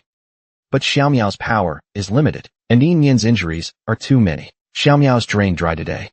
Yin decides to halt the hunt, planning a big dinner tonight. Just then, the demonic elements around her surge into her body on their own. She's about to break through. Yin quickly sits to meditate. Xiaomiao's eyes gleam as she snuggles close. Yin's demonic elements feel soothingly pure. A god-demon hybrid, she's a treasure. In ancient times, the demon grass beast clan was allied with the demon clan. Woniyu Wenyin is somewhat surprised. Didn't they say the demon clan is savage and tyrannical? Does their appearance always bring calamity? Xiaomiao stomps in anger. It's all slander. Her inherited memories tell her the demon clan was too powerful. So hypocritical humans fabricated lies to smear the demon clan's name. Bai Bian is utterly exasperated. Master's at a critical breakthrough moment, and they're here God. Only he and Lala stay vigilant, guarding against wild spirit beast attacks. Moments later, Yin completes her breakthrough, but the demonic elements around her keep surging into her body. She finally understands Yuan Shinsue's frustration. She waves her hand to dispel the demonic elements. She's absorbed more than enough already, not needing to cultivate demonic elements. Yet they rush into her body automatically. What a blissful problem. Her urgent task is to find a way to unseal the demon sword. Only when the old hag and her group emerge, and the demon clan can rival the 5 regions, can she cultivate demonic elements freely. Yin leads her little crew back in triumph, unaware that as she leaves, a black-robed figure appears, where she just broke through. Sensing the dense demonic elements, the figure cackles eerily. A demon clan member, indeed. A demon remnant in Tianyi region. This is getting interesting. Meanwhile, Holy Mountain sect disciples finish their day's training. They haven't seen Yin in a while, guessing she must be scared. When our sect gets serious, Yin's nothing. But as they speak, Yin casually strolls in, dragging a massive demon beast deer. The disciples tremble in fear, hoping she didn't hear their words. A female disciple musters courage to greet Yin. Seeing her scarred, battered hands, they're stunned speechless. No one trains this recklessly. The old sect master notices the aura of Western healing demon grass on her. No wonder she dares train so ruthlessly. This girl is no ordinary talent, gifted and fearless. Too bad she's not my disciple. Shenghong's eyes flash with dark, demonic intent. Training this hard, she might actually win the disciple competition. That cannot happen. Yin, oblivious to all this, is busy preparing extra meals for her little ones. Looking at a huge pile of meat, the cubs drool with hunger. Xiaomiao eagerly drags over a bucket of dew, urging her to stew the meat with it, so Xiaomiao can sip some broth too. Yin fondly pats her green sprouts, though she secretly wants to cook those sprouts into the stew. Together, they finally cook the meat. Everyone digs in, eating heartily with glee, nearing their own breakthroughs. Bai Bian and Lala devour heaps, but still feel starved. Yin decides to hunt more in the mountains, to keep them fed over the next few days. Her armor has defensive functions and self-cleaning capabilities, but as she hits the streets, she spots Yuan Shinsue, not sleep, staring hungrily at a snack stall. His handsome face and noble aura make a crowd of girls swoon and drool. Fawning, he's so hot. The stall owner, also a cultivator, quickly whips up a bowl of fruit-shaved ice. The owner's chubby son munches fruit nearby. Yuan Shinsue ignores his own portion. Instead, He scoops a spoonful from the kid's bowl, popping it into his mouth, but he frowns the next second, grimacing. This tastes awful. The chubby kid wails in distress. You're a mean brother. You stole my food. Yuan Shinsue, dead serious, insists. This stuff isn't even good. Nian Yan was lying. Stolen food doesn't taste good. The kid cries even harder. Yan watches, speechless. The stall owner trembles under Yuan Shinsue's aura, apologizing profusely, offering to make a fresh batch. Yuan Shinsue flatly refuses. Stolen food's no good. My own would taste even worse. That's what Nian Yan said. Ban Zhu froze instantly, not understanding what kind of nonsense this was. Yan couldn't stand it anymore. He quickly stepped up to explain to the vendor that his friend was a bit odd. Please don't take it personally. He even offered a spirit coin to make up to the kid. Only then did the child stop crying. Yan held Yuan Shinsue's hand and explained. That's not what he meant earlier. Grabbing food doesn't mean stealing it from others. Sharing makes it taste better. And you must pay for food. If you don't pay, it's robbery. Could this guy possibly have no money? Yuan Shinsue immediately pulled out a huge bag of gold to give Yan. Yan was worried sick over him. If he weren't so strong, he'd have been beaten to death by now. Yuan Shinsue also promised not to steal food again. It's not that stolen food tastes better. It's that Yan's food tastes better. Only what he gives tastes good. Yan blushed at the teasing. Embarrassed, he quickly changed the subject. He asked if he knew where to buy armor around here. Yuan Shinsue grabbed Yan and ran off. He really did know a place. Soon the two arrived at an auction hall. It was packed with people. Clearly business was booming. Everyone held silver ingots in hand, eager to buy armor. Yuan Shinsue was bumped by a few people and got angry. Yan quickly calmed him down. After all, this was someone else's territory. Nearby people were gossiping. Several faction leaders and elders were killed. Rumor says it was Red Ghost Valley. Just then, the man in the black robe appeared again. The Demon King doesn't need cultivation to be number one. Spiritual energy flows into his body on its own, but he doesn't want to rule the world. He just wants to go shopping with his wife. The crowd was too big and blocked his wife. The Demon King instantly released his aura, scaring the crowd 300 meters back. Then he confidently led his wife forward. Just moments ago, people were discussing. That mysterious Red Ghost Valley master showed up. Some factions tried to bribe Red Ghost Valley people to obtain their rare formation techniques. But the Valley Master was extraordinary. With a simple wave, he could gather endless energy. He never had to worry about running out, leaving the factions helpless. People mocked it as a tall tale. How could someone be that strong? Next second, the spiritual energy gathered and flew into Yuan Shinsue's body. Yuan Shinsue coldly said they were too noisy. Everyone immediately went silent. There really was someone this powerful. But Yuan Shinsue ignored them completely and quietly walked forward with Yan. Behind them, a black-robed man froze up, cursing his bad luck. He'd run into a minor divine realm powerhouse. He immediately lowered his head and quietly tried to sneak away. But the first floor only had armor for spirit body cultivators. So Yuan Shinsue took Yan to the second floor. His powerful aura made everyone quickly make way for them. Yan was speechless. There were too many people who only bullied the weak. But following Yuan Shinsue around actually gave him an aura of dominance. It wasn't bad at all. The black-robed man almost passed out from anger. He didn't expect them to be buying divine-grade armor too. Soon, a shop assistant came out carrying a small wooden box, though it was palm-sized. The assistant was panting heavily, and when he placed it down, it landed with a heavy thud. It was clearly very heavy. Everyone thought many armors would be auctioned today, but the assistant said there was only one. Everyone immediately started checking their wealth. No one knew what grade the armor was. Then the host came out and announced. The armor being auctioned today was top tier. Armor is generally divided into high, mid, and low grade. Top tier armor is extremely rare, even for the best artificers. The success rate is only 1 in 1,000. Everyone immediately rushed to register. They had to get their hands on this treasure. But the host said this armor wasn't sold for money, only by fate.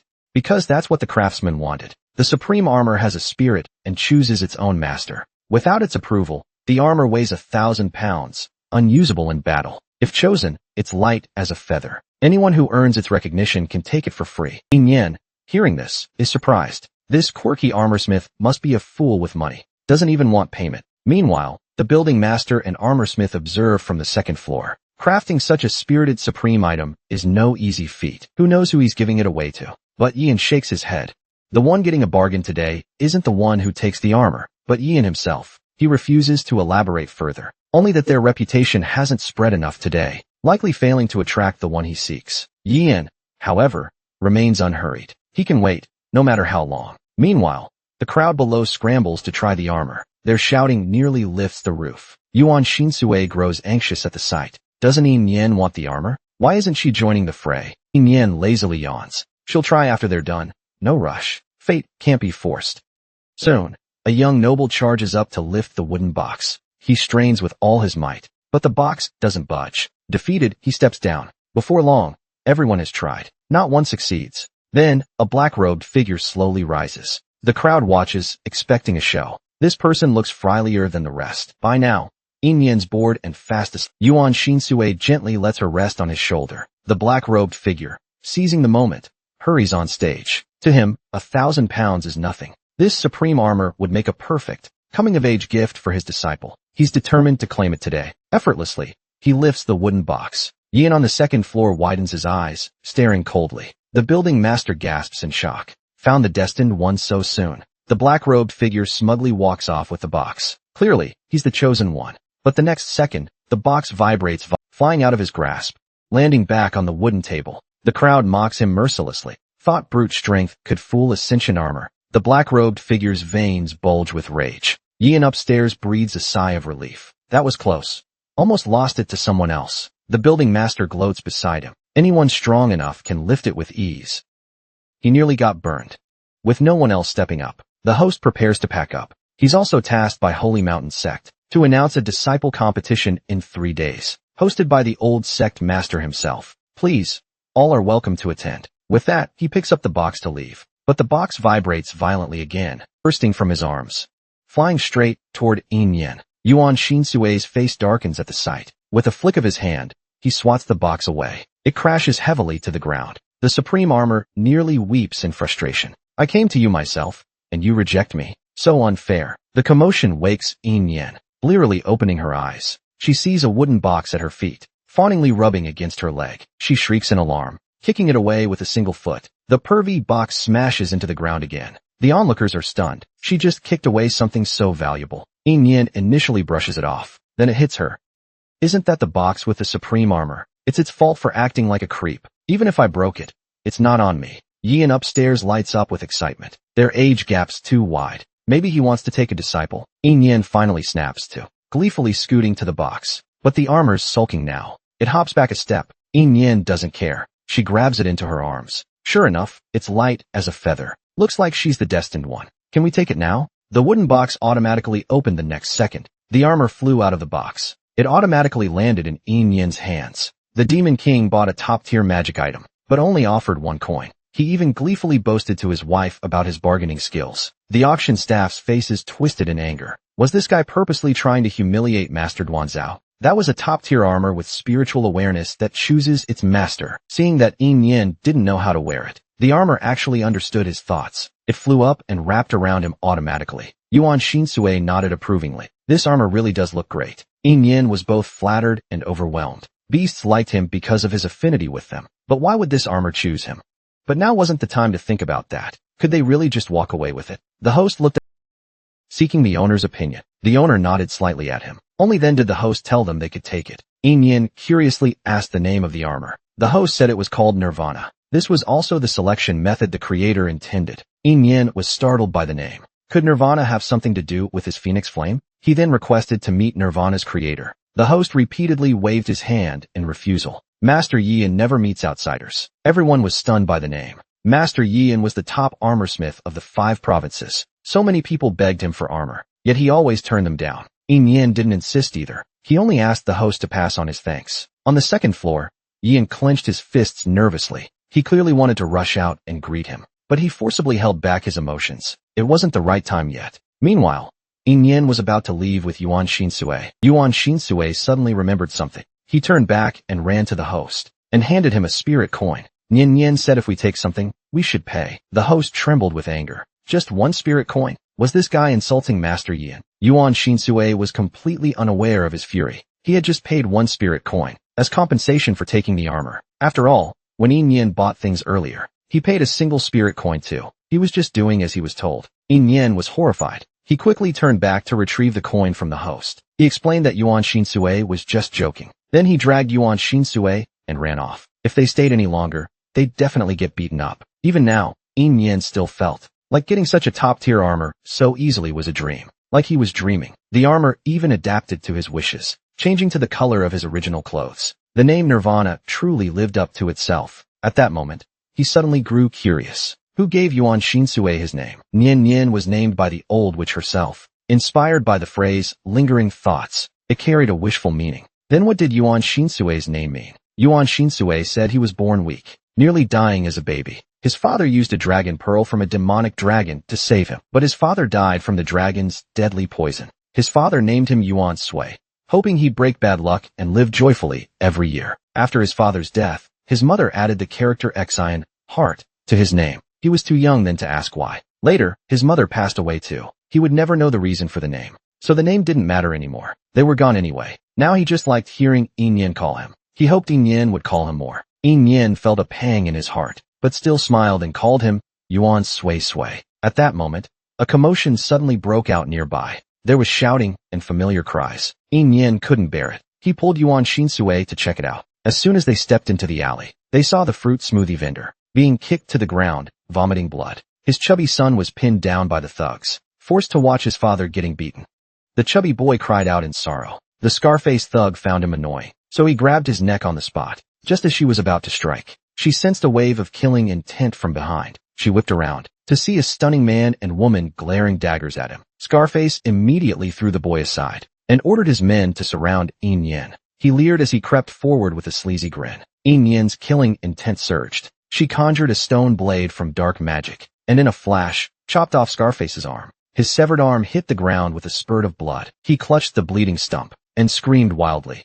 Kill that be *TCH. Yin forged a magic blade with her palm and lunged forward with a flurry of strikes. Yuan Shinsue didn't interfere. These weaklings were perfect for her practice. His real target was the one lurking behind. Jian had already shown himself. He quickly clarified he meant no harm. Yin felt an odd sense of familiarity from him and looked over curiously. Yuan Shinsue instantly got jealous and stepped in front of her. Meanwhile, Scarface's arm regrew. He snarled and charged again for revenge. His lackeys charged forward with blades drawn. Yin stood her ground and raised her wooden flute to her lips. As the melody rang out, the three attackers moved sluggishly. Yin leapt up at once and slashed down with a heavy strike. Scarface bit his tongue, spat blood, and triggered his defensive artifact. A golden shield popped up, blocking her fatal blow.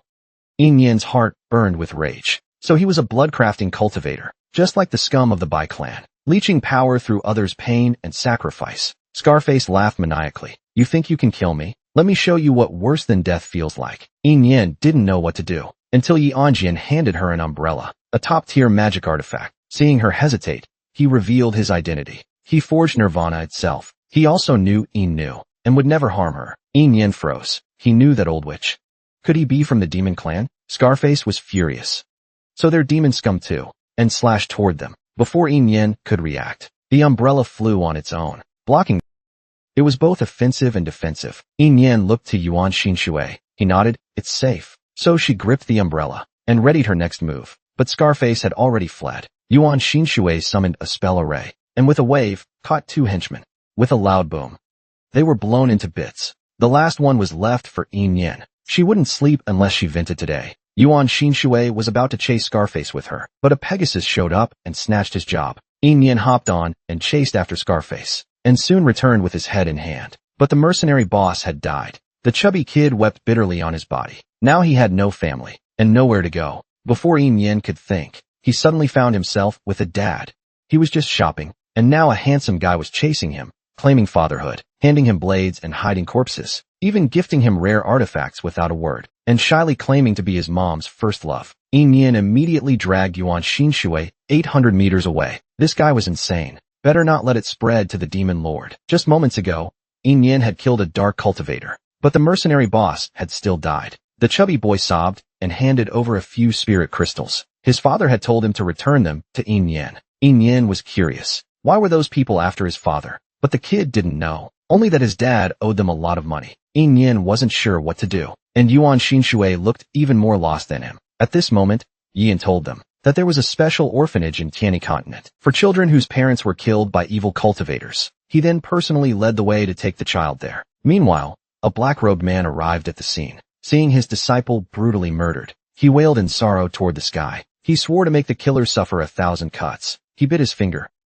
and smeared the blood on his, then pressed it onto his disciples' bloodstains. Using the leftover blood, he accessed his disciples' memories. This was a special technique of evil cultivators. Yin's face appeared before him. His murderous aura surged instantly. That wretched woman again. He swore to kill her to avenge his disciple. Elsewhere, under Yin's guidance, Yin brought the chubby boy to the orphanage. The orphanage didn't restrict. He could train well and someday avenge his father. The chubby boy still remembered the help of his sister. He wanted to visit her in the future. Yin told him she lived in Sacred Mountain Sect. If anyone bullied him, he could come find her. After watching the boy enter the orphanage, Yin turned to Yin. She asked how he knew about her godmother. Yin was shocked at the question. As if struck by a massive blow, he staggered forward trying to grab her. Why did she call Yin godmother? Yuan Shinsue immediately stepped in to shield Yin, thinking this man must be asking for death. Yin broke down in tears. So Yin had already found someone in Demon Sword? Yin twitched at the corners of her mouth. So this guy was in love with her? She quickly clarified it wasn't her biological mother, just a godmother. Yin instantly lit up with energy. So Yin was still single. Yuan Shinsue hurriedly pulled Yin away. This guy is clearly nuts. Don't let him infect you. But then Yin said something shocking. Since Yin was her godmother, he could be her godfather.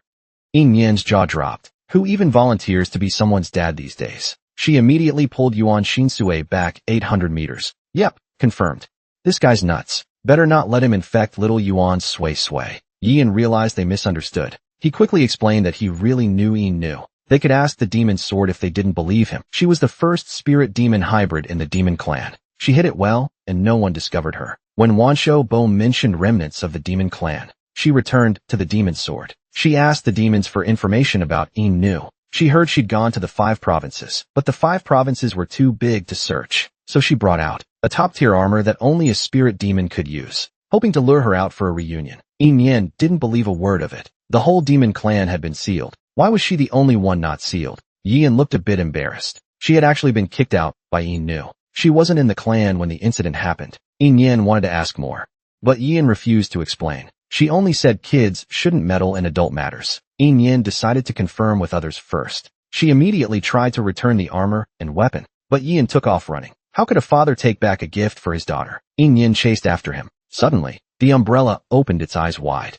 and lifted her into the air. It smiled slyly at her, clearly wanting to recognize her as its master. Little Meow jumped out and punched it angrily. Why are you smiling so lewdly? Even umbrellas seduce people these days. The umbrella sadly turned green. Yin was startled. She lost control of her strength. All her attacks hit Little Meow instead. Little Meow lay on the umbrella sobbing in grievance. She was just a useless seedling now. Yuan Shinsue also found it interesting. The magic item not only changed color, but also affected the mood of whoever it touched. Yin quickly stored Little Meow away. She wanted to return to the demon sword area to ask Yin about Yin, but Yuan Shinsue alone could run faster. Taking Yin would mean missing her disciple competition. Yin can only ask her to go back and check on things. Yuan Shinsue agrees without hesitation. Whatever her wife wants, she'll obediently do. Yin feels a bit disappointed. If only she could use formations too. Yuan Shinsue eagerly offers to teach her formations. Yin bursts out laughing. Formations require mental energy to learn. She doesn't sense any mental energy in herself. Yuan Shinsue promptly scoops her into a hug, gently nuzzling her forehead. Your mental energy's right in here, she says. She knew it when she combed Yin's hair before. Yin blushes furiously. She quickly asks how to use mental energy. That stumps Yuan Shinsue. Her mental energy just came naturally after a nap. She suggests Yin try sleeping too. Just light some purple incense while sleeping. Yin thinks it sounds too simplistic. Can awakening mental energy really be that easy? Yuan Shinsue nods earnestly. Yup, it's that simple. Then she prepares to head to the demon sword, asking if Yin has any messages for Yin. Yin asks her to tell everyone. She'll definitely find a way to free them. With that, she flies off with an umbrella. Back at Holy Mountain Sect, disciples are still training tirelessly overnight. The old sect master greets her warmly. Is she confident for tomorrow's disciple competition? Yin replies with assurance. If I wasn't confident, I wouldn't have agreed to her terms. The old sect master laughs heartily, amused. He loves bold youngsters like her. The disciples overhear her brazen words, fuming with rage. This woman's way too arrogant. They vow to train harder, to crush her cocky attitude. But Yin yawns and says, she's off to rest. The disciples' jaws drop in shock. The competition's tomorrow, and she's not training? Yin waves it off with a chuckle. It's exactly because of the competition that I need to sleep well and recharge. She doesn't mention it's for her mental energy. Back in her room, Yin sees her little cubs, sprawled out, drooling in deep sleep. It's definitely Yin's scheme. We can't fall for it. Unbeknownst to them, that night, Yin is chased by 9 heavens' divine thunder. The girl only lit 1 stick of incense and got chased by divine thunder. Her rivals gloat with glee. Serves her right for taunting everyone yesterday, while others train day and night. She struts off to sleep. Holy Mountain sect disciples are livid. She's definitely tricking us, working hard in secret, but some disciples think maybe resting before the competition is smart. The others freeze, stunned. Why didn't we think of that? Yin's deliberately riling us up. This woman's cunning and devious. So they all stop training and go rest. The old sect master nearly explodes with anger. Not a shred of critical thinking, just blindly following her lead. What can they achieve like this? Meanwhile, the Grand Elder learns. Yuan Shinsue gave Yin purple incense. He nearly shrieks in panic. Does she think anyone can awaken mental energy with a nap? The young lord is a once-in-10,000 years genius. How could others compare? Awakened just by sleeping? Yuan Shinsue, however, isn't worried. Her Yin's not that weak. She sets up a formation and heads to the demon realm. Before leaving, she repeatedly instructs the Grand Elder to bring people to watch the competition, ensuring Yin doesn't lose face. The Grand Elder can't dissuade her. He can only respectfully comply. At the same time, the Zhou siblings chat on a rooftop. Zhou Xiaoyu is upset his little sister didn't tell him about being bullied by Sheng Xianxian. Zhou's little sister thinks telling him was pointless. She's evenly matched with Sheng Xianxian and might not win. Not like that other girl. Beautiful and incredibly strong. She was instantly knocked back. Zhou Xiaoyu was left reeling in shock. She had just broken through to the human spirit realm. How could she lose to Sheng Xianxian? Zhou Xiaomei was both shocked and delighted, as expected of her brother. So strong, but she still couldn't match that girl. The girl didn't even move and settled everything. And she was so beautiful too. Would she ever get a chance to see her again? Seeing her fangirl expression, Zhou Xiaoyu was so angry his nose crooked. He swore he'd fight that woman one day. He had to see if she was really that strong. But tonight, they climbed so high up, just to observe the cultivation of Sacred Mountain sect disciples. Yet unexpectedly, the night was so peaceful. Down below, their father was fuming and cursing loudly. You 2 little brats, get down here now. Do you think the ancestral hall roof is a playground? If you can't sleep, come spar with me. Zhou Xiaomei immediately had a headache. Crap.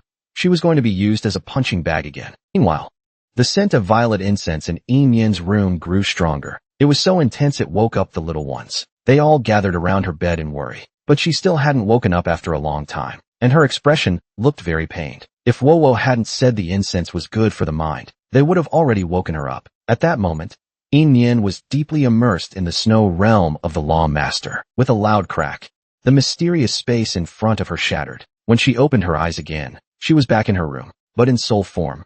So this was what spiritual power was. It was amazing. With a slight wave of her hand, Yin pushed Lala off the bed. Lala yelped in pain.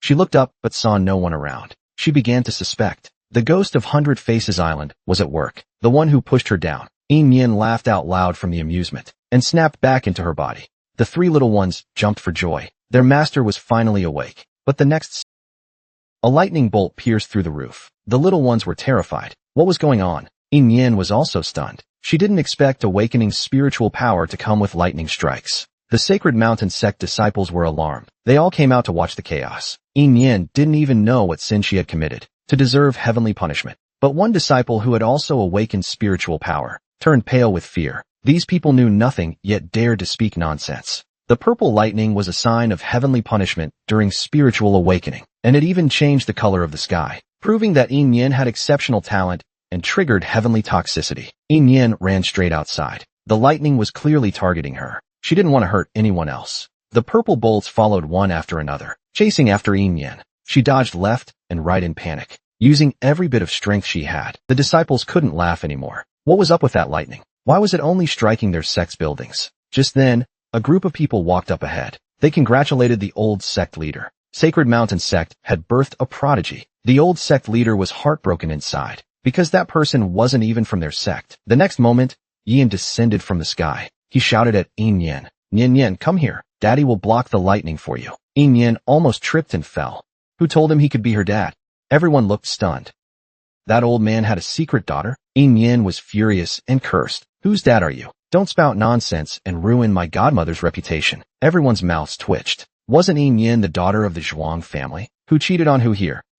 Then the Zhou family also arrived. Zhou Xiaomei immediately recognized her as the beautiful girl. She jumped and shouted excitedly, "Hey, pretty big sis, look at me." Before she finished speaking, a huge magic circle, a massive light array appeared above everyone's heads. The Grand Elder arrived with his men. Seeing Yin Yin like this, he couldn't help but recall Yuan Xinsui's words, "Just sleep and it'll pass." Sure enough, another prodigy like the young master. The Grand Elder was briefly stunned, then quickly ordered a lightning avoidance formation. They couldn't let the young master's dearest get struck by lightning. Everyone worked together. In an instant, a massive spell array covered Yin Yin overhead. The purple lightning was absorbed into it. Soon, the old beggar also arrived. Everyone was dumbfounded. Who exactly was supporting Yin Yin? Instead of helping, her master arrived, with a mischievous grin and teased. "What kind of sins did my disciple commit? To be hunted by lightning?" Yin Yin was speechless. He must be a fake master. Soon, the purple lightning dissipated. The sky cleared up again.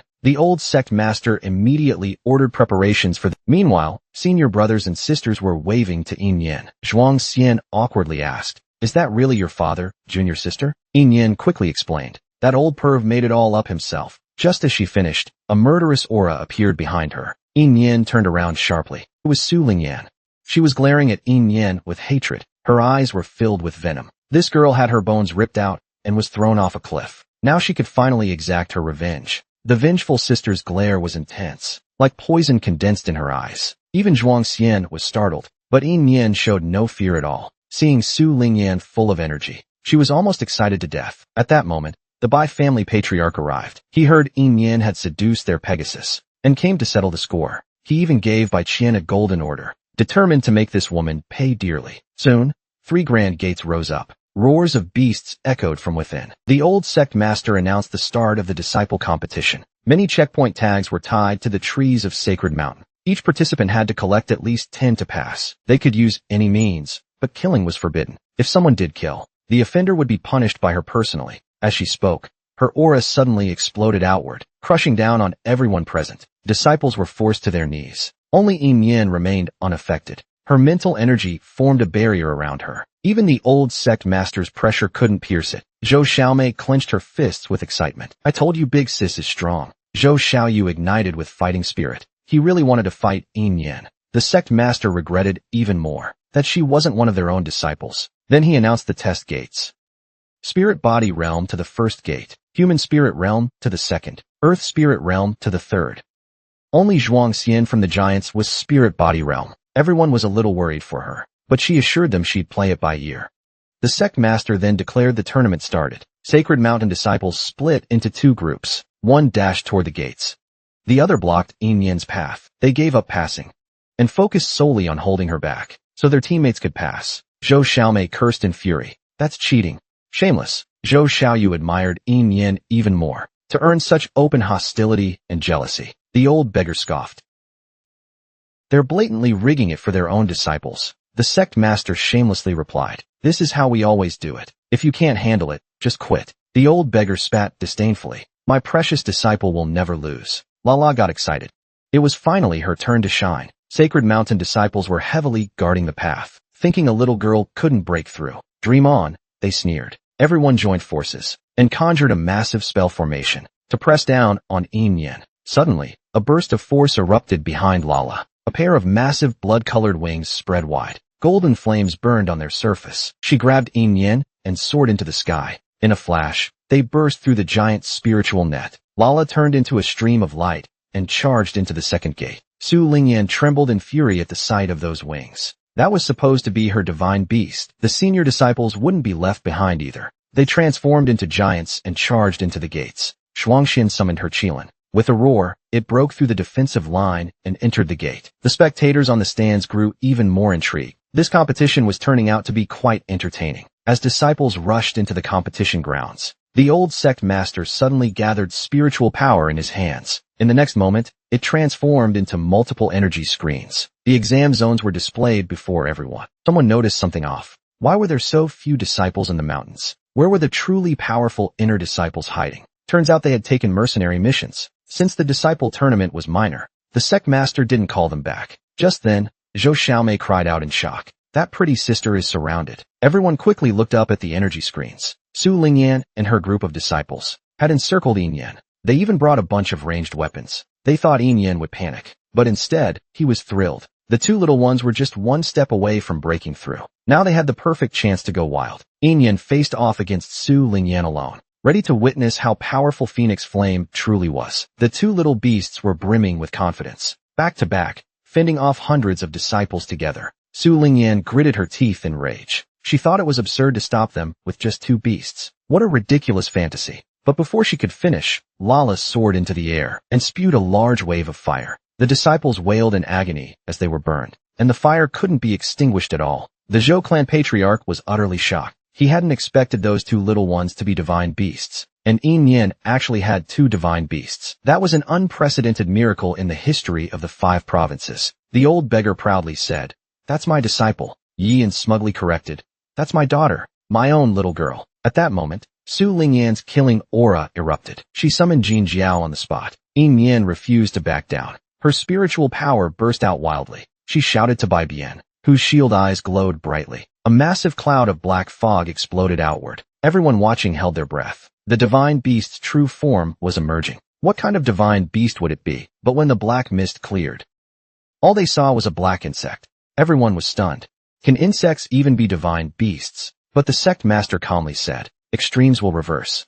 Every species has its peak." Just then, someone rushed in with news. The Emperor and Empress of the Beast Nation have arrived. A moment later, a massive egg bird under the Empress slowly descended from the sky. Today was Yenner's first time participating in the disciple tournament. As her mother, she had to come watch. The sect master's face turned a little grim. He hesitated, unsure what to say. But the Empress eagerly looked toward the spiritual field. Her precious daughter had already summoned the golden dragon, then feigned modesty, saying it might be unfair to others. But the next second, Yin's sharp weapon sliced right across Jin Jiao's body. Jin Jiao let out a painful howl and bit down on Yin's arm. The old beggar gasped in panic, but Yin remained calm, backhanded Jin Jiao and sent it flying. Her defensive armor instantly appeared. She wasn't hurt at all. Everyone's jaws dropped. She had a top-tier defensive armor. Meanwhile, Jin Jiao had crashed to the ground, unable to get up. Su Lingyan was furious and clenched her teeth. Seeing things go south, she turned to flee. Yin kicked her again and again. "This is the place where you stole my phoenix bone sight." The girl kicked the princess in the face and punched her spine until it cracked. She grabbed her hair and wildly slapped her. After all, that was so what if she has a golden dragon? I can still chop it down with one strike. Just now, when Su Lingyan saw her dragon injured, she immediately turned and ran without a word. Everyone was stunned. A beast tamer abandoning her beast to flee? Unheard of.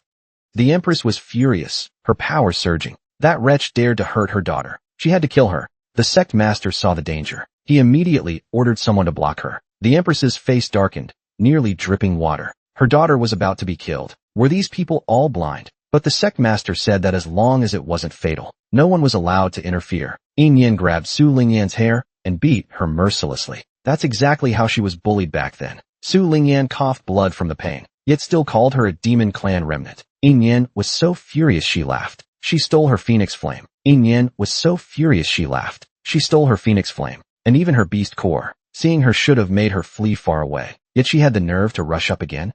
She's really asking for death. Watching her daughter being beaten, the Empress clenched her fists in rage. She stared hard at the energy screen. She had to get a good look at that girl's face, then cut her into 1,000 pieces. As if sensing her thoughts, Yin suddenly turned and revealed her face. The Empress was shocked. It was the Sword Master? She was still alive? What had happened? The Grand Elder was enraged at her words. How dare she insult their girl like that? The sect master quickly stepped in. If the Empress caused more trouble, she and her daughter could get out of Sacred Mountain sect. Meanwhile, on the battlefield, Bai Bian was about to collapse. Yin didn't linger and took the others to flee. Bai Bian shrank in size, jumped into Yin's hand. Lala sprouted wings and carried them both away swiftly. Bai Qian was so angry she stomped her feet. What are the damn archers doing? The archers heard the order and unleashed a volley of arrows, but they all struck Yin.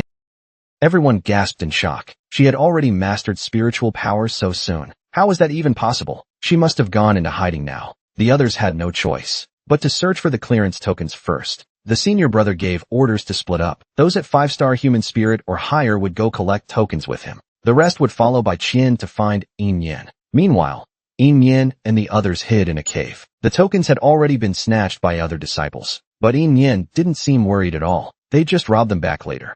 Xiao Miao jumped up in excitement. She loved stealing from others the most. Lala poked her aside with a finger, saying fighting was their job. What did it have to do with a weakling like her? Just then, Yin sighed in exasperation. She quickly tried to comfort them, promising she wouldn't hurt them. Only then did the mole timidly peek out, looking at her with pitiful eyes. Yin waved her over.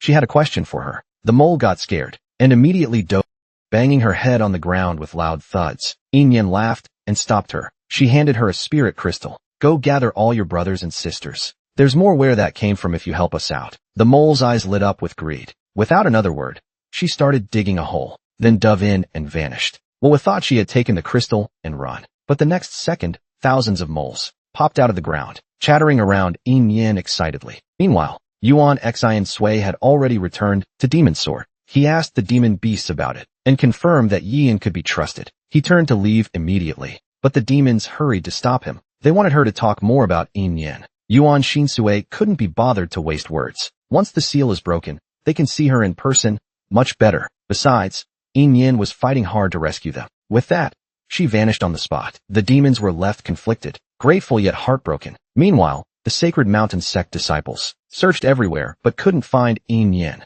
so they regrouped with their senior brother to claim their share of the tokens. But he had no intention of sharing. He demanded they first eliminate Yin, then fight for tokens themselves. The newcomers searched for a long time, but still couldn't find her. So the senior brother ordered them to split into teams of 10 and conduct a full carpet search. Spectators also wondered where Yin had gone, with her nowhere in sight. The Sacred Mountain sect disciples turned on Zhuangxian. They vented all their frustration meant for Yin onto him. Zhuangxian couldn't fend off so many. Even though his sacred Qilin was powerful, after a round of rotation fighting, it was badly injured. Zhuangxian had to recall the Qilin. The sect disciples, pleased with themselves, cracked their knuckles. They even planned to gag him to prevent surrender. Otherwise they wouldn't be allowed to keep fighting. Facing the crisis, Zhuangxian stood tall and refused to yield. The old beggar's face turned black with fury. These bastards are shameless. Even the tower master. This kid has a tenacious spirit, a fine seedling. But the sect master had had enough and turned to leave. Shenghong quickly stopped him. The disciples are working so hard and about to win. Why is master unhappy? The sect master felt utterly humiliated. You call that effort? He turned to ask Zhou Xiaoyu. If the Zhou family fought Yin and lost, what would you do? Zhou Xiaoyu replied. Even if we lose, we still fight. Losing isn't shameful. We'll just win next time. Would you ever lead the entire Zhou family to gang up on a single weakling? Zhou Xiaoyu sneered in disdain. If it were life or death, survival comes first. But if it's just a match, of course not. What's the point of winning like this? The Grand Elder had thought Shenghong would understand what he was angry about, but instead, she insisted she'd done nothing wrong. If Yin really won, what face would Shengshan's sect have left? Only then did the Grand Elder realize. No wonder the disciples were so coordinated in targeting Yin. It was all Shenghong's plan. But Shenghong still thought she was protecting the sect's honor. Honor doesn't put food on the table. Victory is what matters. Winners make the rules.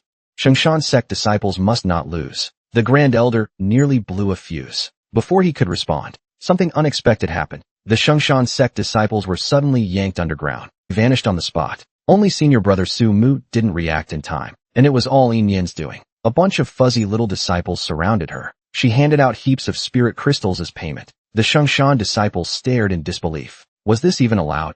Then La La poked Su Mu's waist. Big bro, come play with us too. Then socked him in the face with a full punch. Every punch landed like a hammer. The disciples coughed up blood. Yin hand over the clearance tokens. His junior brothers already spilled it. They were on him. Just then came a shout from above. Yin, come out now, or your brother takes the pain for you. For every moment you hide, we break one finger. Her brother was tied up and beaten by 800 people. Every minute, they broke a finger, all to force the sister to surrender. She was so furious she burned every clearance token and kidnapped hundreds of their junior brothers. If that's how it is, no one gets to win. You break one of his fingers, I'll sever hundreds of limbs in return. Earlier she heard them shouting. If you don't show, we'll break your brother's fingers. Yin flew into a rage. She slammed her foot into a disciple's chest while he was still gloating. You can't run, just surrender already. Yin stomped on his face without hesitation. Since they wanted to play it this way, she didn't need to be gentle either. After all, if she killed these people now, the elders wouldn't make it in time to save them. The disciple panicked, but still didn't believe she would actually kill him. Yin pressed her weapon against his throat, warning him to hand over the past tokens, or die. Meanwhile, Zhuangxian was tightly bound and gagged, hung from a tree and beaten until he bled. Yet he clenched his teeth and refused to surrender, glaring fiercely at the despicable bullies. Sumu punched him in anger. Zhuangxian coughed up blood immediately, barely hanging on to life. No strength to back your pride, Sumu scoffed. Then take today as a lesson in humility. He grabbed one of Zhuangxian's fingers and was about to break it. Just then, boom!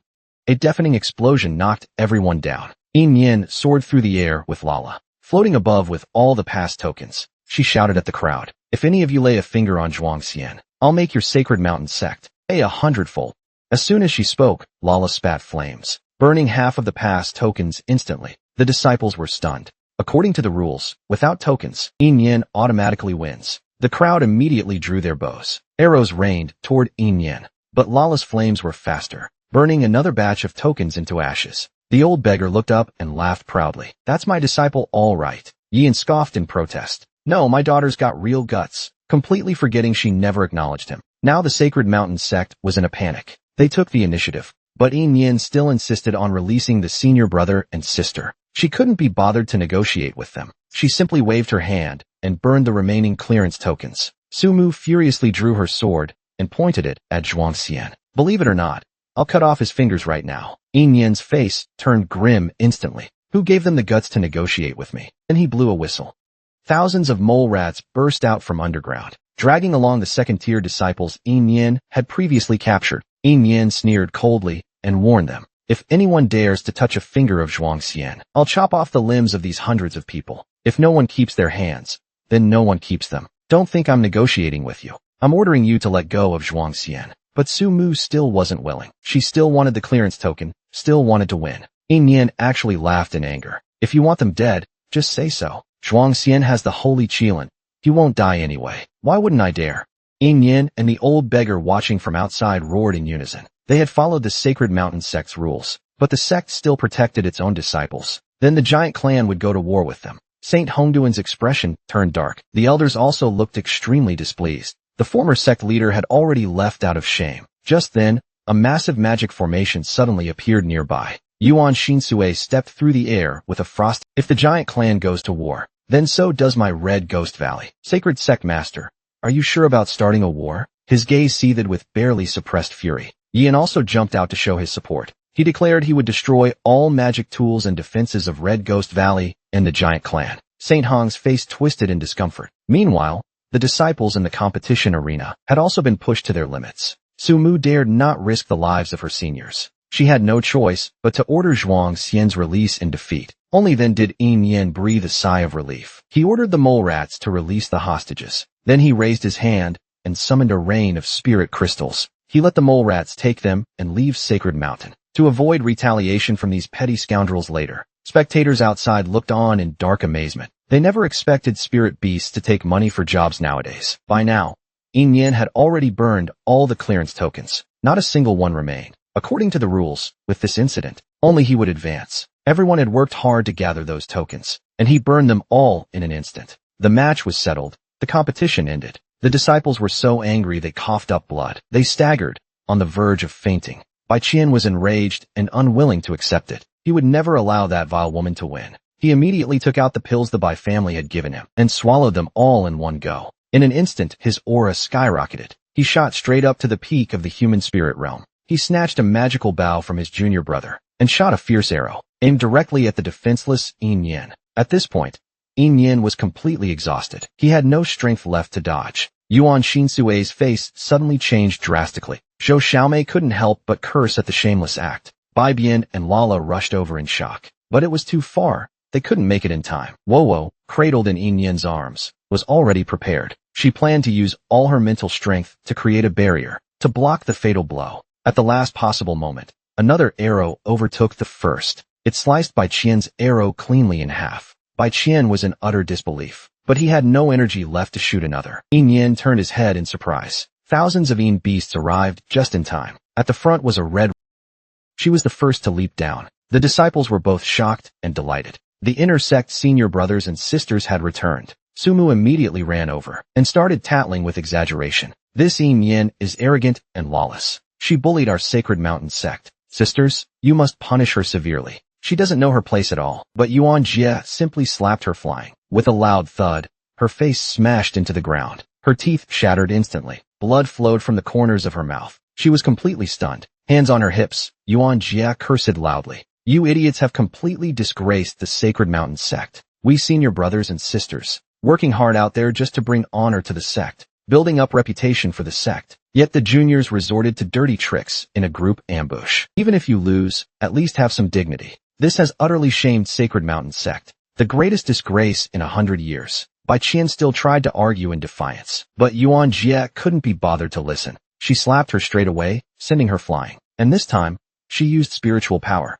Bai Qian was hurled into a rock with a thud. She not only lost the match, but even launched a sneak attack. She even secretly took forbidden pills to boost her power. Such audacity. King Amo slapped the Earth Empress away. How dare you try to steal my wife's spirit beast? I'll snap your precious daughter's neck myself. The Earth Empress cursed her furiously, but the wife slashed off her ear in return. If you can't understand your husband, then you don't need ears. Just moments ago, Yin Yin had won the disciples competition. Bai Qian took forbidden pills to ambush her from behind. Fortunately, a senior sister arrived in time and sent her flying with one punch. The disciples were all shocked. They never expected her to be that bold. Bai Qian still tried to deny it, claiming she never took any forbidden pills. Don't think just because you're from the sect you can insult others. The senior sister immediately ordered her detained, to be handed over to the elders for investigation. If it's true, she'll be punished by the sect's rules. Cold sweat poured from Bai Qian's forehead. She tried to use the Bai family name to pressure them, but a senior brother charged up and beat her down. If you've got that kind of strength, use it to kill more enemy cultivators. Wouldn't that be better? Stop whining already.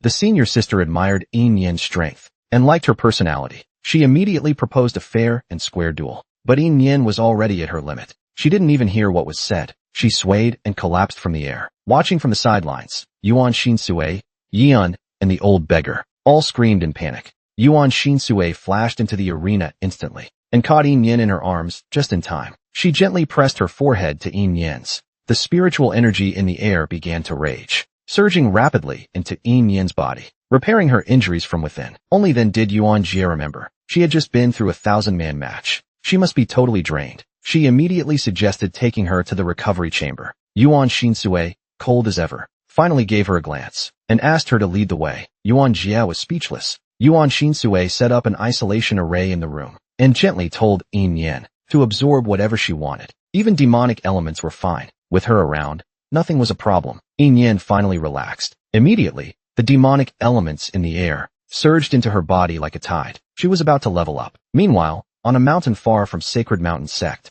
countless black-robed figures knelt in reverence to a cultivator. The black-robed one ordered an attack on Sacred Mountain Sect. The one who killed her disciple was there. Yin Yin slept. When she woke up groggily, Bai Bian and La La were watching over her bedside. Seeing their master wake up, they were overjoyed. And Yin Yin was surprised to find she had broken through to 4-star human spirit mirror and human demon mirror. But before she could think further, she realized Yuan Shinsui was sleeping on top of her. She was utterly shocked and shoved her off hard. Yuan Shinsui tumbled to the ground. She rubbed her sleepy eyes and looked at Yin Yin full of grievance. Yin Yin pointed at her, yelling in anger. How could she sleep on her like that? Yuan Shinsui looked wrong. Isn't that how we've always slept? Yin Yin blushed bright red, quickly changed the topic, and asked about the energy in her body. The spiritual and demonic energy. Was it all her doing? Yuan Shinsui smiled as if it were natural. As long as I'm here with you, even a nap can heal you. Yin Yin was completely speechless. This girl's talent was infuriatingly good, yet it also feels incredibly reassuring. A moment later, she belatedly realizes she probably won the match. Now she can finally go to the library pavilion to find a way to break the demon's sword seal. But the next second, she hears shouting and cursing outside. Yin Yin, get out here. Yuan Shinsui's face instantly turns ashen. She storms out, furious, ready to beat the foul-mouthed person. Yin Yin immediately grabs her. Just by the voice, she knows it's an old acquaintance. Sure enough, Yin Yin opens the door and sees the Empress standing outside, snarling ferociously. Her first words are to call her a wretch. Yuan Shinsui glares at her with icy eyes. The Empress is so scared her hair stands on end. She doesn't dare spew her vile words anymore. Yin Yin bluntly calls her by name. Bai Ling, what do you want? The Empress trembles with rage. She's that filthy spawn. She may fool others, but not me. But the next second, she notices Lala standing beside Ing Yen. She immediately reaches to grab Lala. This is her daughter's companion, but Yuan Shinsue slaps her away with one strike. It feels like her body is about to shatter. The Empress grits her teeth in fury. A lowborn woman's wretched spawn, clinging to the Red Ghost Valley Lord, and now acting all high and mighty. Ing Yen laughs in anger. Stealing others' companions can become addictive, past, present, or future. Lala is my companion. At this moment, the old beggar and Yin, hearing the commotion, arrive. They glare coldly at the Empress. Yet the Empress remains defiant, demanding Ing Yen save her daughter. Ing Yen bursts into laughter. She's never seen such shamelessness. How dare the Empress tolerate anyone mocking her daughter? If not for Yuan Shinsue's presence, she'd tear off this wretch's head. Ing Yen tells everyone to wait outside. She wants to talk to this great Empress alone. The old beggar and Yin are shocked and refuse outright. This woman is far too dangerous. Yuan Shinsue, however, speaks coldly. If she dares touch a hair on Yin Yen, I'll snap Su Ling Yan's neck. Ing Yen, with a confident smirk, takes the Empress into the room. As soon as they enter, the Empress starts cursing. You filthy spawn, you survived. I should have ground your bones to dust back then, instead of leaving you with the demon sword. A remnant of the demon clan dares to roam the 5 states. Ing Yen isn't fazed by her threats. Sect leader Sheng Hong personally verified, I'm not a demon. If you want to sling mud, it'll land on the Holy Mountain sect. But since you figured it out, I won't pretend anymore. I am indeed the child you tortured for 10 years. If you're smart, take your daughter and disappear from my sight. Don't wait until I lose control and kill her. You'll have nowhere to cry then. How could the Empress tolerate a wretch talking back? A lowly thing like you should grovel and cling to life. Without a word, Ing Yen waves her hand. A sharp blade slices past the Empress's ear. Blood splatters instantly. The Empress's ear falls off. Since she can't understand human words, that ear was useless anyway. Ing Yen warns her with a ruthless glare. Take your daughter and get out of my sight. Seeing the old hag's wings get cut off, the girl slices off the black-hearted priestess's ear. The great demon king, her master, and her cheap dad all back her up. Even the old sect leader publicly expels the Empress and her daughter from the sect. Just as the Empress flees, covered in blood, Yin is unconvinced. Dealing with the Empress isn't hard. Why be so merciful? Ing Yen worries she might struggle desperately and expose the demon sword's secret in her final moments. As long as she finds a way to break the seal in the library pavilion, she'll naturally push her into the abyss. Speaking of which, Ing Yen remembers. She's now qualified to enter the library pavilion. She immediately takes Lala and Bai Bian and runs off, leaving Yin and Yuan Shinsue staring at each other. Yuan Shinsue's eyes are icy. Yin, annoyed, keeps 300 meters away from her. Who'd want to stand near the jerk, eyeing his daughter? Puff, puff, puff. Ing Yen heads toward the library pavilion. She notices it's all inner disciples here, not a single outer disciple in sight. At this moment, Sister Yuan comes over to greet her. Thought you'd be bettered in for a while. Little did she know Ing Yen always recovers quickly. She just can't explain why. Ing Yen curiously asks when she can visit the library pavilion. Sister Yuan says she can go anytime, and warmly offers to guide her. Further along, they see many outer disciples training hard. Inner disciples supervising them hold long sticks, beating and scolding without mercy. Seeing Ing Yen's puzzled look, Sister Yuan kindly explains. They're following the old sect leader's orders, all recalled to help him reform the entire sect. The Holy Mountain sect was built by the old sect leader and past leaders. It must not be ruined by Sheng Hong. She also apologizes sincerely for the outer disciples troubling Ing Yen. Ing Yen doesn't mind at all. Those weaklings don't count as trouble. They're not even worthy. Sister Yuan bursts into laughter. She also thinks rare to meet someone so like-minded. She must take her to the front lines someday. Ing Yen pauses, confused. What's the front line? Never heard of it. Sister Yuan realizes she slipped up and quickly says Ing Yen misheard. Soon, they arrive at the library pavilion. Ing Yen looks up curiously. The library pavilion is grandly built, but what catches the eye most is a pair of black demon clan wings hanging right below the pavilion's plaque. What shocks Ing Yen even more is that they're identical to the wings behind Ing Nu. Curious, she asks about the wings. What creature do they belong to? Sister Yuan smiles proudly. These were left by the Holy Mountain sect's first sect leader. She doesn't know the details, only that they're the wings of the first demon king. After the first sect leader founded the library pavilion, they were placed there, likely a trophy from the Holy Mountain sect's victory over the demon king. Ing Yen breathes a sigh of relief. If it's the first demon king, it can't be the old hag, but she's still curious. Whose wings were torn off? Sister Yuan advises her to learn as much as she can inside, but warns not to bite off more than she can chew. Ing Yen is surprised. Why is she warning her? Sister Yuan makes friends based on character, not caring which sect they're from. As long as they're not despicable scholars, she's fine. Ying Nian feels touched and quietly considers her a friend. They pass through the library pavilion's barrier and head inside. What they don't see is, the moment they cross the barrier, the demon clan wings above the entrance tremble slightly. Guarding the library pavilion are the Holy Mountain sect's left and right protectors. Two old men doze against pillars, showing no trace of spiritual power. They glance at Ying Nian and let her pass. Yet Ying Nian clearly senses their strength rivals Sheng Hong's. The Holy Mountain sect's foundation is truly formidable. Ying Nian enters the library pavilion and finds a massive space. Countless books line the shelves, stretching endlessly. Bai Bian and Lala help search. Their jaws drop at the sheer.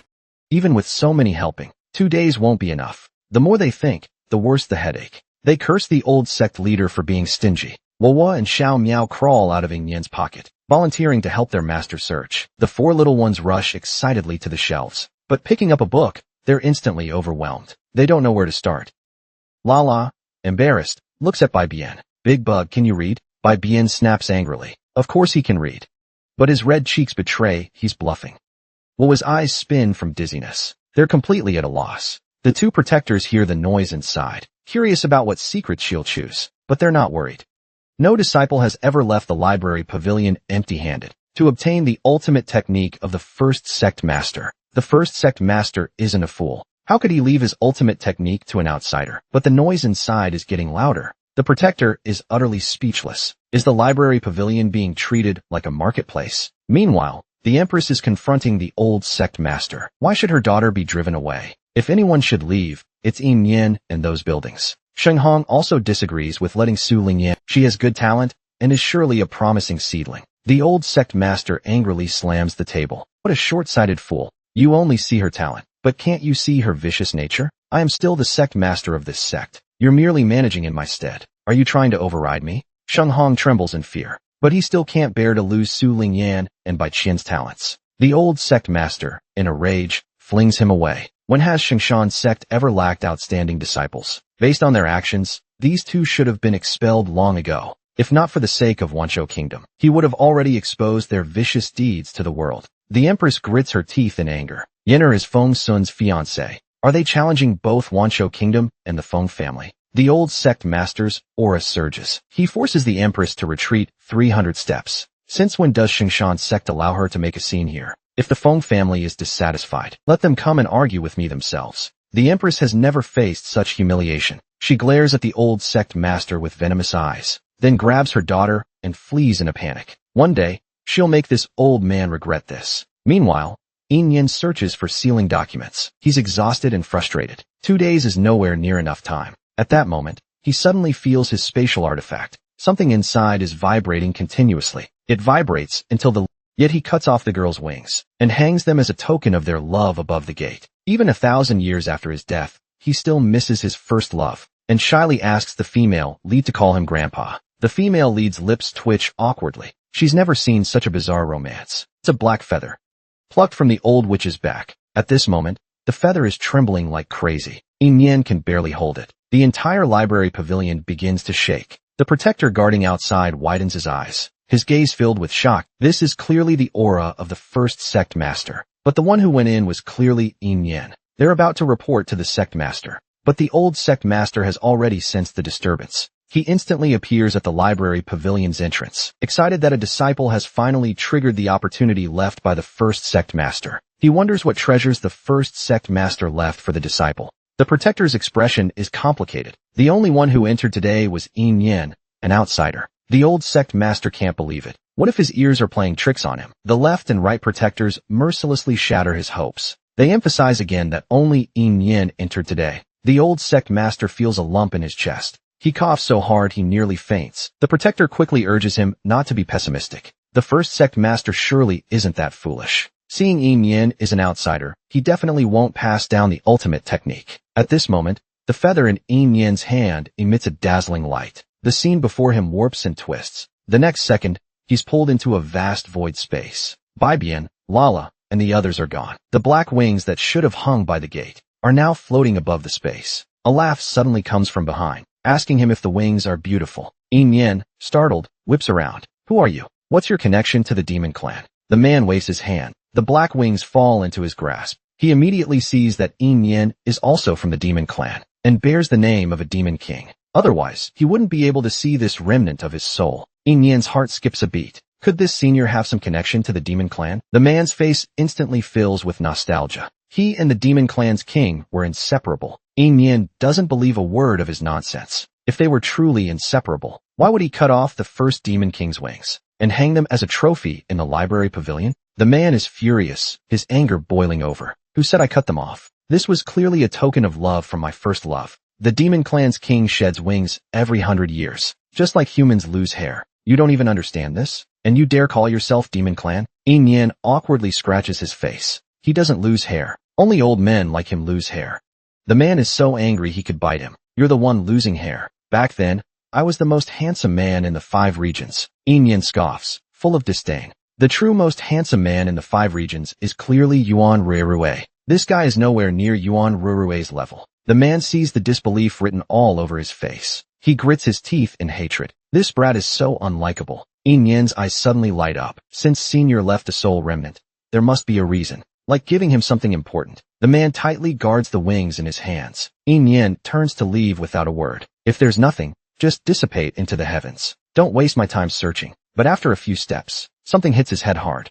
He nearly stumbles and falls. It's 2 immortal cultivation manuals. Yin is somewhat surprised. He's not a disciple of Shangshan's sect. Giving these to him is benefiting an outsider, isn't it? The man jumps in anger. I'm not a fool. Can't I see you're not a Shangshan sect disciple? This is my promise to the first demon king. If a demon clan descendant enters with the token, they can take my renowned ultimate technique. Yin sheepishly wants to share it with the disciples of Shangshan's sect. The man is about to explode with rage. I didn't leave anything for Shangshan's sect. These 2 manuals are my personal promise. Of course, they're only for you, you brat. After a furious rant, the man calms down, curiously asking what his name is. Yin's biological mother is dead. The one who named him is the current demon clan queen. Knew. This feather was plucked from Knew. The man's eyes widen in shock. He eagerly grabs the feather. It's identical to the pair in his arms. He can't help but recall the sweet times with his first love. Back then, they planned to have a child. If it was a boy, they'd name him Enan. If a girl, Knew. His first love mocked his lack of culture, saying Enan and Knew were such crude names. The man instantly regrets deeply. He shouldn't have gone to that battlefield. He didn't even know he had a daughter. Yin sees his depressed state, worried he'll shut down and dissipate. He hasn't asked about the man's relationship with Knew. Though he's not Knew's biological son, Knew saved his life. The man already saw he's not Knew's biological son. After all, he doesn't resemble his first love at all. He wonders how the demon clan is doing now. Yin tells him the demon clan was sealed by the 5 regions' joint efforts. They haven't appeared in the 5 regions for a long time. The man sneers disdainfully. If they can't tolerate a powerful race's rise, they make it disappear. What a bunch of spineless cowards. He's been dead for 1,000 years. He didn't want to meddle in these messes. But they shouldn't have sealed his daughter. Hearing Yin came to find a way to break the seal. He snaps his fingers. The void space instantly collapses. The world before them twists. The next second, Yin is back in the library pavilion. The 3 little ones are nearly crying. Their master suddenly disappeared. They couldn't find him no matter how they searched. But as they rush over, the man stops them. The man mocks them with disdain, calling them a bunch of immature brats. Bibian's face darkens instantly. He quickly shields Yin, but the man ignores him. He waves his hand. A golden book floats to them. It contains methods to break all seals in the world. Those who don't understand could search for 20 years and still not find it. Yin is overjoyed. So the seal at Baitu Mountain can be broken too? The man warns him not to get too excited. Breaking the seal requires gathering countless treasures. Many treasures have vanished from the now they only exist in legends. Yin might spend his entire life unable to gather them. Even so, is he determined to try? Unbeknownst to them, a fierce battle rages outside.